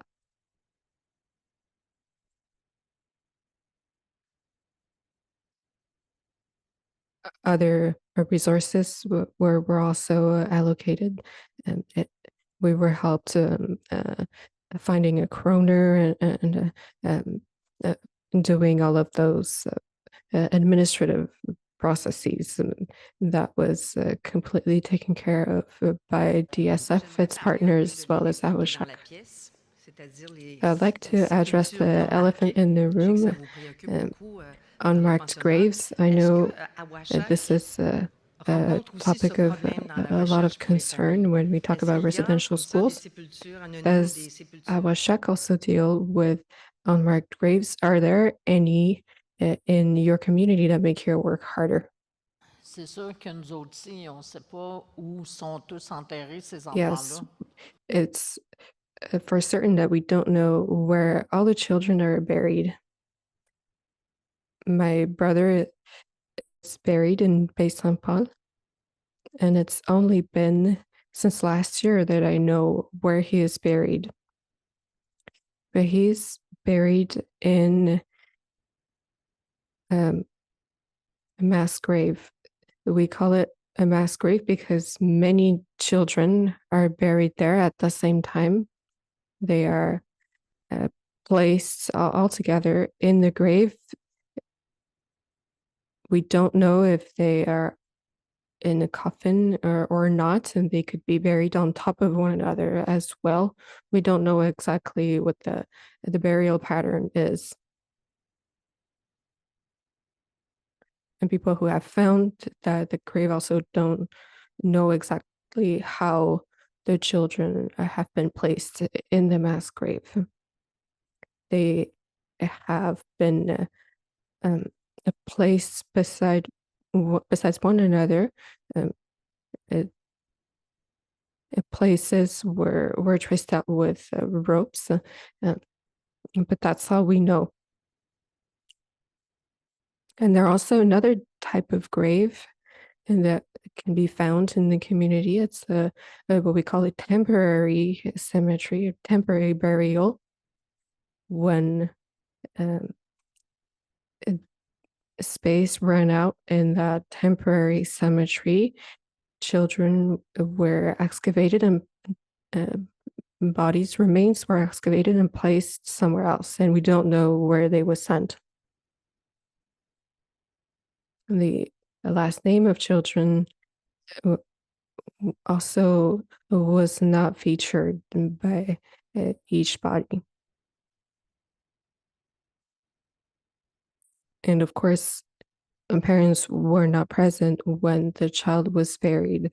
It was the doctor and oftentimes the agent, the minister, Department of Indian Affairs agent who were burying the child. The mom did not know where her baby was. Oftentimes, she would ask after delivery, after birth, where the child went, and no one knew it. There were no names, no plates identifying a child being buried there, but we know that they are there. So if I wanted my brother to be sent home into my community, if I wanted for his remains to be excavated, I wouldn't be able to request that because there are probably 50 other people besides him, 50 other children, and we have to ask authorization to the families of each and every children, and those families may not even be alive anymore, in order to be able to excavate all the remains and look for my brother with DNA tests. And we may or may not find him. Maybe we won't find him and only find other children. But my family, that is, we decided to leave my brother where he is, even if it's not something that all the family agrees with. But in order to not disturb the other children that are buried there. So that is the problem in terms of a common grave.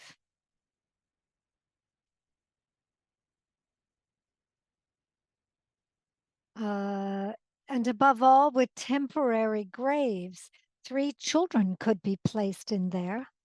However, nobody knows who is there or in which place. Some time ago, just in July, I went to a place with a family. We went to carry out a ceremony. That's what we can best do. And we did the ceremony in that place, and we don't know. We don't know where the child is buried. He said he's somewhere around here. 1, 2, 3, 1, 2, 3. So around there. And that's difficult for families to provide support to these family. The grief that they have. We don't even know what it is that we're doing, but we try. We've been trying. We spend some 3 hours and try to calm them down. The women that were there, it was really something. It's something to really accompany them. However, when we finished them, the family said, at least I know more or less where the child is. But even if it's a temporary cemetery, so there has to be a way to take those children to their place. We have to find the right time. Merci beaucoup. Je sais que c'est très Oh, difficile I know parce que it's tous les very deux, vous difficult avez des cas dans votre famille. Alors évidemment, because ça ramène both toujours of beaucoup you d'émotions à chaque had fois qu'on parle de ça. Je vous souhaite de cases, poursuivre quand même. difficult cases in your family. So now I would like to open up the floor for questions. We have 10 minutes for questions. Thank you again. Thank you. Oui, oui, je vais prendre les questions. So now I'm going to take your questions. Pouvez-vous aller au micro? Que tout le monde vous Can entende? is there a microphone that we can circulate, please? On a évidemment expliqué en partie le travail, We mais have c'est juste pour quand même explained. vous donner une Well, idée. I just want to Y a- give you an Est-ce idea que ça fonctionnerait here. de faire des recherches avec l'ADN ou What does it les work to os do et tout ça? research Est-ce que with ça aussi c'est DNA? accessible? Is that accessible? Yes, yes. We have all of that. We didn't have a lot of time, but we have the science, we have the DNA tests. One of the employees was trained to do DNA tests, and we have a lot that we carry out. Lorsque les parents sont encore vivants et qu'on pense qu'ils vont demander une In the exhumation ou qu'ils sont case en train where de the parents réfléchir, are on still fait les tests alive d'ADN parce and que they les want meilleurs to tests do d'ADN, c'est avec les parents. exhumation, DNA, well, DNA is the best test, and that stays with the legal department. We have in this certain region in Quebec an agreement, and when exhumation is done, we can then use DNA to identify the child.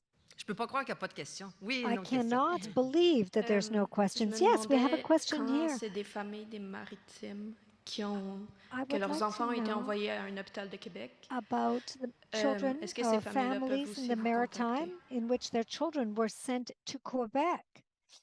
We did have some cases like that. For example, Northwest Territories, Manitoba, when a child is in a hospital or in Quebec, doesn't matter where the child comes from. Law 79 is a provincial law. They have to come to Quebec. We know there's case of children who lived in Quebec in indigenous communities that that grew up or, for example, are located in Ontario. And unfortunately, the law 79 does not apply to them. Oui, la traduction, puis YouTube. En fait, est-ce que vous savez si au niveau national, justement, il y a une volonté de faire quelque chose de On a semblable? national level, there is the will to do things in other provinces because we spoke. We're a large community. Yes, this applies in Quebec, but I'm wondering about this. Well, there is. We have a certain interlocutor who's very interested, and she's very conscientious about this. She hopes that within the legal framework something can be done. We've been in touch with 80 communities from Ontario who said, what is this law? How did you pass it? We want one as well. So we don't know what work has been done to that effect, but they're interested also in Manitoba so that families can take advantage of Bill of Law 679. And I think that in all provinces, all northern provinces experienced children that would leave, be it on a plane, on a helicopter, or on the boat, and the parent could not accompany the child. Do you know when we allowed the parents to accompany children in Quebec? Do you know? Can you just imagine? Think about it. Think about it. 2018, 2018. Before 2018, the children did not have the right to accompany their children. If someone came from a northern community, for example, Inuit community, the parent could not accompany Mais their j'espère, je child. souhaite de tout mon cœur que Well, I cette hope and I loi-là wish that this law can be extended throughout Canada, because all of these disappeared children, we know there are those have been buried, but there are some who disappeared from hospitals, their parents who have families who've lost their child at the hospital. And we didn't speak a lot about that before. We talk about the residential schools, and we talked, but we did not talk about what happened in the hospital and those children that were not seen anymore. It was so difficult for me to speak about this at the beginning. I saw my parents suffered so much because of this. Je prendrai la question de madame. So now I would like to take Madame's question over there. Jackie Bouvier Sikhasun. Sase, I asked a question and then the MC said you're coming on this afternoon. In regards to the search where we think my baby sisters are, it was just mentioned to me by my mother that that's where they were buried, but she never said how they died. First one was Louise. She died in 1921, 6 months. Then there was a brother, he didn't die, and then Mary Rose was the next one, who died at 11 months. They finished the search. I was there. My mom was Dene and my dad was Métis.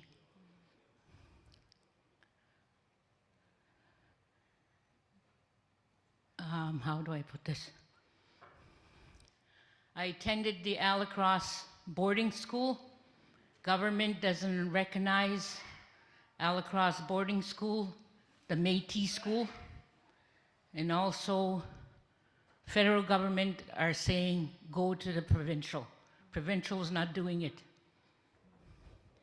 We faced exactly the same thing as what I faced in a residential school. My mom took me out of there and I went to the Beauval Residential School. I'm working on the babies, I'll call them babies, Louise and Mary Rose. We don't know when the report will be back, but the Dene Nation are saying that I will be there when they give the report. It takes time. I was in the graveyard in a cemetery in Beauval when the announcement came regarding the funding. There I was sitting with them doing the probe. That really hit me. And as a survivor, I said to myself, here we go again. There is promises made to us. We'll do this, we'll do that. I'm 72 years old. And there's another part. My sister passed away. She was Métis. My mother had children after her first husband died. Indian agents came and took the children away and said, you don't have a father. They don't have a father. And you're raising them by yourself. My sister was put in the orphanage. She was raped at 14. All she remembers is she had a baby girl. We don't know where that baby girl is. She was adopted out in Prince Albert St. Patrick's Orphanage. Métis, they put Métis people there. The abuse continued in my family, and I know my mom. My mom passed away at 92. She spoke 5 different languages. She was a strong Roman Catholic. I know she faced stuff in the residential school in Beauval. An elder told me, don't push her.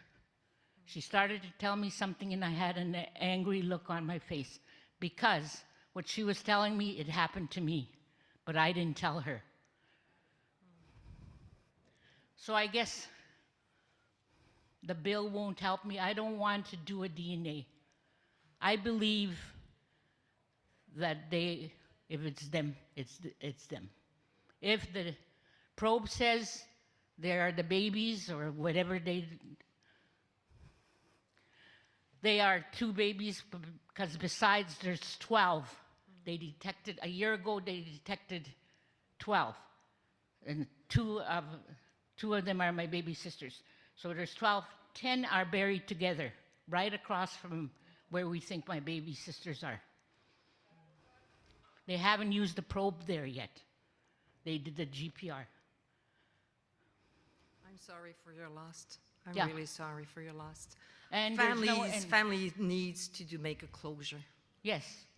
And I have a brother, 60 Scoop, like I said, in Nevada, but we haven't met yet.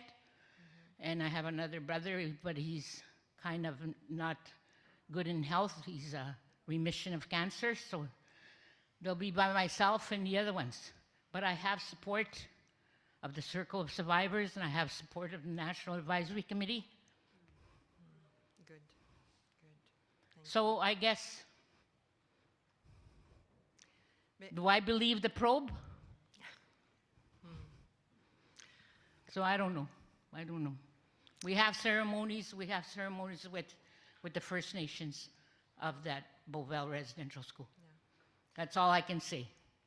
Thank you.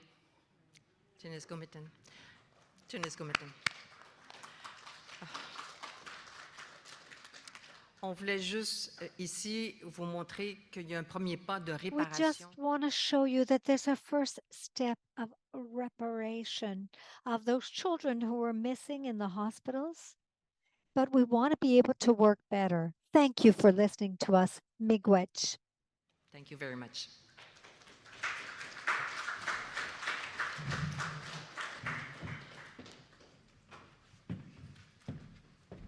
Alors, c'est à mon tour de vous dire un très So grand merci, Anne now it Panassou. is my turn to thank you, Anne Panassou, and thank you, Sylvestre and Françoise.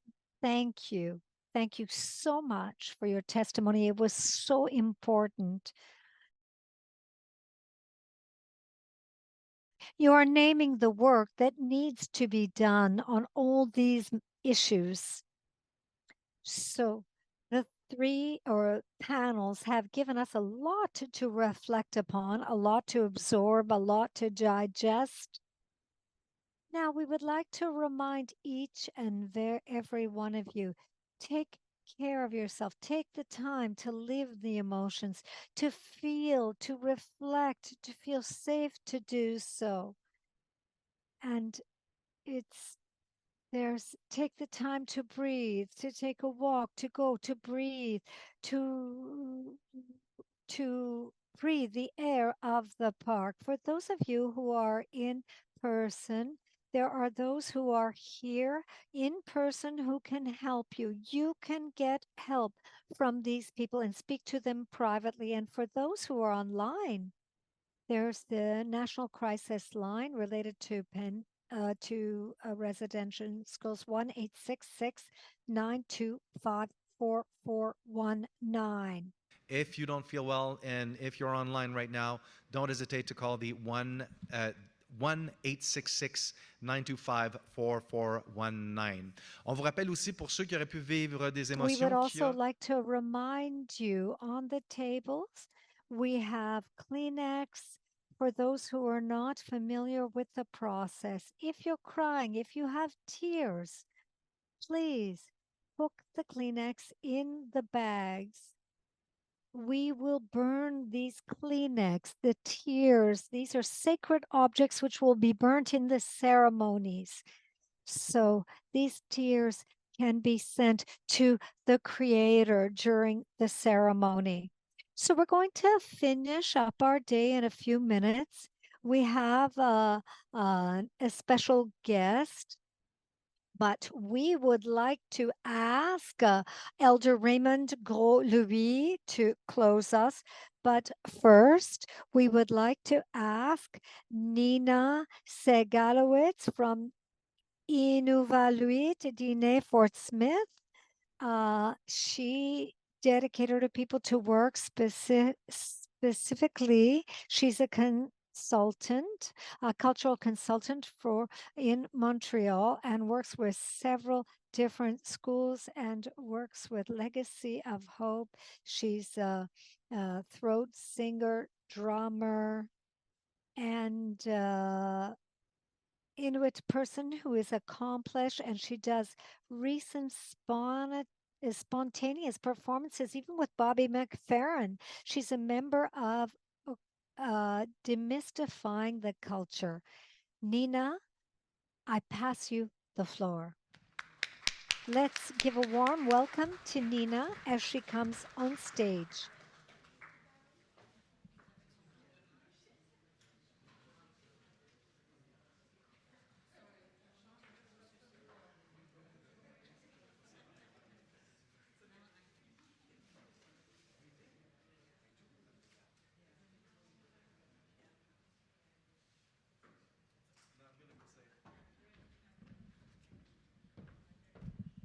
Je ne l'avais pas dans mes notes, mais elle est ici avec sa partenaire Tagarik Partridge. Alors voilà, on aura... I didn't have it in my notes. However, Nina will be with her partner, Takaralik Partridge, and it's the first time that I will be listening to them. So I would like to welcome Nina and Takaralik on the stage, please.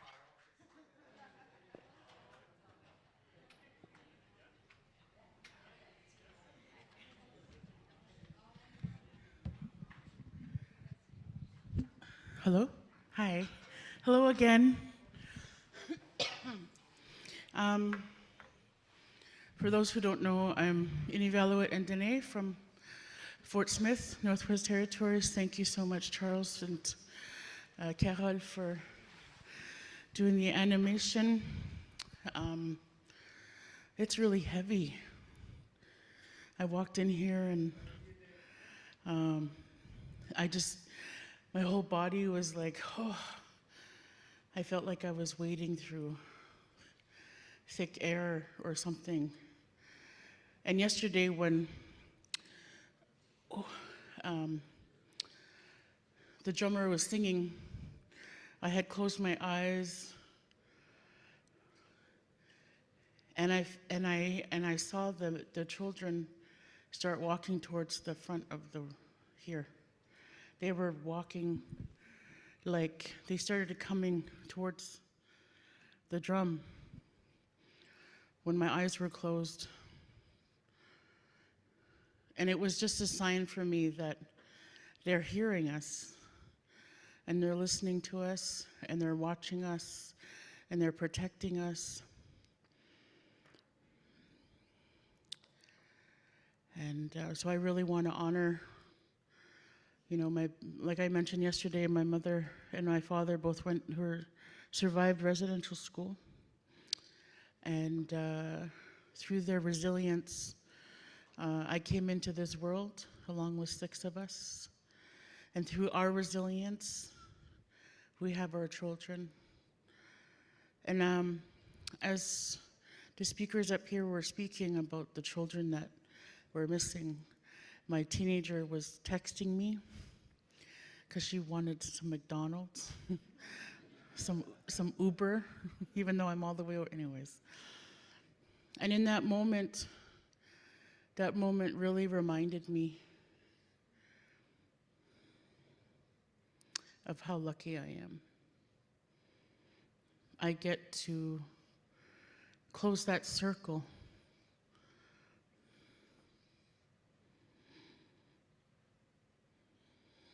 And having met Elder from where my mother's from, she recognized me right away. She knew who my mother was, Margaret Thrasher. And those little moments, you know, in conferences where we meet each other across Turtle Island, and those are moments where we heal each other and we don't even know it. I just wanted to share those special moments, and I really want to honor all of you who are doing this searching. Thank you for doing the hard work. I've been a social worker 30 years, and I know for certain I would not be able to be there.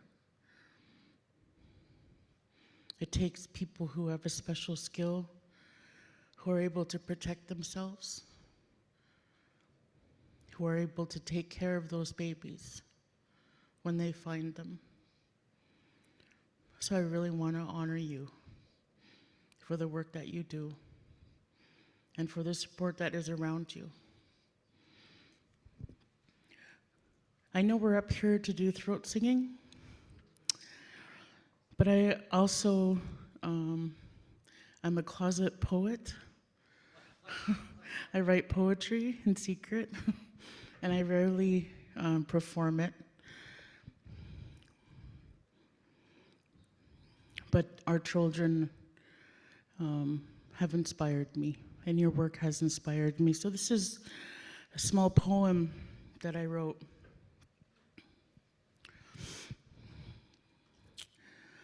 The rocks dig into my feet, reminding me of where I'm from. The rocks hold my history. They have seen many come and go. I want to hold them and have them tell me the stories. They will tell me about my Anana. They will tell me of how she laughed and danced. They will tell me about her beauty. I want to hold them and have them tell me the stories. They will tell me about my Adada.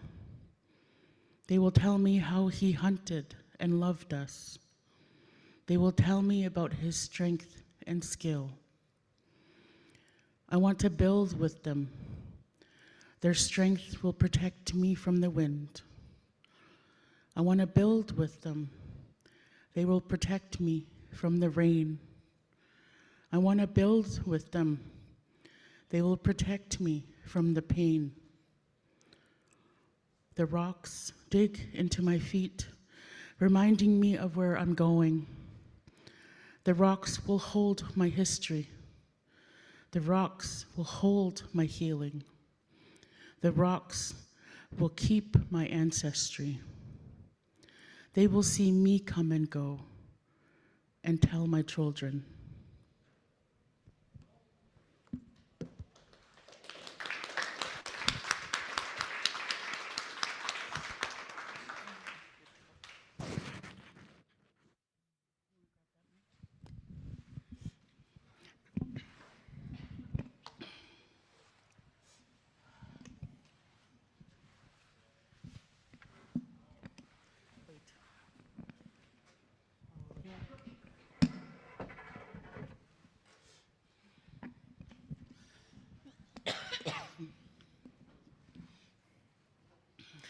So you met us last night, but I'm Takalik Partridge, and that's Nina Sigalowitz.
It's because I didn't eat before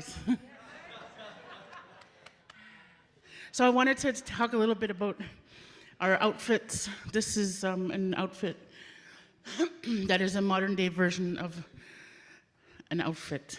So do you want to talk about your... This is Amautic and Nunavik style Amautic. I'm from Nunavik, northern Quebec.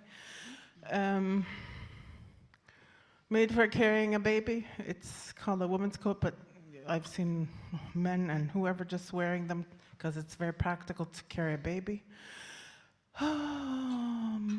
You can put other stuff in there too, and there's akuk, which is a tail of the amautic that is protecting your bum, but it's also, the pattern is after the roof of the mouth of a caribou because caribou are very important. And this is skinnik, it's this, you can carry stuff in here like berries. And this is actually made to be sexy, and you can see it is sexy, right? Yeah. Like it just works, it works on anybody. The sleeves are big. Don't look at my trim. They're not lined up. The sleeves are big, so you can put stuff in them and you can put your hands in there. And then the hood is big. But it's not the hood that the baby goes in, it's actually the back of the coat. And then the hood is just big, so the adult and the baby could have coverage and lots of air. I think it's the best clothing, but not for today. It's so sweaty in here. And she's very humble, but she made this outfit. Yeah, and the beadwork too. Yeah. This is a modern one. It's made by Liri Ituk from Kangexwalutrak. And you know, as I discovered who I was and learned how to throat sing, and I started learning how to sew, and I've made my own in the past. But I recently received Mother Hubbard from my community. I'm too fluffy for the jackets, so I'm gonna have to make but it's a good pattern, so I'm gonna take it and make it. And my dream is to have a sunburst hood, like, you know, in those pictures you see like the fur that is, and I want to learn how to dance. But our clothing is very important for us because that's how we survived. And people ask us, is this regalia? And it's not really, we don't say it's regalia, it's just our clothing. But, because we don't necessarily wear this for ceremony. But I think it's really important that, you know, we have, there's like ribbon dress pride. Everyone's like, ooh, ribbon dress. And when I see other Inuit women, I'm like, ooh, your mautic looks really good.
That one's called the mosquito. Yeah, there's lots right now. And that's one of the few songs that usually we sing we sing exactly the same song, like same phrase, and then I repeat. And the thing is that if she speeds up, I have to speed up. If she changes sound, I have to, but it's one of the few songs that doesn't have the same. So I think we can do the bird that we were going to do yesterday, but I messed up and made us do the goose. So this is another bird. Up north, we eat their eggs. They're the best eggs. They're better than chicken eggs.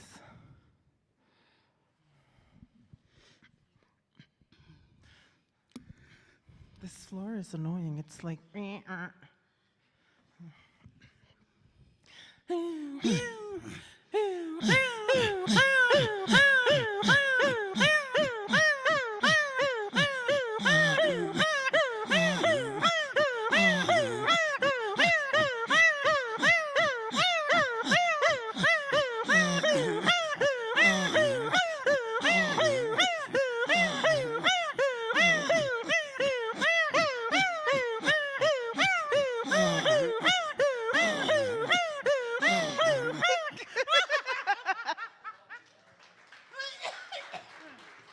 Can anybody guess? Est-ce qu'on peut deviner quelle sorte d'oiseau?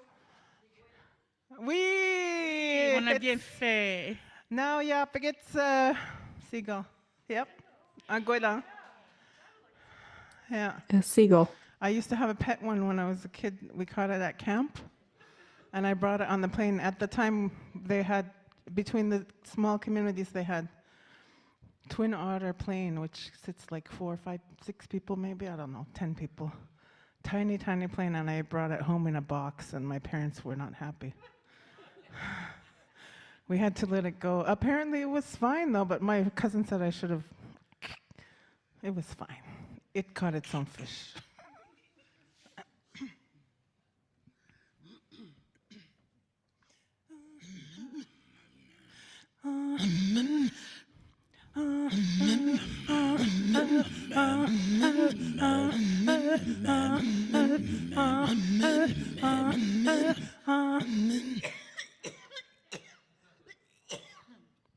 The river is sick.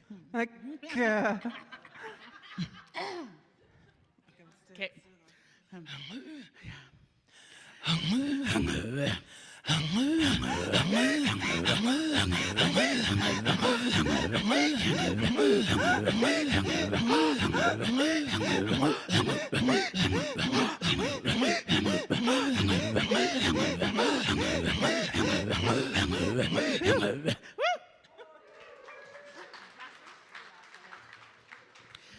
This is going to be our last song, but I really want to honor all of you and thank you for this invitation to come and share our throat singing. And if you want to know any more, you can look online about throat singing, and you can just Google my name or her name, and people have taken YouTube videos of us. So. Yeah, there's videos from like 2000 and whatever.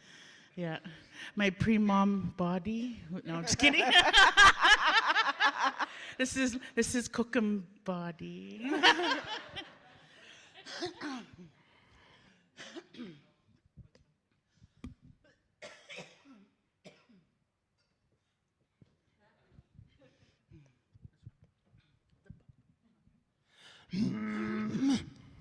Sorry. Yeah.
Nakopmik, Hoyanamik.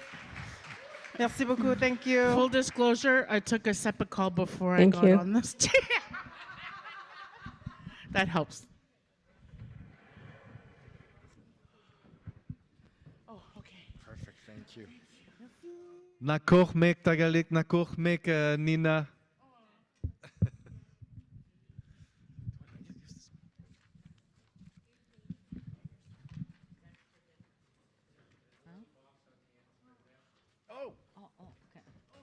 We have a little gift for you.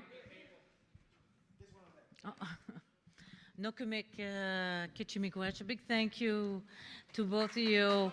Let's give our Inuit sisters some love. It was really, and Miigwech too, for your heartwarming words there, Nina.